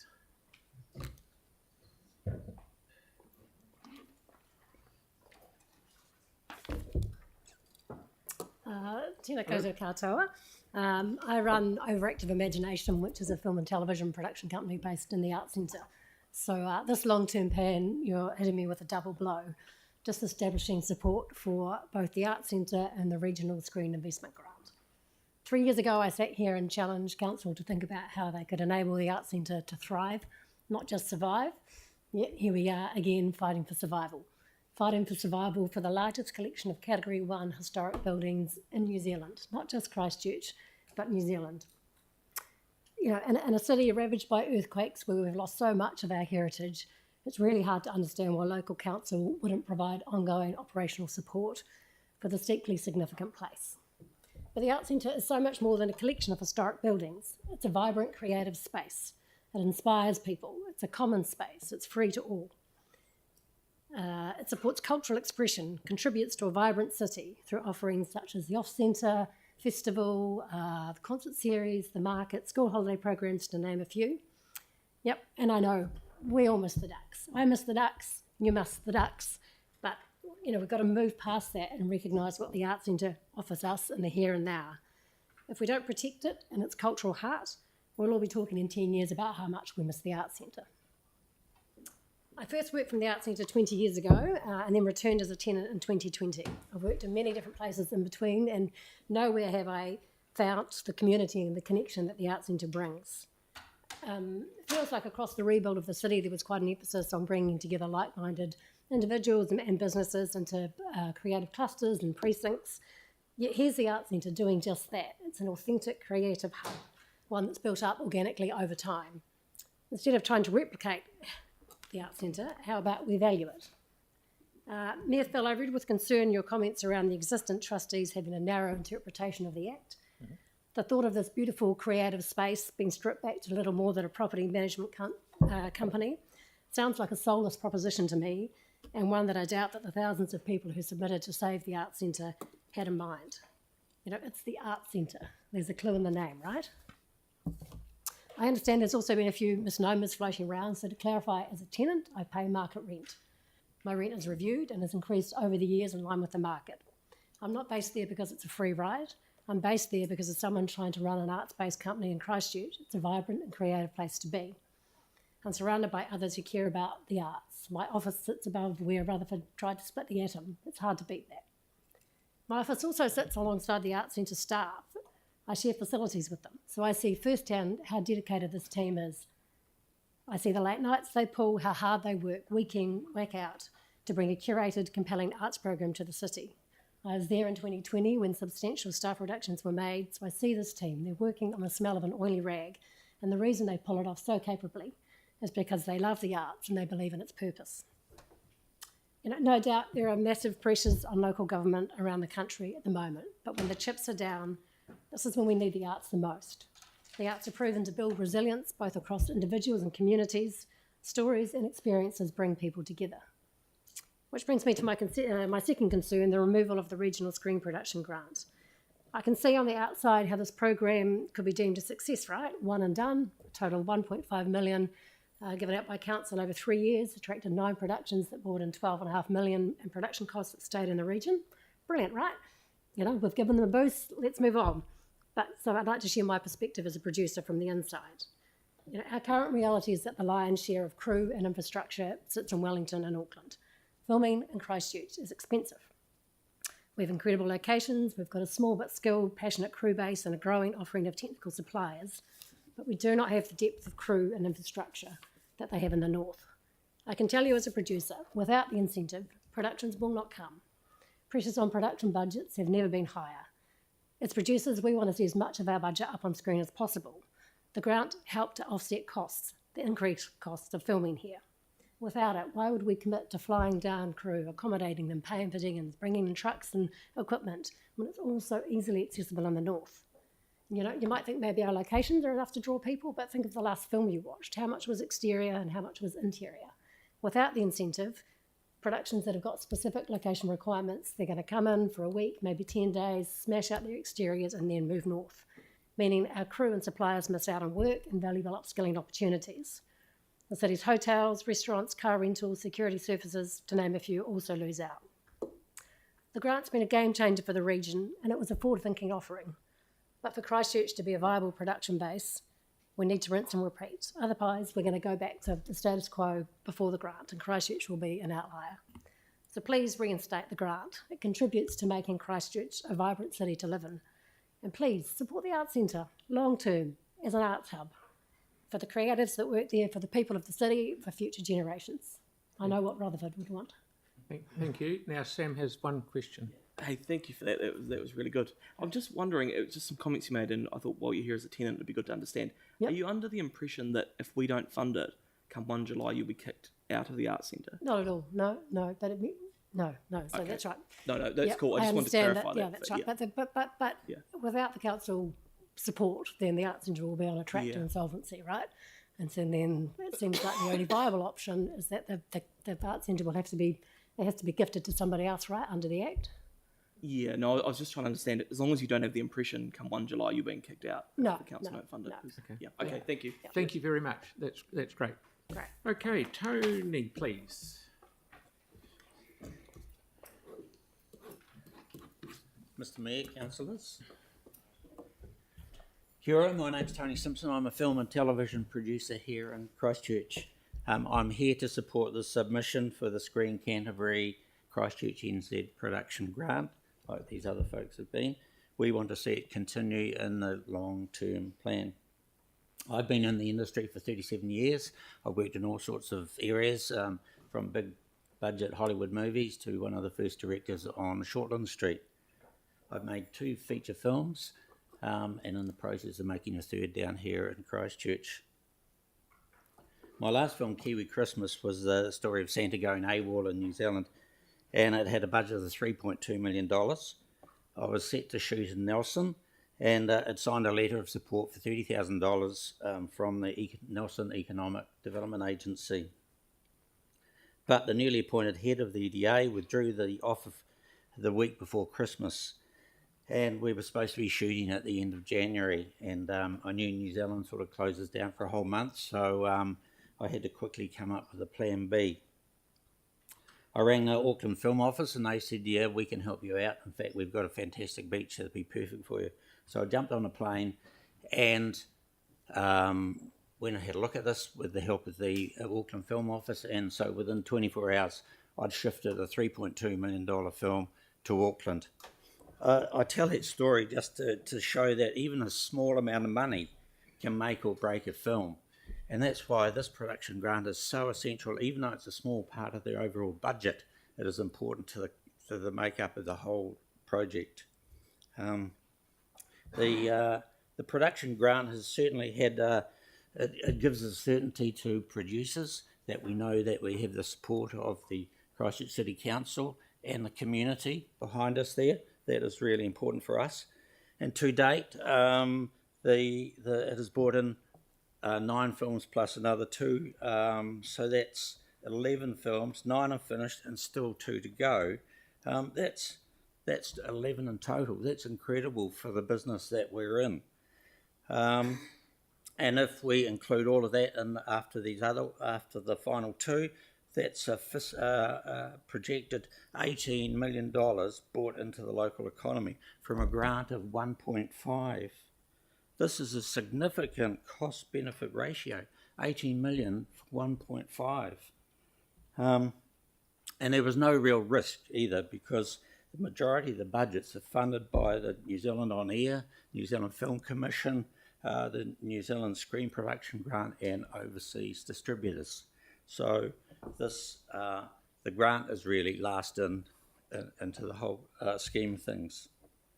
According to your LTP, there's a section, a thriving prosperity city, and it outlines that the council would like to see Christchurch regarded nationally and internationally as a centre that attracts people to do business. In 2021 and 2022, there were over 200 inquiries to the local film office, nationally and internationally, about filming in Christchurch. It gives local crews and businesses incredible opportunities, and we see that this was from a purely economic point of view, the production grant was a resounding success. It was a visionary stroke of genius, and now every other film-hungry city wants to catch up and bring in their own film incentives for the region.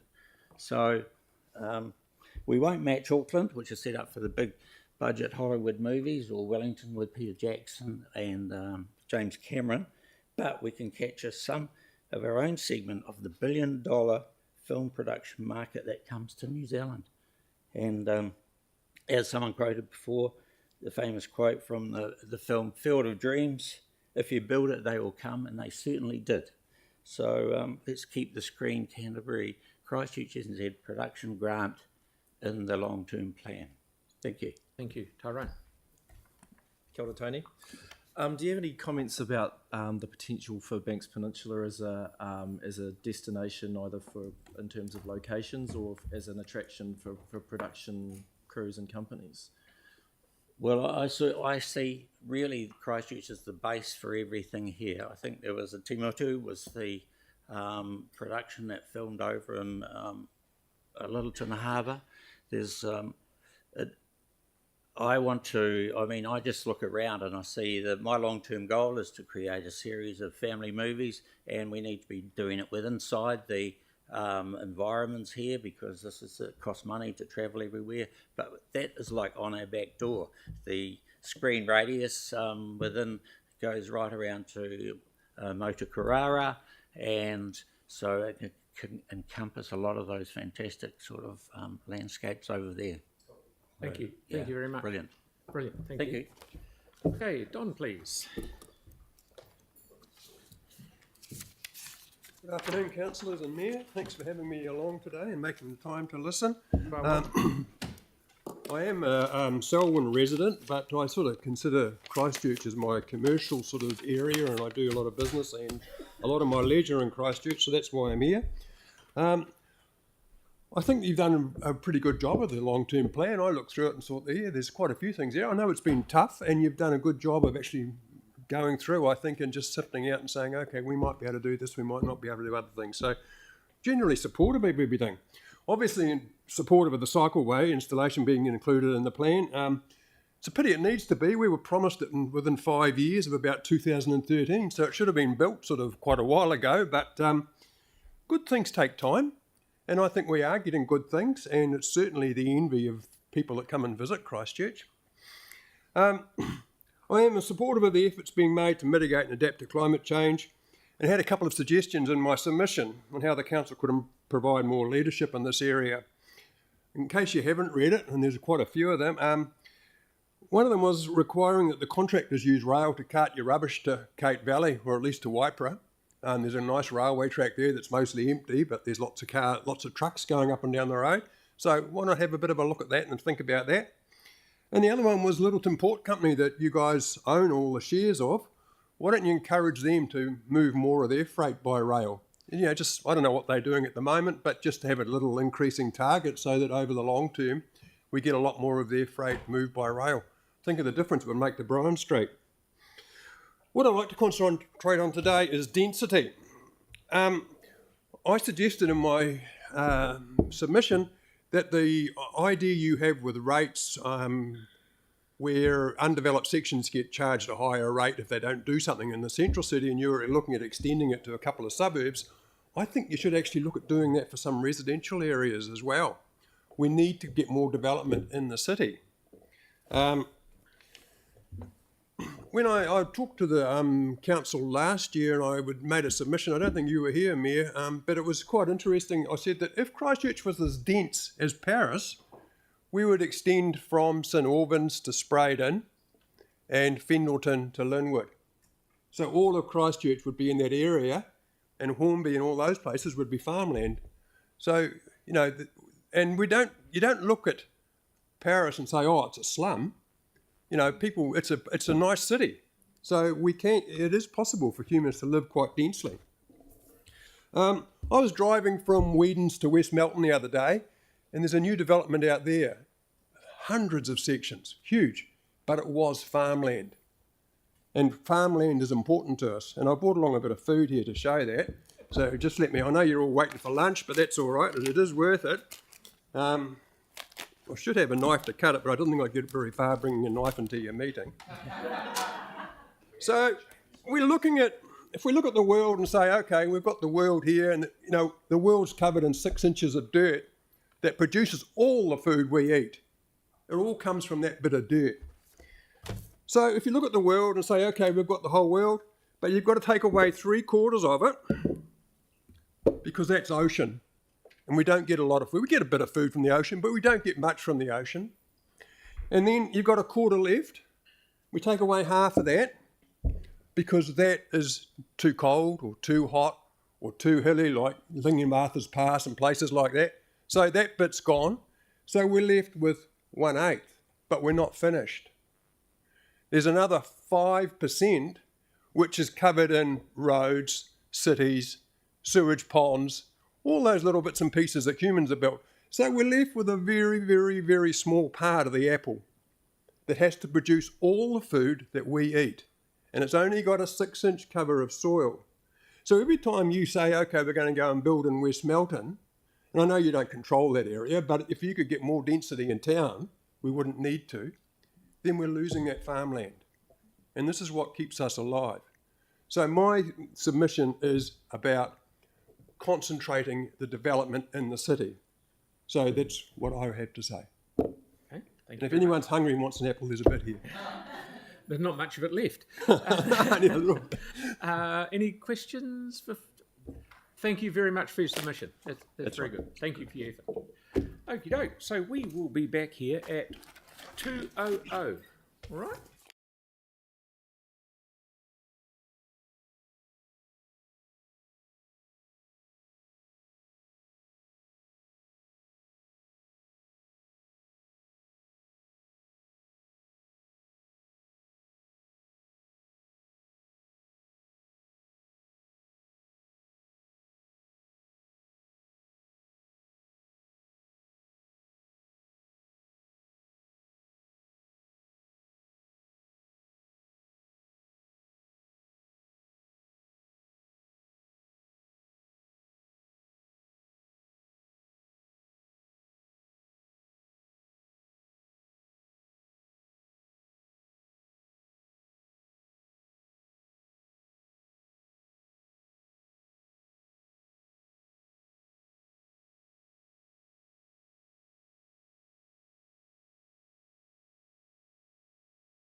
back, everybody. Thank you. Okay, here we are at 2 o'clock. Is Charles here, please? The floor is yours, buddy. Thank you for coming in.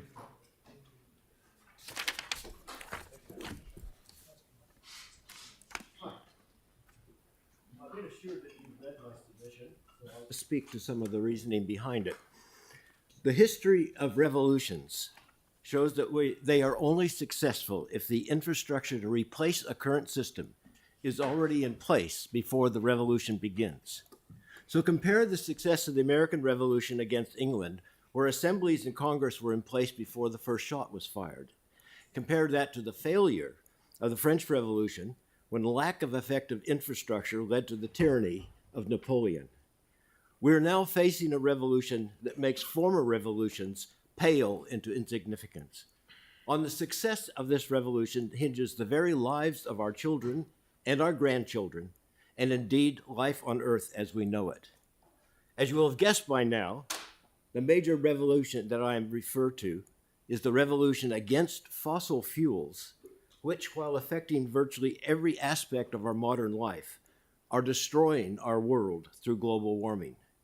In order for this revolution to be successful, as our children and our grandchildren demand, we must learn from history that first, an infrastructure needs to be put in place, an infrastructure of sustainable, renewable energy generation. Unfortunately, we have learned since the Paris climate talks of 2015 that governments around the world have shirked the responsibility of switching economies from fossil fuel energy to renewable energy, even though the cost of solar and wind energy are now lower than any other form of electricity generation. In New Zealand, our national governments have relied on our hydropower instead of building wind and solar programs that we need. Now, relying on hydro energy is a fool's game, as annual snowfalls are reduced and glaciers recede because of global warming. Ecuador, which relies, like ourselves, on hydro generation for 74% of its energy requirements, had to introduce electricity rationing last month because of global warming-induced drought. So we are at risk in the same way, especially since New Zealand government studies show that we'll need to double our electricity generation in the next 26 years. Our current generation companies are currently loading themselves with debt to pay larger shareholder dividends. This will be a recipe for bankruptcy and will mean that they will not have the capital to build the renewable infrastructure that we require. Therefore, as it happens throughout history, when national governments do not fulfill citizens' expectations, citizens turn to local governments. The local governments need to be ready and able. Now, only 2 countries have made significant efforts to revolve from fossil fuels to renewable energy: Denmark with wind energy and China with solar energy. And Germany is trying hard to join this exclusive club. It is to these countries that we look for examples to follow. China is covering industrial and retail buildings with solar panels. Denmark is planting wind farms on sheep and cattle farms. But Germany provides the best model for Christchurch. Many towns in Germany have citizen-initiated renewable wind and solar energy schemes funded by their populations with an eye not only for energy self-sufficiency, but also as an income generator for themselves and for future generations. Our proposal for a community-owned renewable energy program based on solar panels across our industrial and retail buildings, combined with wind farms in the Rakaia Valley, meets Christchurch City Council obligations to current and future citizens while ensuring self-sufficiency. And in view of increasing demand for electricity, this scheme will cost the council virtually nothing except the cost of planning, yet ensures a long-term income stream to both the council and all citizens who choose to invest in the scheme. As in the model currently being used in many German cities, it's already being used, what I'm talking about. Local citizens and local businesses will invest in bonds and stocks to build the initial fund for the required infrastructure, and then reap the benefits in dividends provided by this renewable energy scheme for themselves and for future generations. Remember, electricity is a very profitable enterprise with great benefits above and beyond the electricity generated. Therefore, our submission to you is include in the current long-term plan a provision for a working group to explore this proposed renewable energy program and learn from German experience, with the goal of implementing it over the course of this 10-year plan, so that Christchurch will have its own profitable generation company to meet future demand and protect current and future generations. Thank you. Thank you very much. That's very interesting. Thank you. Any questions? No. Thank you for making the effort to come in. Wonderful. Thank you. Thank you. Kevin, please.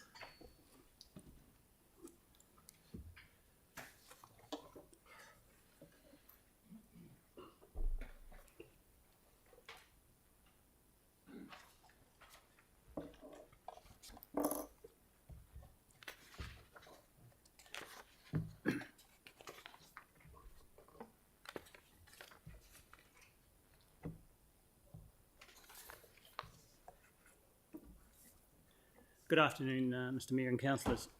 I worked in local government for 35 years, specialising in information systems and in governance and meeting procedures. Prior to that, I worked in the private sector, including civil engineering contracting. Today, my submission relates to these topics: rating system, the rating system for water rates and the UAGC, LIMS and CCOs.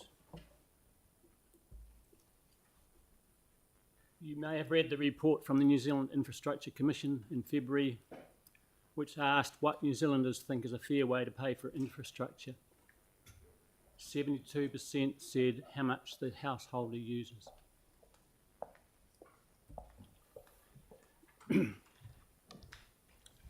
Christchurch City is the only council in New Zealand charging solely by capital value.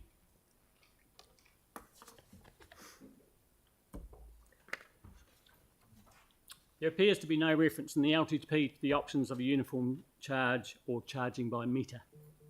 It appears that there has been a 10% saving in water use with the introduction of excess water charges. All metres are being read, why are you not charging by this method, and saving what could be a further 20% reduction in water usage. Sewer and land drainage should also be charged on a uniform charge. I've attached to my submission samples of properties selected on a random basis, which shows a difference between the lower and higher property samples of almost $1,000 for 3 waters.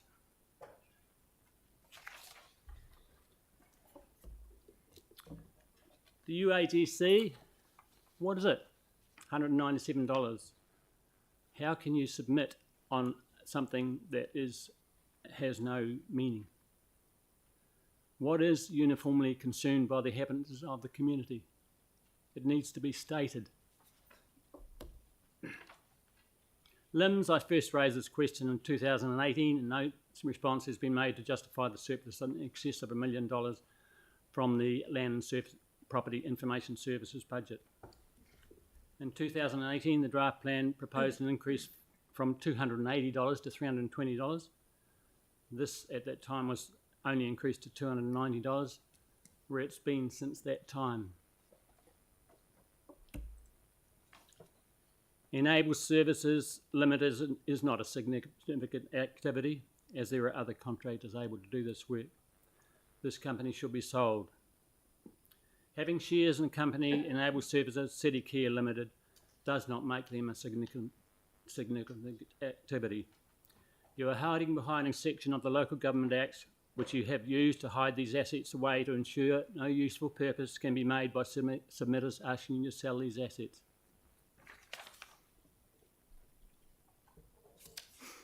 Council-controlled organisations should be working within the city boundaries, and a request should be made to CCHL to bring the activities within the city boundaries in the next 5 years. City Care has depots in Auckland, Clutha, Dunedin, Greytown, Masterton, New Plymouth, Palmerston North, Stratford, Tauranga, Timaru, Waikato and Wellington. Bring it home. Having spent the last 2 seasons privileged to be one of the volunteers welcoming cruise ship visitors, it has been delightful to hear the compliments, not only from them but other visitors and locals, on how great the city is looking in the 21st century. It's a shame, in my opinion, that the council continues with a 20th century rating system. Thank you, Mr. Mayor and councillors, for the time you take to make this city a better place to live. Thank you very much. Aaron, have you got a question? No, he covered it off by the end. Okay, has anyone else got a question? Actually, I will do it. Is on your water one saying that we're the only one charging on capital value? What should our charging system be? Volumetric? Yes. Yeah, because then it's the same for everyone. If you use too much, you pay more. Absolutely. And you'll get a saving is the more important thing. Right, because... I mean, it's only going to be $500 or $600 per household. Yeah. And you're making a mockery of the rating system. Yeah, I've got residents in my ward paying $3,500 for water. So just to clarify what Aaron's saying, that's right from the first drop, no free amount for it. Yeah, okay. I understand what you're saying. And yes, because other areas do charge from the first drop, and we're one of the few that don't. Thank you very much for your submission. That's wonderful. Okie dokie. Annabelle.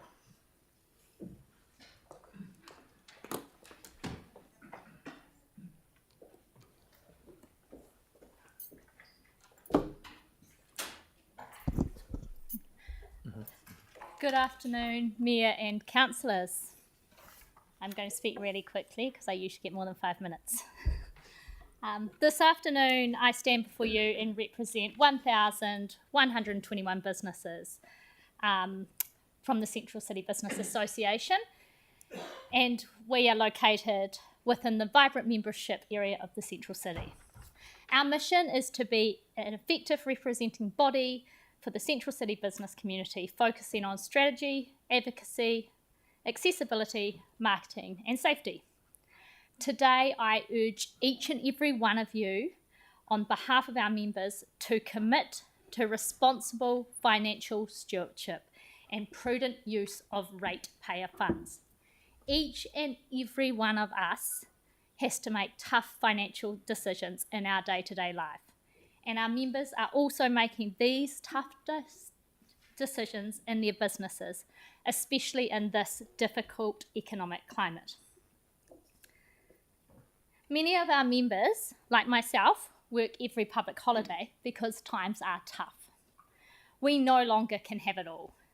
Now is the time to treat the ratepayers' money like you would treat your own and demonstrate responsible financial stewardship.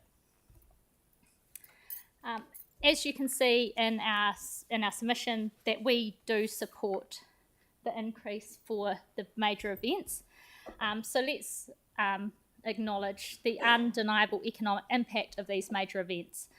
These events not only inject vitality in our city, but also yield an impressive return on investment.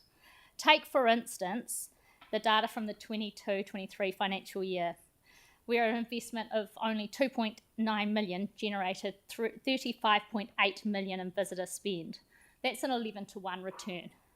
Similarly, a $500,000 investment on business events resulted in 25.8 million return over a 5-year period. These figures underscore the immense potential for economic growth and prosperity that major events bring to our city. Furthermore, business events play a pivotal role in fostering innovation, collaboration, and position Christchurch as a hub for commerce and knowledge sharing. Thus, we fully support the proposed increase in bid funding for major events, recognising that long-term benefits they bring to the community go beyond those economic benefits. On the topic of responsible spending, we stand in solidarity with the Council's decision to allocate zero funds to the Arts Centre Trust and the LTP. While we value cultural institutions, it's unjustified for businesses outside the Arts Centre to subsidise its operational costs. The uncommercial manner which the Arts Centre Trust operates, including the provision of no-cost parking, highlights the need for fiscal prudence and fair allocation of resources. I was highly shocked to learn in the Arts Centre Trust deputation that they do not fully recover OPEX. As a tenant, I pay full OPEX, which also includes rates, and I don't want to subsidise operation costs of other businesses. Don't get me wrong, Central City Business Association fully supports the Arts Centre, but not the Trust. We'd like to see you to reconsider expenditure, as you'll see in our LTP submission, especially the extravagant $3.5 million street upgrade for Te Kaha. In this current economic climate, that spending is unjustified and it diverts resources from more pressing needs, similarly to the capital project like the Gloucester Street trial. In the spirit of collaboration, we also propose the change to the Central City cleaning schedule. As you'll see in LTP, this operational shift would enable issues arising from Friday nights, such as litter, glass, waste, vomit, to be cleared away before Saturday retail trade, just so that increases the overall experience for residents and visitors alike.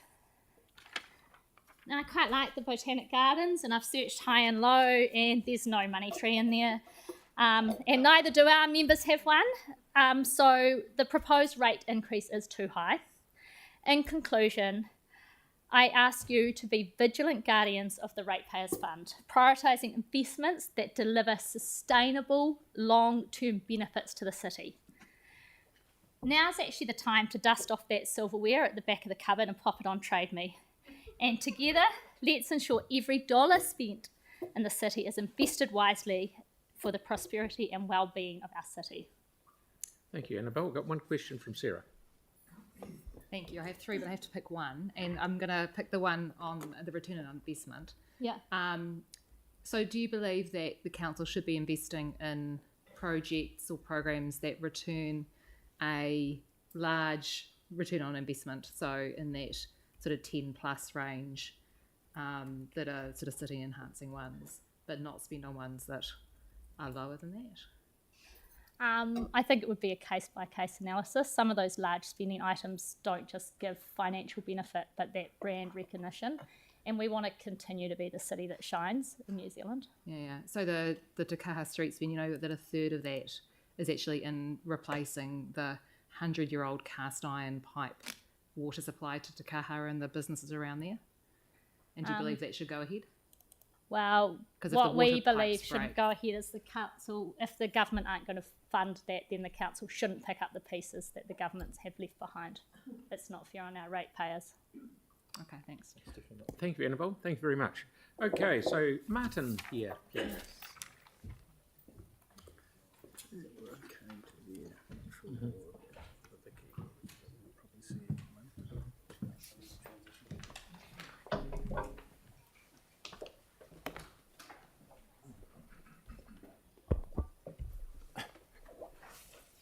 Kia ora, Mr Mayor, councillors. Thank you for the invitation to come and talk. I don't envy you in your task, nor the process of the professional speed dating that this is. So, tipping my hat to you. My name is Martin Field-Dodson here on behalf of Mainland Football, the governing body for football from within the region. First, I'd like to thank Council for being one of, if not the biggest supporter of sport within the city. Without access to the fields and facilities that you provide at next to no cost, we would not be able to operate. We are, however, operating in a system that is significantly under pressure. And this was highlighted in 2019 when my predecessor and the CEO from Canterbury Rugby sat here and presented to you about the lack of capacity within our current field network. This had specific reference to the northwest, southwest, and southeast of the city. Since then, our sport has grown significantly. As of today, we're close to recording back-to-back years of over 10% growth. It's absolutely fantastic. However, while in 2019 we had a struggling system, in 2024 we have the prospect of clubs with waiting lists. People from all types of communities wanting to participate but can't. We simply do not have the capacity in the network to accommodate them. Therefore, we are incredibly supportive of the Community Parks Sports Field Development budget of $85.6 million and extremely excited about the Sports Field Network plan that specifically refers to a network of all-weather, floodlit facilities and changing rooms. Council staff have engaged with us as the governing body on this plan, and our community is united in helping in any way they can to bring this to fruition. There is a sense of urgency, which is portrayed in our submission. We are heavily involved in increasing opportunities and reducing barriers for girls and women, especially on the back of the FIFA World Cup last year. Also those from low socio-economic communities, as well as those that are underrepresented in our membership. For clarity, less than 20% of our membership comes from girls and women. The challenge is, how do we cater for them? This budget line item and the Sports Field Network Plan is a significant part of the solution to this challenge. Therefore, we would strongly encourage the approval of this investment into our sports fields. Thank you. Thank you very much. Andre. Thank you very much. Some might not necessarily be aware that some of our pitches are not usable for half the winter when the clubs actually need them. Are you able to touch a bit on that and the feedback you've had and what strain there is on actually existing pitches? Yeah, and I want to be very clear that football is a game where the ball rolls along the pitch as opposed to one that I'm probably more useful in my background where it's played with the ball in the hands. And so when there is a significant weather event like we've had in the last couple of years and the pitches become have a bit of water on them and you play on them, they naturally cut up, and therefore at times the ball is very challenging to roll, and then you get the frosts and they harden, and that proposes a problem. We have a number of fields within the area that, after one or two usages might not be used for the rest of the season. And so with this plan, there is the prospect that perhaps we could hand those fields back to another sport, or perhaps go towards something like the urban forest plan. Okay. Very good. Any more? Yanni, please. Yep. Yeah, thank you. So you talked about the urgency. Do you have any specific fields that you'd like us to prioritise in terms of the development? Yeah, well, as I alluded to, we've got parts of the city that were under significant strain in 2019, and those are the clubs that are absolutely bursting at the seams. So the northwest, which would be in the area of Tulip Park, or in the southeast and southwest of the city. Some good knowledge of fields within our, love it. So, high usage fields such as Centennial Park, like anyone goes down there on a Saturday, like I did on the weekend, trying to find a park which has nearly 600-700 kids running around on it, would definitely be up there on the list if it was up to me. Okay, thank you. Absolute wonderful presentation. Thank you very much. Cheers. Thank you. Thank you. Daniel, please.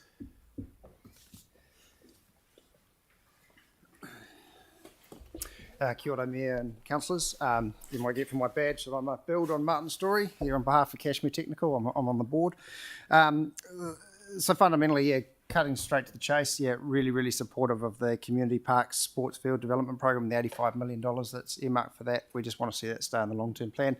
We compete against other football clubs most of the time, but today we're all on the same team. We just want to get that money locked and loaded so we can collectively build a plan around it. Some of you might know a little bit about Cash Tech. We were formed in 2012, a merger of the south of the city clubs, but we go back over a century. 1923 was our origin. We call Garrick Park in Wilson our home, but I'm pretty loose on the term home because there's no security around that ground for us in the long term, being owned by the Woolston Club, and some of you have an in-depth knowledge of what's going on there. For our board and our management, the certainty around playing and training facilities is the most pressing issue we are dealing with. It takes up a large share of our board meetings and takes us away from focusing on delivering community sport as best we can for our community. We need a funding plan locked in so we can, as I said, work with the council to define the right solutions for the entire football community in Christchurch. 5 years ago, we were talking to the council and community boards and talking about having 1,300 playing members across about 100 football teams. Today, we're up to 1,750 players and close to 150 teams. That's a 30% growth in 5 years. We have a waiting list of players most years. We're the biggest sports club in the region. Our community of players, supporters and their families would be close to about 10,000 people. So, having a positive impact on football in our community has a positive impact on the entire community. We really appreciate the small improvements in grounds and facilities that the council has helped facilitate over recent years. Lancaster Park, I actually played on it last Saturday and played against Yanni. Yanni's team won. As much as I have to begrudgingly admit that. But it just doesn't provide the certainty we need. In 2011, the Auckland City Council committed to 37 new artificial playing fields across its region over a 10-year period. And that was on top of what was in the long-term plan. Wellington has a similar story. We're just asking for comparable local investment. That's it. That's no more than what's been provided by other large and competing cities, and a clear plan. One dedicated all-weather football pitch, owned by the council, that's over 15 years old, just isn't cutting it for our sporting community. Artificial surfaces with lighting and changing rooms increase utility from about 10 hours per week, and that's when the weather's good, to well over 40 hours. These types of spaces serve four-year-olds playing for the first time right up to walking football and can easily be multi-use. If you've seen Logan Park in Dunedin, it's got a cricket pitch right in the middle of it, between the two fields. There's often a view that these sorts of facilities are for performance sports only. We've done an assessment. Our 11 high-performance teams, that's from under 13 right up to our first team, would utilise 2 artificial surfaces less than a third of the available utility time. The rest of the capacity would be open for very young players, schools, other sports and community activities. This investment is crucial for the continued development of our city and links into all of the council commitments around goals for more people to be more active more of the time. We need the playing and training facilities and we need them soon. So first of all, we need to commit to this money in the long-term plan, but we really want to work to bring this investment forward as best we can. It was noted in our submission that a lot of the investment that's in there is earmarked for the back end of the 10-year period, and we would really like to see the investment start earlier than that. Look, thank you for the time. Speaking on behalf of Cashmere Technical, but hopefully voicing all the clubs that sit in behind Martin and us today as the biggest club in the region. Thank you. Thank you. Tyrone? Go to the mighty Cashmere Technical Football Club, I would say. My son's a long-term player and currently plays in the Premiership team. Great. Wonderful. Have you thought about relocating to Littleton? I understand the Waterside Club are one of the foundational teams of the club, and there's a wonderful pitch over in Littleton that it's just been relayed that could probably see a bit more use from a great team like Cashmere. Yeah, well, it's an interesting idea. I mean, I have a feeling, but I might be right that the heart of Littleton's now more associated with Fairmead. But the key thing for us is we know where our heartland. We know where our heartland is. It's in Woolston for our senior team. But it very much is Centennial Park for our junior team. I've coached since first kicks in the club before getting my son's far too good for me to do that sort of stuff now. But there's 700 or 800 kids go through Centennial Park on a Saturday morning. It gets thrashed, it gets trashed. First bit of rain and it gets closed. So kids miss out on their sport. Okay, thank you. Okay, Kel. Yep. Yeah, I was chair of the St Bede's Football Club for 4 years, and we didn't have any artificial turf and couldn't get on the hockey fields. The fields out in the artificial turf out in Yoldhurst how has that improved the standard of high school football since they've been playing out there? I think the more kids can play on artificial turf, the better. We have seen some good initiatives in the city as a result of the turfs out there. And yes, for our under 13, under 14, under 15, under 17 academy teams, which is the elite end of town. Mm-hmm. So it's about 6 teams in each grade across they generally get to play on turf. We've moved the 14s and 15s to Friday nights, so mainland and Friday nights, was a really good initiative. But the issue is the training facilities as well, training and lights. So in our club, our kids miss a lot of trainings during the winter as a result of fields being closed. And you do notice the difference mid-season when Christchurch United, in a private-owned field, their kids can train all season. It's inequitable. Okay, thank you very much. That's brilliant. Thank you. Do we have a plan to introduce more artificial turf? Yeah, the Sports Field Network plan's coming to council next Wednesday for a decision. Oh, okay. How convenient. The ink is... Oh, no, it's been around for a while, so it's good. Bill, please. I wonder if you're talking about a similar thing. I wonder. Oops. Bit of conflict. Bill and I played football together many, many, many years ago. Andrew was rather a good footballer, a bit argumentative, but he was... Things haven't changed much. And also, too, I think in those days, he played for Technical, and we played at Ensors Road. And I don't think it was the best of services. So what we're heading towards today, I'm quite sure, in the long term will be magnificent for our younger players. We certainly didn't have those facilities when Andrew and I played. Anyway, so good afternoon, everyone. I can imagine that your brains are mush listening to what you have done for so long. I'm Bill Cowan, and I really appreciate the opportunity of speaking. I'm a life member of the 2 previous organisations, Mainland Football and what is now Cashmere Technical. I received this award from Leanne Dalzell in 2019, and at that point I think that the field network plan might have been reached 5 years in the making. And when Leanne said to me, Bill, aren't you going to say something? I'm not usually lost for words, and I said, look, in all honesty, I really appreciate that. Nice, but I'd far rather have what I've been arguing for the last 40 years for sport, which is a really, really good field network that for the community that we can be proud of. Christchurch can be proud of.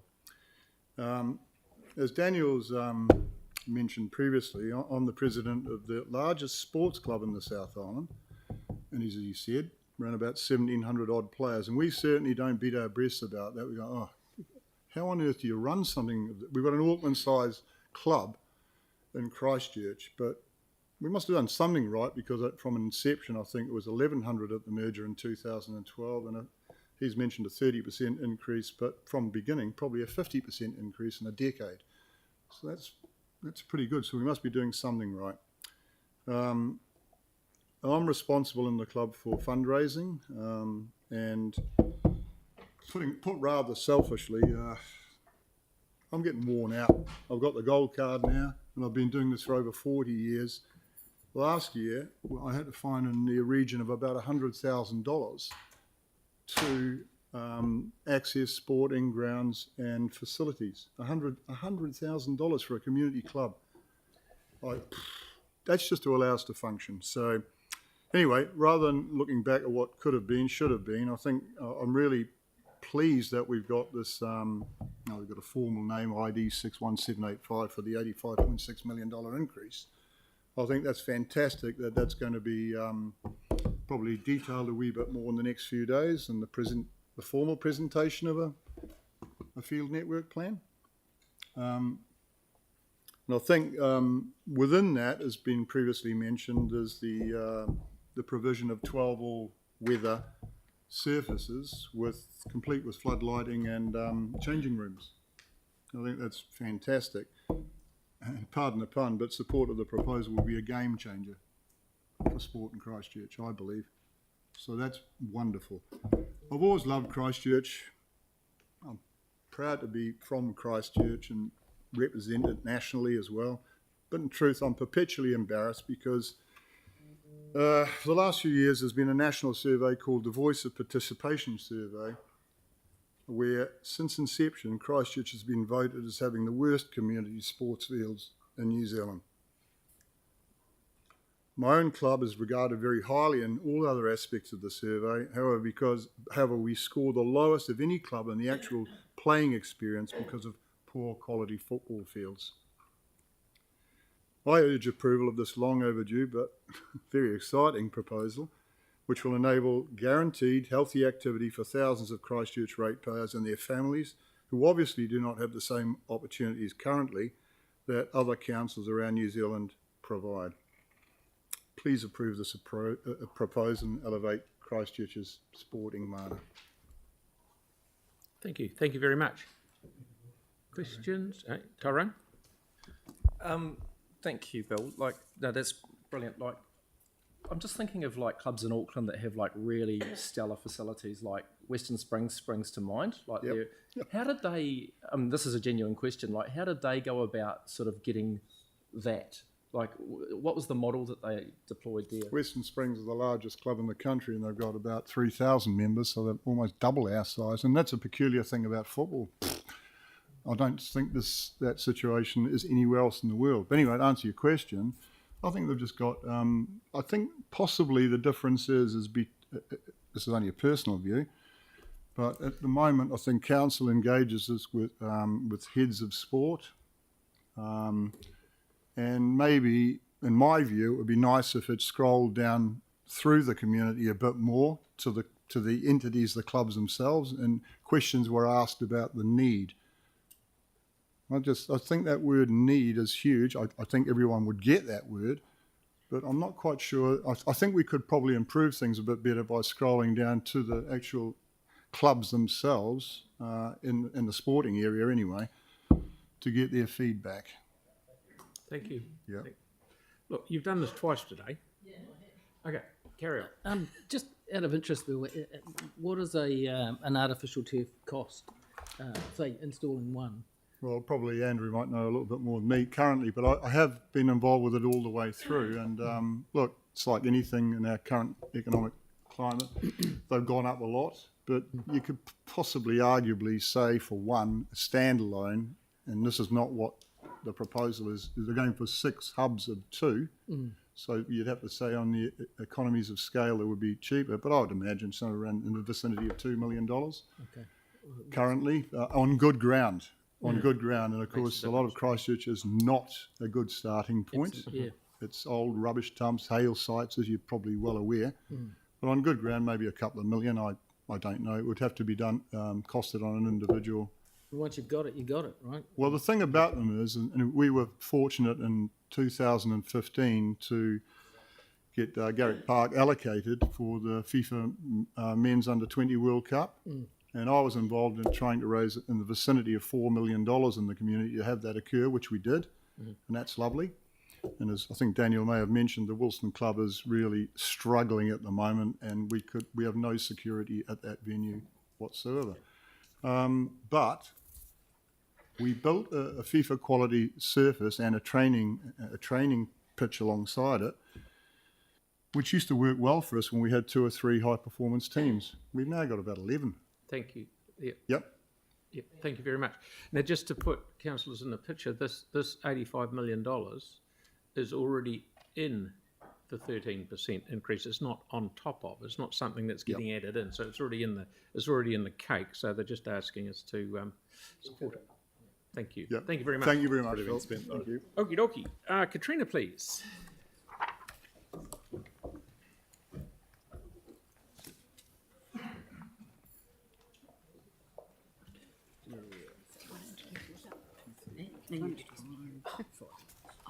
Yeah, okay. You're the one speaking. Okay, yeah. Hello. Kia ora. I'll just introduce Ro, our community worker from Te Waka Araha. I just want to say first, thank you for hearing us today, and I appreciate that it's not easy hearing many voices. But today I represent the voices of those in the city that do not have a home. For some of us, it may be really hard to imagine life without your home. If people were to be rung on the phone or asked, what would you want to spend your rate money on, housing may not be their instant response, unless they work in the community perhaps, because we see that the lack of affordable social units is becoming so serious that I feel I'm actually having to deliver a warning to leadership.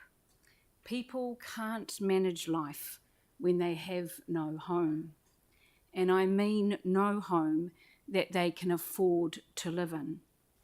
There are vacant flats, and we've seen that in the paper, and new developments in New Brighton. However, unaffordable if you're on a benefit or a single low income. The rent, $450 a week, is a barrier. Investing in social housing is what can make a healthy city. And it does my health absolutely no good when I see someone homeless. And it kills the health of the people of no home. They become desperate, physically, mentally, and emotionally. We do not give dignity to any one of our citizens when investment in affordable housing is lacking. So we ask that the council raise their financial commitment to building affordable social housing. And the details on how that can be done is in the written submission. And we note in that submission a significant part of the cost will be covered from the council's share of rents. As an organisation, we host many people for many hours a day, because they can't eat their breakfast in warmth, they can't power any phones, or they just need to get out of the rain, they can't have a friend for dinner, they don't have enough money for a roof over their head. And it's hard to imagine that this is true in our city, but it is. And everyday volunteers alongside community workers are holding the reins and doing their best to keep the hopes of people up. Yet we know people will react when they are feeling hopeless.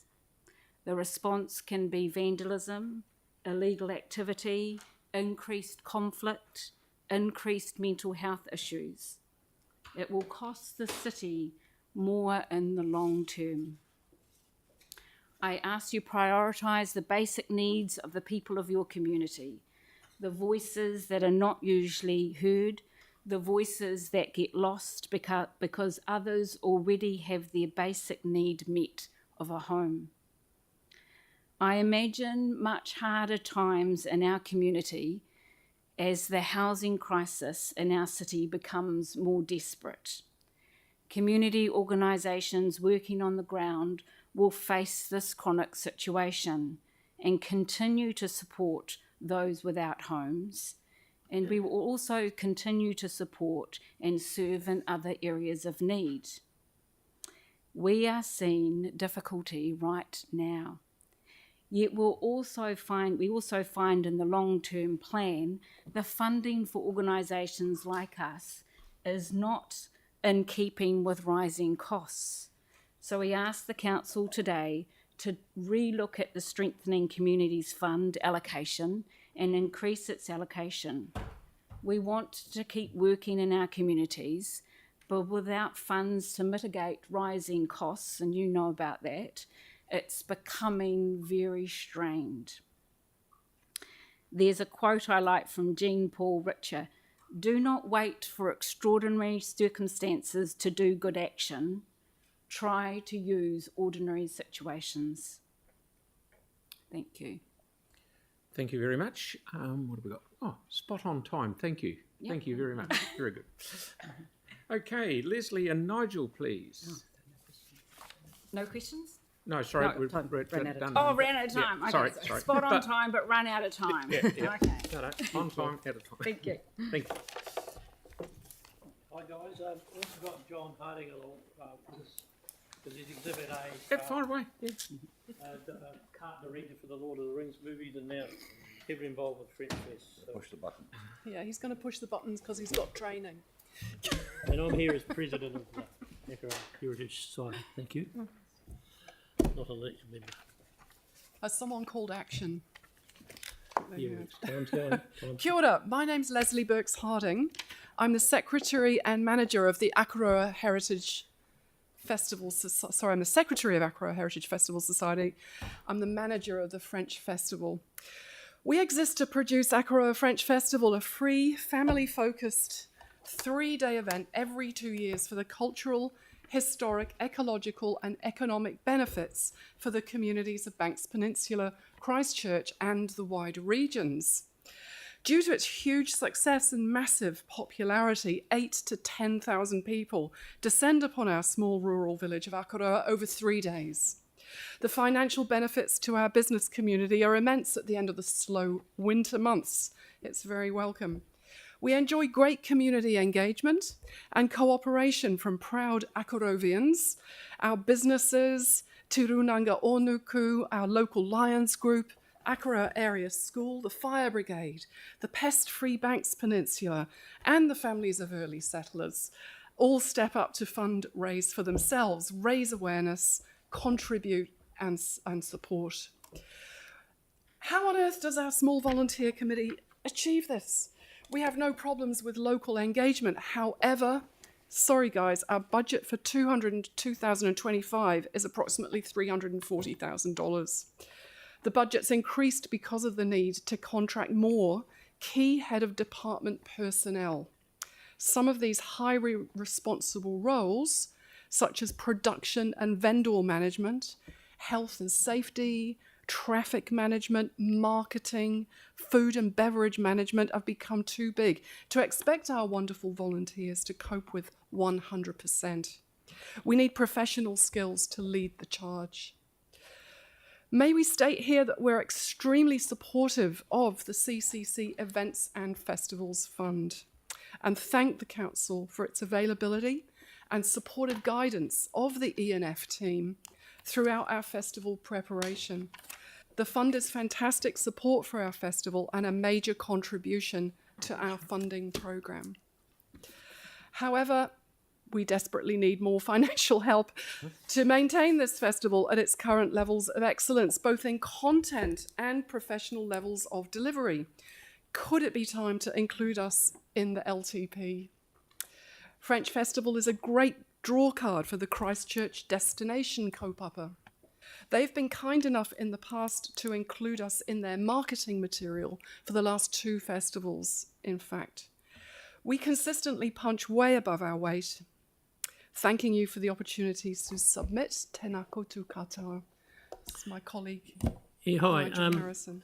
For those of you that think you've seen a French festival and went 10 years ago or earlier, it's totally changed.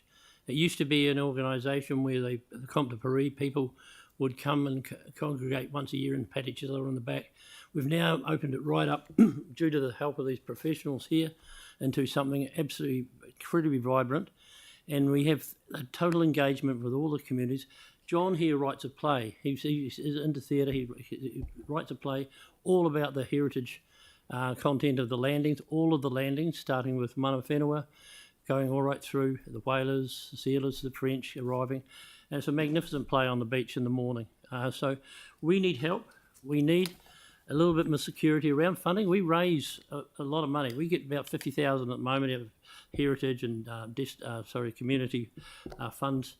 We really do need 120 certainty, 120k certainty for the next one and ongoing, so that we can then have a decent base to get lots of fun. We do get funding. We do get a lot of money through the cabaret and the likes, but we just need a little bit of security and support, and we need help basically. So thank you. Thank you very much. Tara? I mean, I don't want to get in front of anybody, but Kia ora, thanks so much for your for your submission. So it sounds a little bit like you're a victim of your own success in a way. Afraid so. Yeah. And I've got kind of a two-part question very quickly. So one, I guess, is there anything that council can do in kind to sort of alleviate the admin on what you're doing? And secondly, it sounds like you are expanding and sort of really forming a good part of that offering of Banks Peninsula and Destination Banks Peninsula as well. And do you have any comments on that? Well, I'll answer the first part of that. And basically, any help we can get, we will be taking it We're not gratefully. isolated. You know, we're not proud. It's like anything. And in kind, most definitely. Like the events and festivals, people are very, very helpful, as I've said. But, you know, if we could be gifted the use of traffic management or gifted some waste removal or anything really basic like that that costs a whole heap of cash, that would be massively, you know, beneficial to us and means that we don't have to raise that money or seek that sponsorship. And we do seek a lot of sponsorship for people to help us with our various responsibilities. Right. Okay, thank you. Aaron? So I'll ask a kind of a bigger question, because we get asked for quite a lot of funding for Banks Peninsula and stuff and various projects, and they're all worthy. There's really good ones. Given the French got a bit duped a couple of 100 years ago, what about the possibility of handing back Banks Peninsula to the French? Would be like Canada, where we live side by side, British and French rule. They could throw heaps of cash and just no nukes. All that kind of thing. Thank you, Aaron. That was just trying to be helpful. Bonne day. Merci beaucoup. That was just one of the groups that bought Banks Peninsula. Yeah. There were actually 3 or 4. So Just an answer to the end of Tyrone's question, which, if you could remind me slightly what it was, because I think Nigel's the one to answer that. Basically, we've turned we've tried to turn Akaroa and Banks Peninsula into the coolest, grooviest little part of New Zealand possible, and for 3 days it is, and 8,000 to 10,000 people, as Leslie said, come from the top of the North Island and Australia, all over the place, already booking their tickets for a year and a half's time away. We can't squeeze many more people in, but they keep showing up. Okay. Thank you. Thank you very much. As far as a destination for Christchurch NZ or Destination New Zealand, we'd love to. I mean, we believe we are a strong part of that. We would love that recognition, basically, I think. Birthplace of Canterbury, arguably the birthplace of New Zealand. Thank you. Thank you very much. Good on you. Thanks for coming in. Yes. Thank you very much. Hey. Okay, Chrissy, please.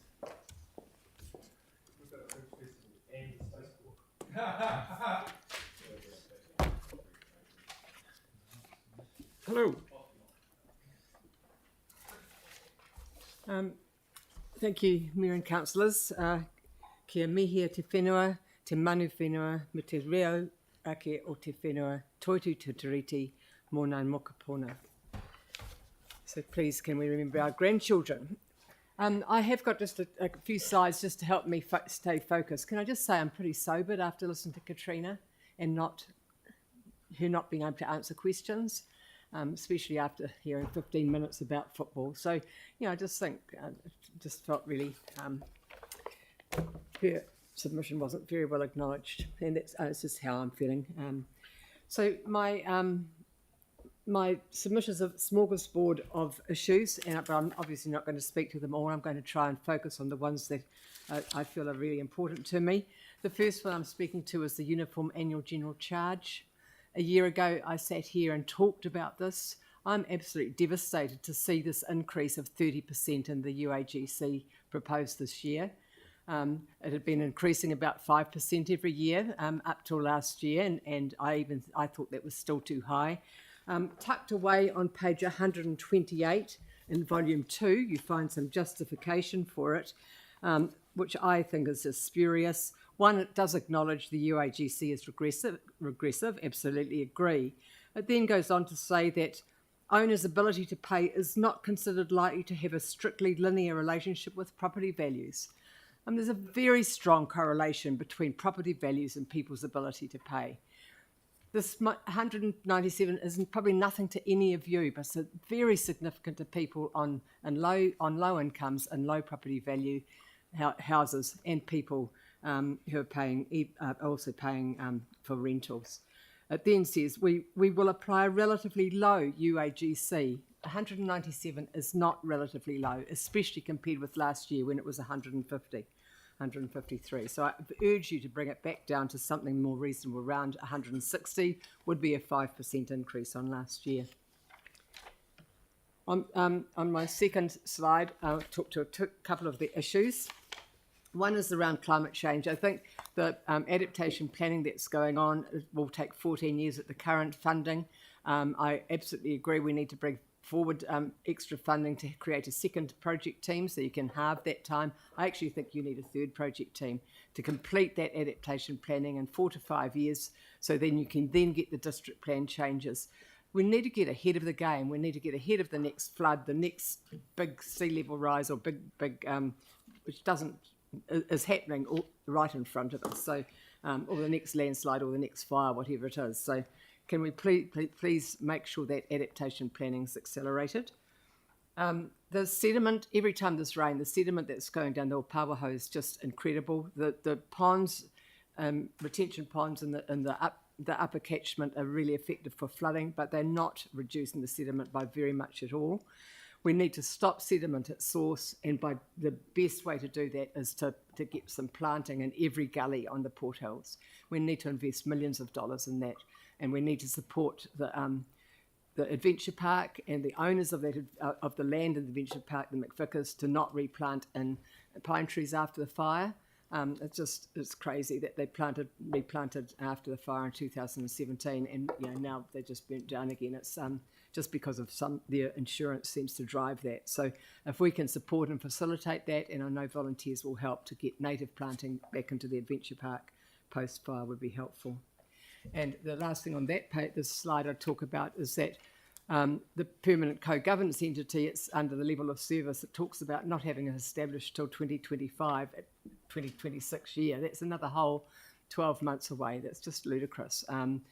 There's no reason that it can't be done within the next financial year. And my last submission, I'm sure you've heard lots of people talking about the walking and cycling, but certainly the major cycle routes, I just absolutely need to be completed, especially where there's been significant planning and consultation happen so far, like the Wheels to Wings. It'd just be really stupid to stop that. And I think that they have to go ahead, independent of whether you have government funding or not. As a cyclist, there's a lot of us go out and just join up all these cycleways and make cycle routes around the city, and it's a lot of people my age are active in it. And the one that I didn't have on my slide, but I will just mention, is this in the consultation document. It talks about spending some money in the Opawaho Heathcote River to make it a site of ecological significance in the district plan.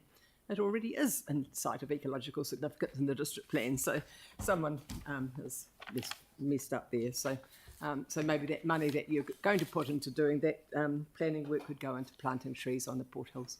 Thank you. Thank you. Any questions, please? Aaron, and then Yanni. Just around your comments on rates, Chrissy, do you think it's fair that people that bought houses in areas that have changed in value considerably over 50 years that are now retired pay a quarter of their entire income just in rates? Because it's not just, low income people, it can be lots of people in their retirement. I'm not sure what the question, I'm not sure what you're saying. You were referring to only people in low income areas, so low value properties, but the UAGC is unfair. But the rates are inherently unfair for people that are in areas that are rated really high if they're on a retirement income. People on fixed incomes are finding money to pay in ever increasing payments, whether it's rates or groceries or power, all those things. It's tough.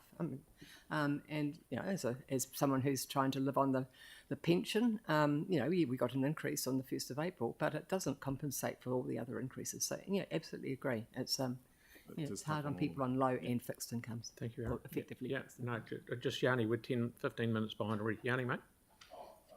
I mean, just so you're aware, we've had submitters like Forest and Bird come in and actually want us to do more around areas that are called sites of ecological significance that don't seem to have much protection. So the desire is to actually enhance the protection around those sites. So I just, rather than introduce it as a site of ecological significance, it's actually the budget is to look at doing more around protecting it and enhancing it.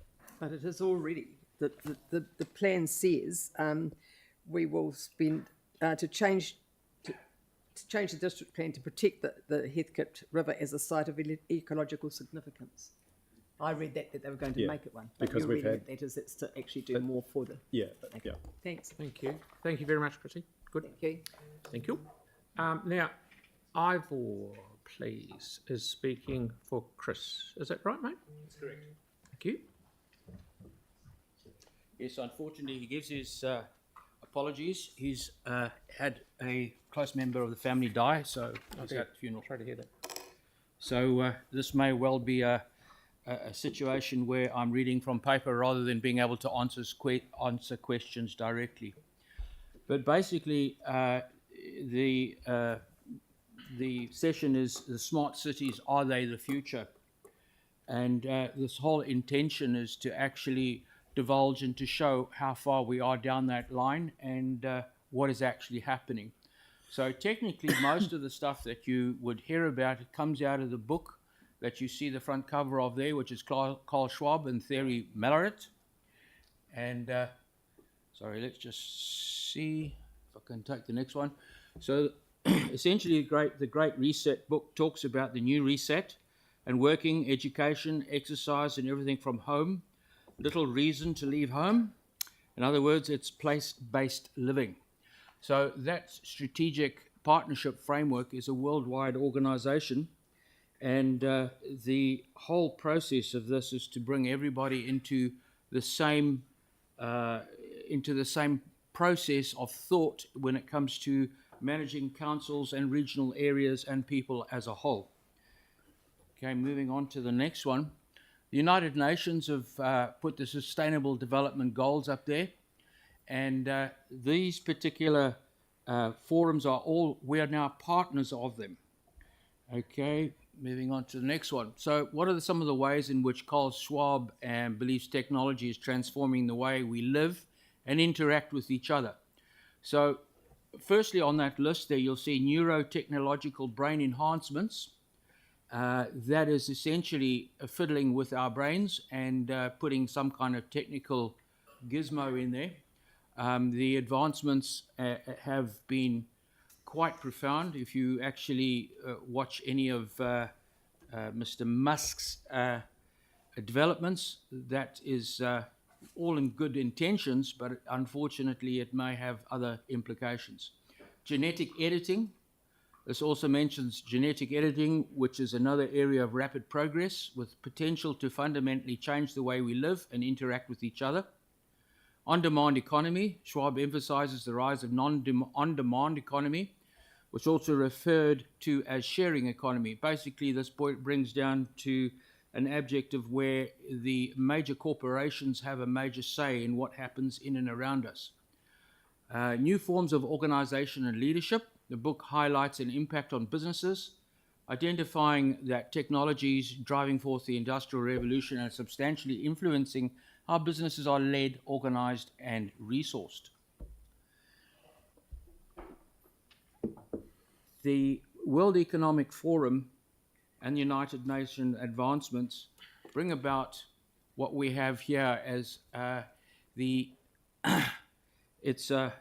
shall I say, it indicates a fourth industrial revolution, and they call it unique. It's driven by basically network-driven smart cities, countries, and regional clusters, which understand and leverage the opportunities of this revolution, top-down and bottom-up, acting with holistic and integrative perspective. New Zealand in 2021 is the first nation in the world to have every council signed up to the Smart Cities Council. So as you can see there is both parties engaged in a range of networking under the partnership the Association of Government Information Management and Smart Cities Council Australia, New Zealand, will work together to provide world-leading resources to the councils. This is already quite far into progress from what I understand. The industrial revolution will change how we work, and this poses a question that we need to actually consider and think about. In 2016, two academics from Oxford University came to the conclusion that 86% of jobs in restaurants, 75% of jobs in retail, and 59% of jobs in entertainment could be automised by 2035. What are you going to do with those people that no longer have employment? Okay, so leading on, I see my time is running out quite quickly there. Smart cities are developing a new development code, and the targets, the building and digitisation. Then if we move on, there's central bank digital currencies. This was announced last week on TV1 News that we are moving towards this, which essentially means that the normal fiat currency that we have is falling away. Facial recognition. You're nearly there? You're nearly there? Sorry? Are you nearly there? Yes. Up. Yep. Yes. Okay, facial recognition is an important part of the smart cities and will be part of the whole process. For example, in Oxford in the UK, the implementing of the 15-minute city and smart cities is based across zones. There will be 6 zones.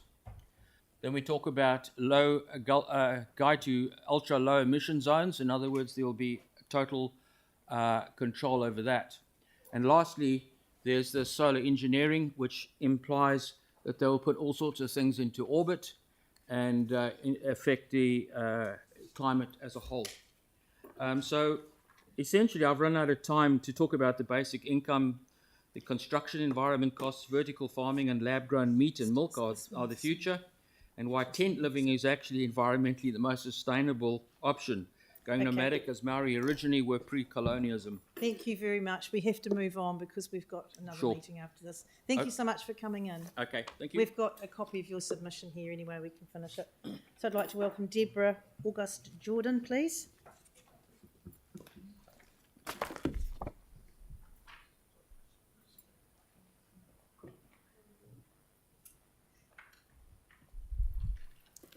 Welcome, Deborah. Sorry, we do have to be strict with time because we've got other commitments today.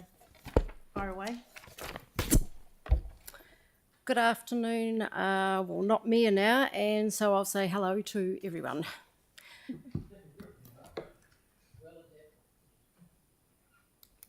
It is with trepidation and concern that I have for those of us that have stepped forward to now speak that we will truly be heard and you will take on board what we are saying.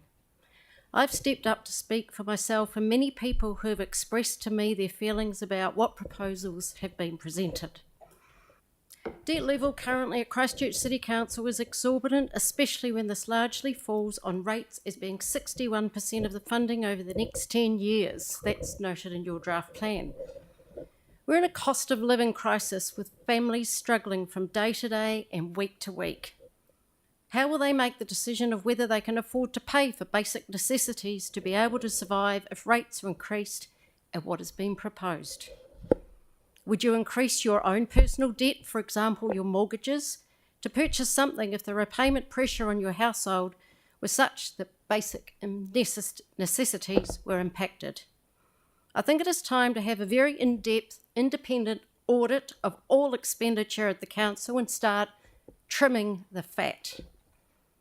Unnecessary wasted money is being spent. One example that I've got very locally, who my local councillor knows about, 3 stop-go lights have been put on sideline streets. They've been there for 7 days. I'm trying to find out what cost it is when the people in that area didn't even know it was going to be happening. Very basic works are being done on those streets. Now's the time for you all to think very carefully about what you do or do not approve. At the very least, a single-figure percentage increase would be more prudent and a low percentage increase preferred. It will require you all to look hard at where you can save some money. Local body elections are late next year, and the people of Christchurch will be watching more closely than ever what decisions are made around this table and what impact this will have on the rates. Your strategic priorities for 2022 to 2025 were to build trust and confidence in the council. Do you really feel that being halfway through your term, that trust and confidence is being achieved? Trust is earned. Chlorine's a major issue for many people, and I'll speed up. Are you all happy to drink water from your own properties unfiltered? Out of curiosity, I'd say probably some of you here have had to go and purchase filters. Our skin is our largest organ, and every time we are showering, we're taking this water into our bodies. Chlorine chemically bonds with our protein in our skin and hair, making it brittle and dry, causing the skin to itch, dry, and age prematurely. Chlorine is not only absorbed through our skin, but it is also vaporised in the shower and is inhaled into our lungs and transferred directly into our bloodstream. Many people who had skin issues prior are now being exacerbated. I'm one of them. I've had to get a filter because of that. New chlorination equipment has, in their plan, says 51 million. Reallocate this money. No one in Christchurch wants the chlorine. Infrastructure is leading to be done it's long overdue. It does need prioritising because I've seen many leaks appearing, so I agree with that. But the infrastructure should have been done long before now. You can start passing those out now. The climate is changing and always will be changing because it is being manipulated by geoengineering. Cloud seeding has been done for decades and needs to be addressed as a major concern. Don't disregard or mock or laugh. Look up the third patent on that page, if you choose to, US 631521-3B1. That one's got something glaring information-wise. Also included is a document concerning Derwent Valley in Tasmania that was cloud seeded the day before and created deadly flooding. And I bring this back again to the subject. We are being manipulated by geoengineering. Lastly, I would like to make a firm no to the wheels to wings. Over $8 million has already been wasted, but what we should have had done was Hereward Road, Breens Road, Gardeners Road intersection lights. I would like to thank you for listening to me, but I do implore you, search those patents. There are many more, and read the document I've given you. Thank you. Thank you, Deborah. Sorry I had to shoot out. Is there any questions, please? Okay, thank you very much. Okay, Colin.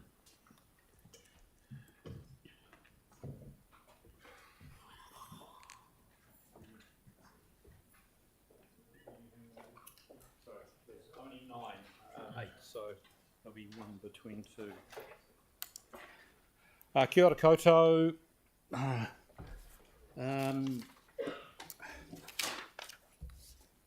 There'll be a few pictures. Starting off,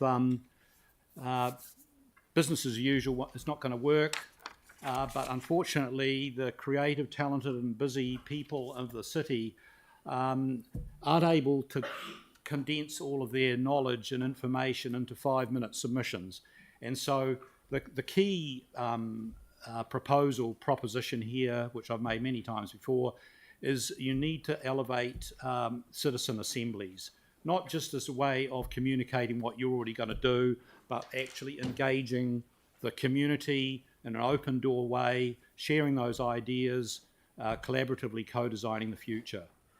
I should note that I'm supported by lots of different groups, including all the students that I've just come from, and you've seen all these ideas before, but where are we at with them? National Park City, celebrating all of the incredible diversity of our place and the connection of people and nature.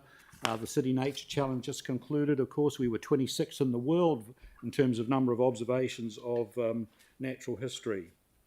Designing the heart of our city, the square, into something that represents all the layered history of our place in a very sort of tangible way, And of course, preserving the ruins, I would suggest, rather than spending trillions on building some sort of mock-up of what people thought it was there before. If anyone's been to Athens or Berlin or Coventry, you can see other models which we should be applying. Incorporating nature and sort of English parkland concepts along the Otakaro Avon River through the centre to represent the strength of Te Tiriti partnership as a woven rope. These are all sort of part of the sort of overall ideas. And of course, out of those ruins emerging an elevated plain table, like on the top left there, that celebrates and reaches out to all of our rich cultural and natural diversity.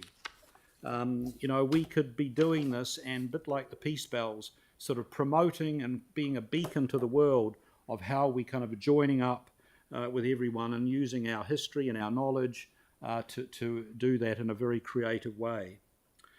The Christchurch 360 Trail, of course, the first urban Great Walk. Every time I hear about Te Aroa being promoted around the country, I'm thinking, and it's closed because it's oversubscribed or the Great Walks are damaged. I'm thinking, why aren't we shouting out from the roofs? Here we are, we're open for business.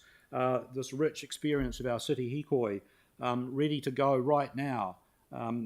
Let's do it. We've also can promote the kowhai trees across our city through the streets. The City of Winter Gold, is another sort of idea that we can promote.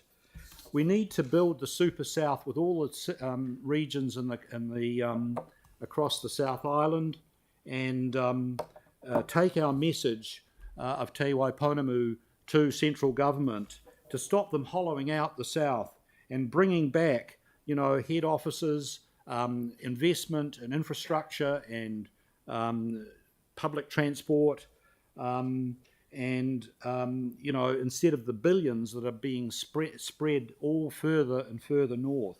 We really need to take a stand on this. And to some extent, somewhat sort of complementary to the previous speaker, I need to say we don't need to lay people off or reduce services or raise rates. There are other ways of dealing with that. We might need to flatten the executive salary mountain and spread the love a little bit more widely. I know that a lot of people may not like that. They may disappear. Well, okay, that will help reduce the costs as well. We need to focus on well-being, equity, identity and nature and cultural layers. Our whānau, community, nature, art, out to the global village and sort of promoting that model throughout the world. If we can be, good ourselves, we can share that good worldwide. There is urgent precautionary steps we need to take. We need to think differently, and that's where the citizen assemblies, town and gown, brainstorming exciting futures comes in. Please don't just tell me we love your passion. I've heard it so many times. I want to use it to catalyse future-proofed outcomes. Raise us up for our compelling attractions beyond the radar, be the biosphere reserve of the South in all the dimensions of wellness, cohesion, life and beauty. Kia ora. Thank you very much, Colin. Okay, Aaron. Yeah, so quickly, I have planted 3 kowhai trees because of what you said. But this morning we were asked by the Geopark Trust from Banks Peninsula about funding some sort of platform for sharing information. You've already got your one. Is there a chance that you guys could meet up and, the one you've got where everyone's feeding in the information? So have you met with them? And we already joined up. We've already done joint field trips for the Geographical Society last year. So the Geopark is one of the 14 credentials that we have for a national park city. And bear in mind that needs to be sort of worked in with mana whenua to create a appropriate Māori name for it, like Wairiki and Bay of Plenty have done with all of their local iwi. Okay, thank you. Thanks very much, Colin. Thank you. Kathleen, please.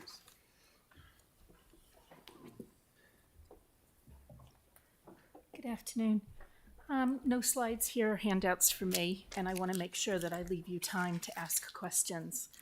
So I just say in summary that when I knew I was going to make a submission after 26 years of living in Christchurch, and I wanted to approach it as I would my own business books, which is looking at my income and expenditure. And if I diversified my income appropriately and also made my business efficient. And I have to say that nothing that was published convinced me that this is an efficient organization and that appropriate scrutiny has been given. So prior to even the publishing of the LTP, I asked questions because I knew it was going to take 20 working days to get some facts and figures in front of you. And that's what's included in my submission.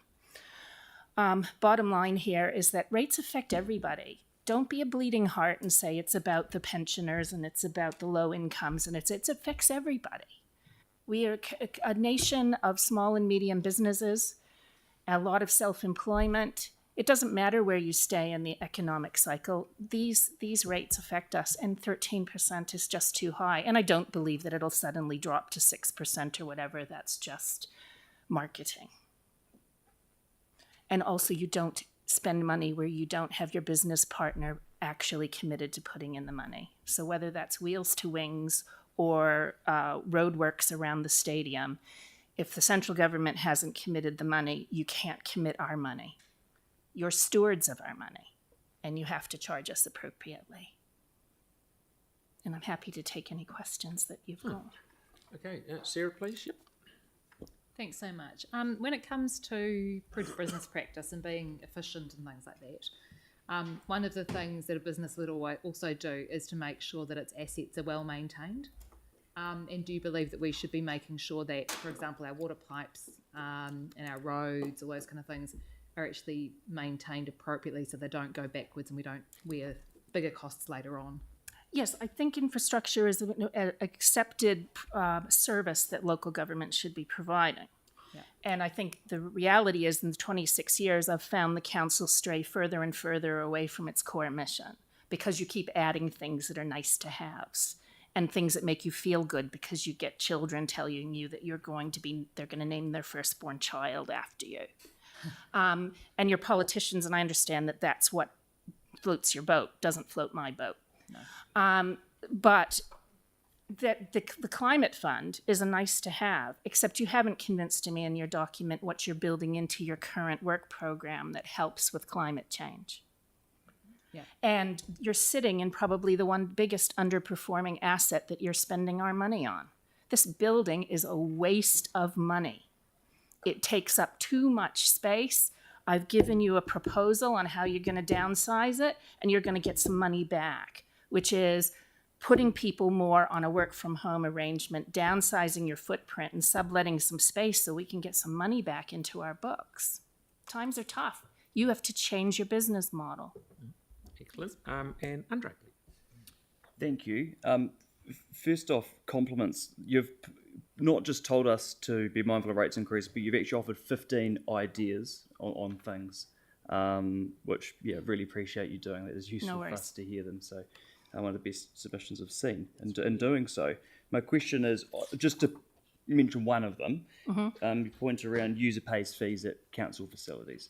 Where do you think we should be going with that, and what would be fair? How do we avoid making it unaffordable for people? Where do you think we should go? Again, I didn't have the financial model in front of me for what was proposed, but you've got Arana Park as an example saying to you that they're getting 65% of their operational income from fees, and they're needing help.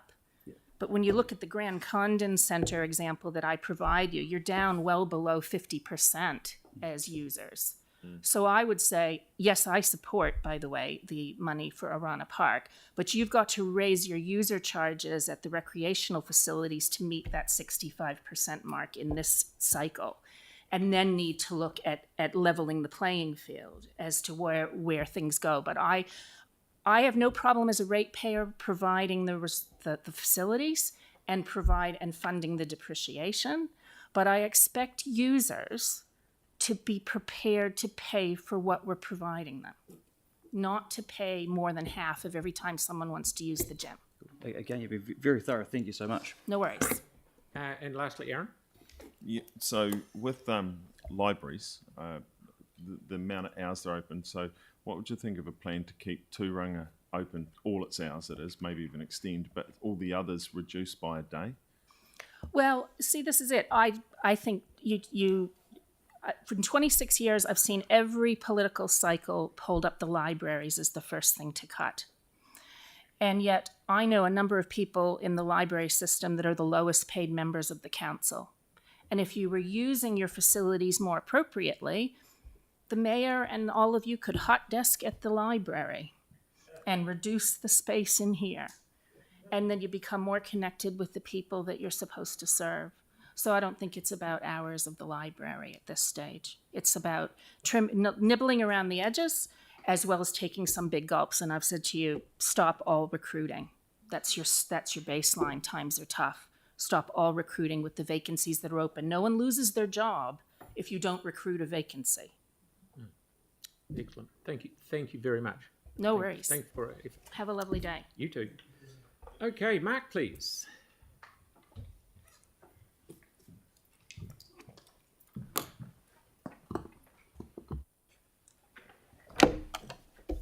Councillors, thank you very much for the opportunity to make the submission. We'd like to extend, and would you ask to pass on our gratitude for the work of the Heritage team and our thanks for their professionalism and dedication of the Heritage team. And we ask you, would you pass on our gratitude for their work that they're doing. As regards, I'll pick out the highlights in the long-term plan. As regards, we support putting aside expenditure for what we presume is the restoration of the Canterbury Provincial Chambers. That's unclear as to what's going to happen.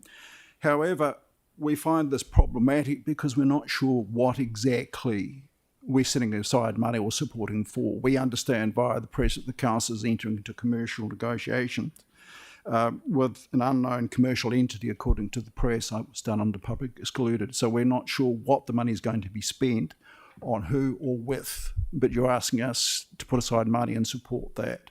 So we're formally requesting a full consultation with public input, along with full disclosure from the council in regards to the future of this important and its internationally significant heritage building.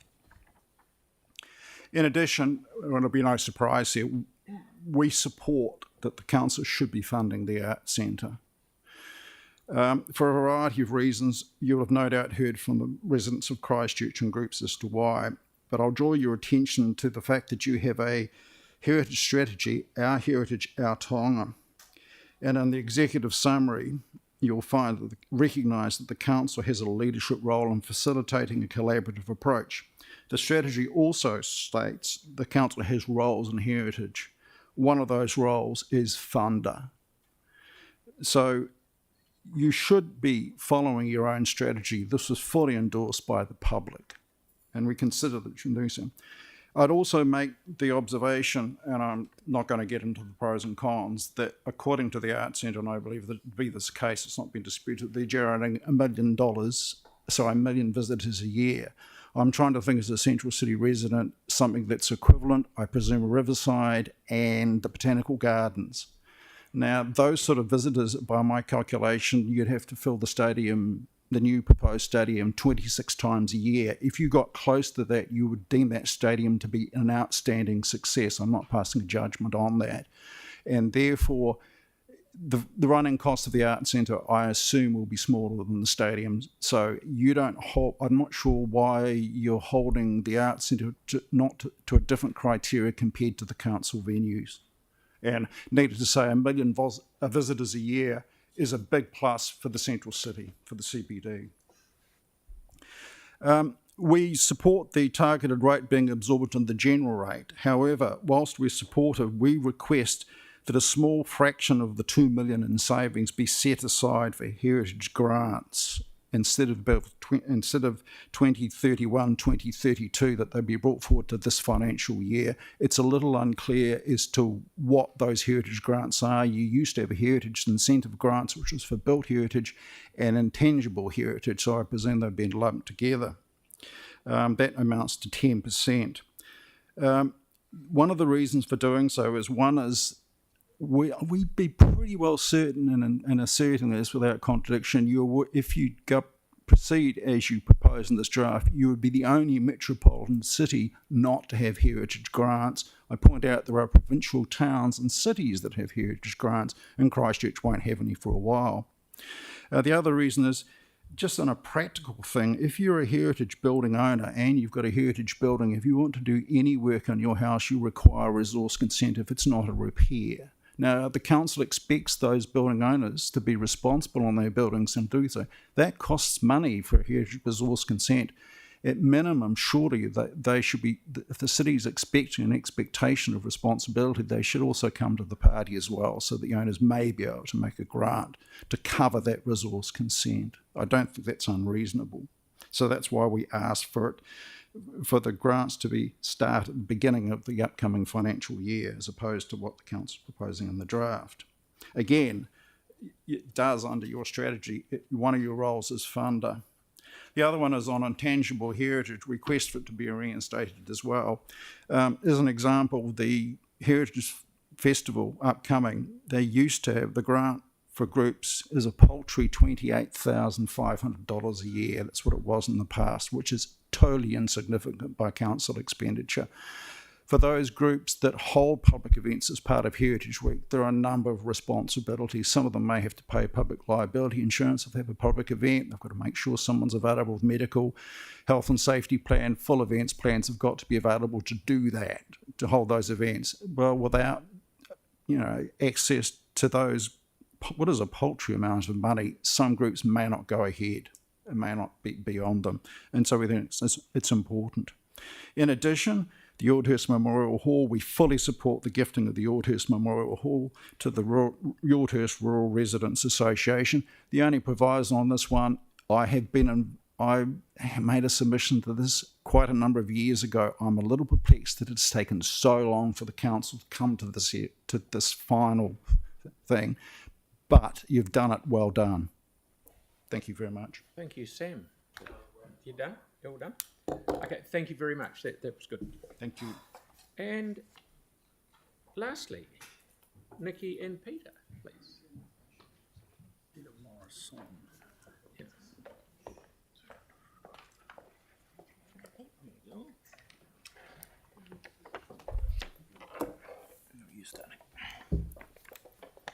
Good morning, everyone, and thank you for having us here today. I think you all know Peter Morrison.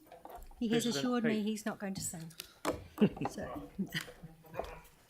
So I think most of you know who Hospitality New Zealand are. We're a not-for-profit organisation representing about 2,500 members throughout New Zealand and close on 400 members for the Canterbury branch, of which Peter is the branch president. So thank you for the opportunity to speak to our submission. You've all got our full submission, but today we're really just going to focus on 4 of the key areas within our submission, and those are the local alcohol policies, short-term rental accommodation compliance, bid funding for events, and funding for the Arts Centre. So Pete's going to start with the first bit. Yeah. Hi there, everyone. You will have seen me here over the last 2 weeks listening and supporting other submissions, namely Philip Aldridge and Murray Dickinson from the Arts Centre, Peter Townsend backing the Arts Centre and event funding, Michael Patterson re a safer Memorial Avenue at a low cost and also event funding, Barbara Stewart also supporting the Arts Centre, Leanne Watson and Tate Dench will be here tomorrow. We are a full member of the Business Canterbury, and we 100% support their submissions. And we support the previous speakers' submissions about the Arts Centre as well. Suffice to say that Hospitality New Zealand are aghast at the thought that events funding and the Arts Centre funding is not supported in the LTP. You as elected members will need to come up with a permanent and sustainable solution to this. Moving on to local alcohol policies or LAPs. In 2012, over $2 million was spent by the agencies on the LAP Central and local government certainly does not have these dollars now. In the 12 years that it has been going, there's been very few problems, especially on-premise. Facts. Liquor consumption in New Zealand has decreased 22% since 1986. Less than 20% of alcohol is sold through on-premise licences, which I mean restaurants and bars, etc. So therefore 80% is from off-licence, mostly supermarkets, but also bottle shops. In 2012, we told the council at the time they should put a moratorium on off licences. I know that's the problem at the moment. As you all know, this is where the problem stems from. Easy and a no-cost fix. You do not need a costly LAP consultation. Okay, so just moving on to short-term rental accommodation. So as you know, Christchurch City Council has short-term rental accommodation rules in place under the district plan, capping unhosted accommodation at 60 nights per year. As of October 2023, 3,000 short-term rentals were available across Canterbury, generating 12.2 million.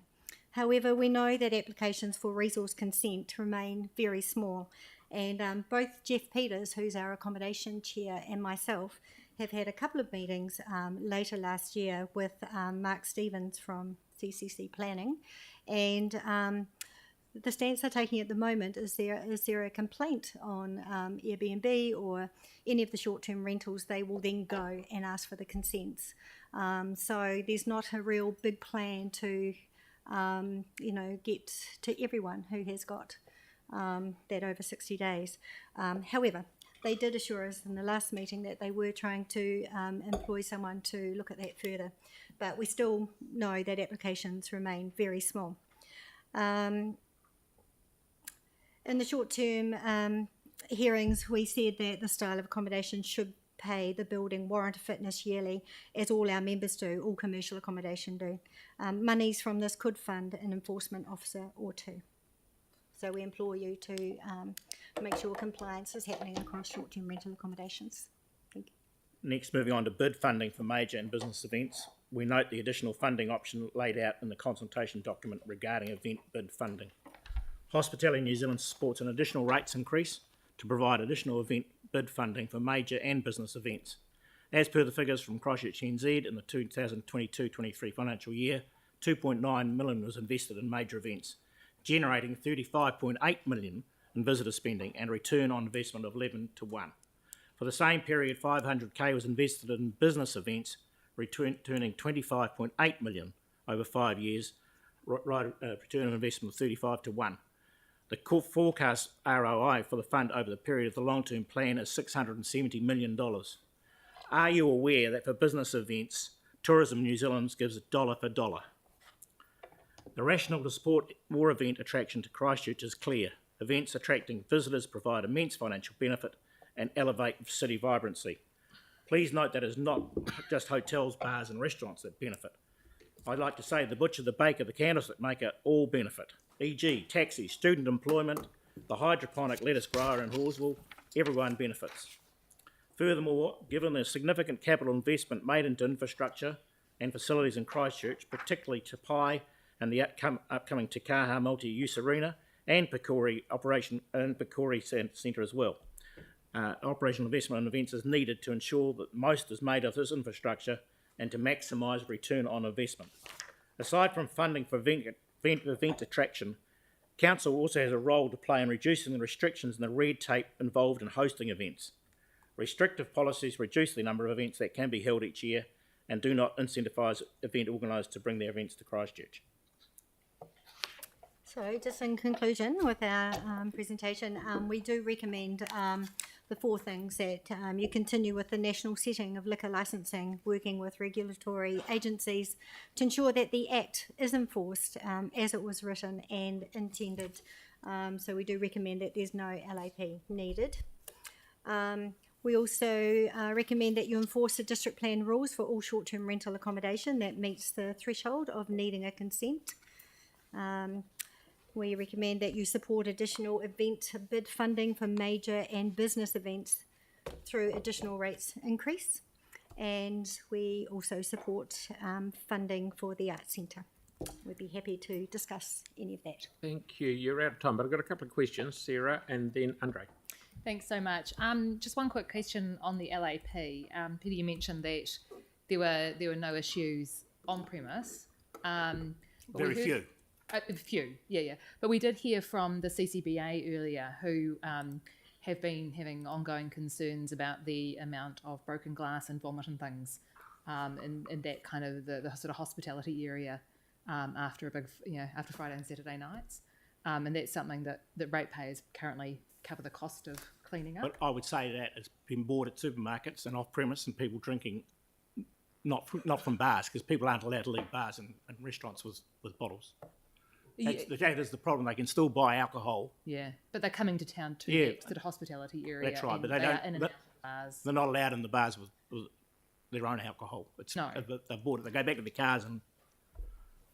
I think what we're talking with LAP wouldn't even address that. I mean, local alcohol policies are just putting different kind of settings in for licences. However, as the Act was intended, there are many ways, many holistic ways of working within the Act that there can still be scrutiny for particular venues under the Act, opposed to having a local alcohol policy. Okay. Yep. Thank you. Andre, please. Thank you. Obviously been a very tough 3 years to the hospitality sector, and we're coming into a difficult winter period. Can you just talk about what it would do for the confidence of the sector to learn midwinter that a decision has been made to have substantially less event funding for the next 3 years than there were over the last 3 challenging years? They wouldn't be happy at all. I mean, we're only just getting back over the earthquakes. Now we're getting back over COVID. And if you're not going to attract events here, it's just going to be disastrous. Okay. We also think so. You've invested in all these amazing infrastructure, and you need to make sure that is full all the time. It's just a win-win. You're attracting people in. I mean, Tapai's been the perfect example of bringing a lot of people into Christchurch with all their events. So disastrous for the confidence of our businesses. Thank you. Really quickly, in LAP, what would your view change on a LAP that really just looked to regulate off-licence bottle stores? Oh, yeah, as I said in 2012, we said that should happen. Yeah, and that everyone that you see in the paper is all about. Yeah, bottle stores being built in neighbourhoods and bits and pieces. I agree. We don't have a problem with on licences. Yeah. Off licence. We want to also say that we, as Hospitality New Zealand, are looking at approaching this from a national perspective with government as well, because we always feel the government perspective, it just saves money for all local councils having to look at it individually when there can be good national settings on this. Yep. Thank you. Cool. And thank you for the time on your submission. And thank you everyone else for being here. And I'll thank you in the morning for being here at 9:30 tomorrow morning. Thank you. Thank you. Have a lovely day.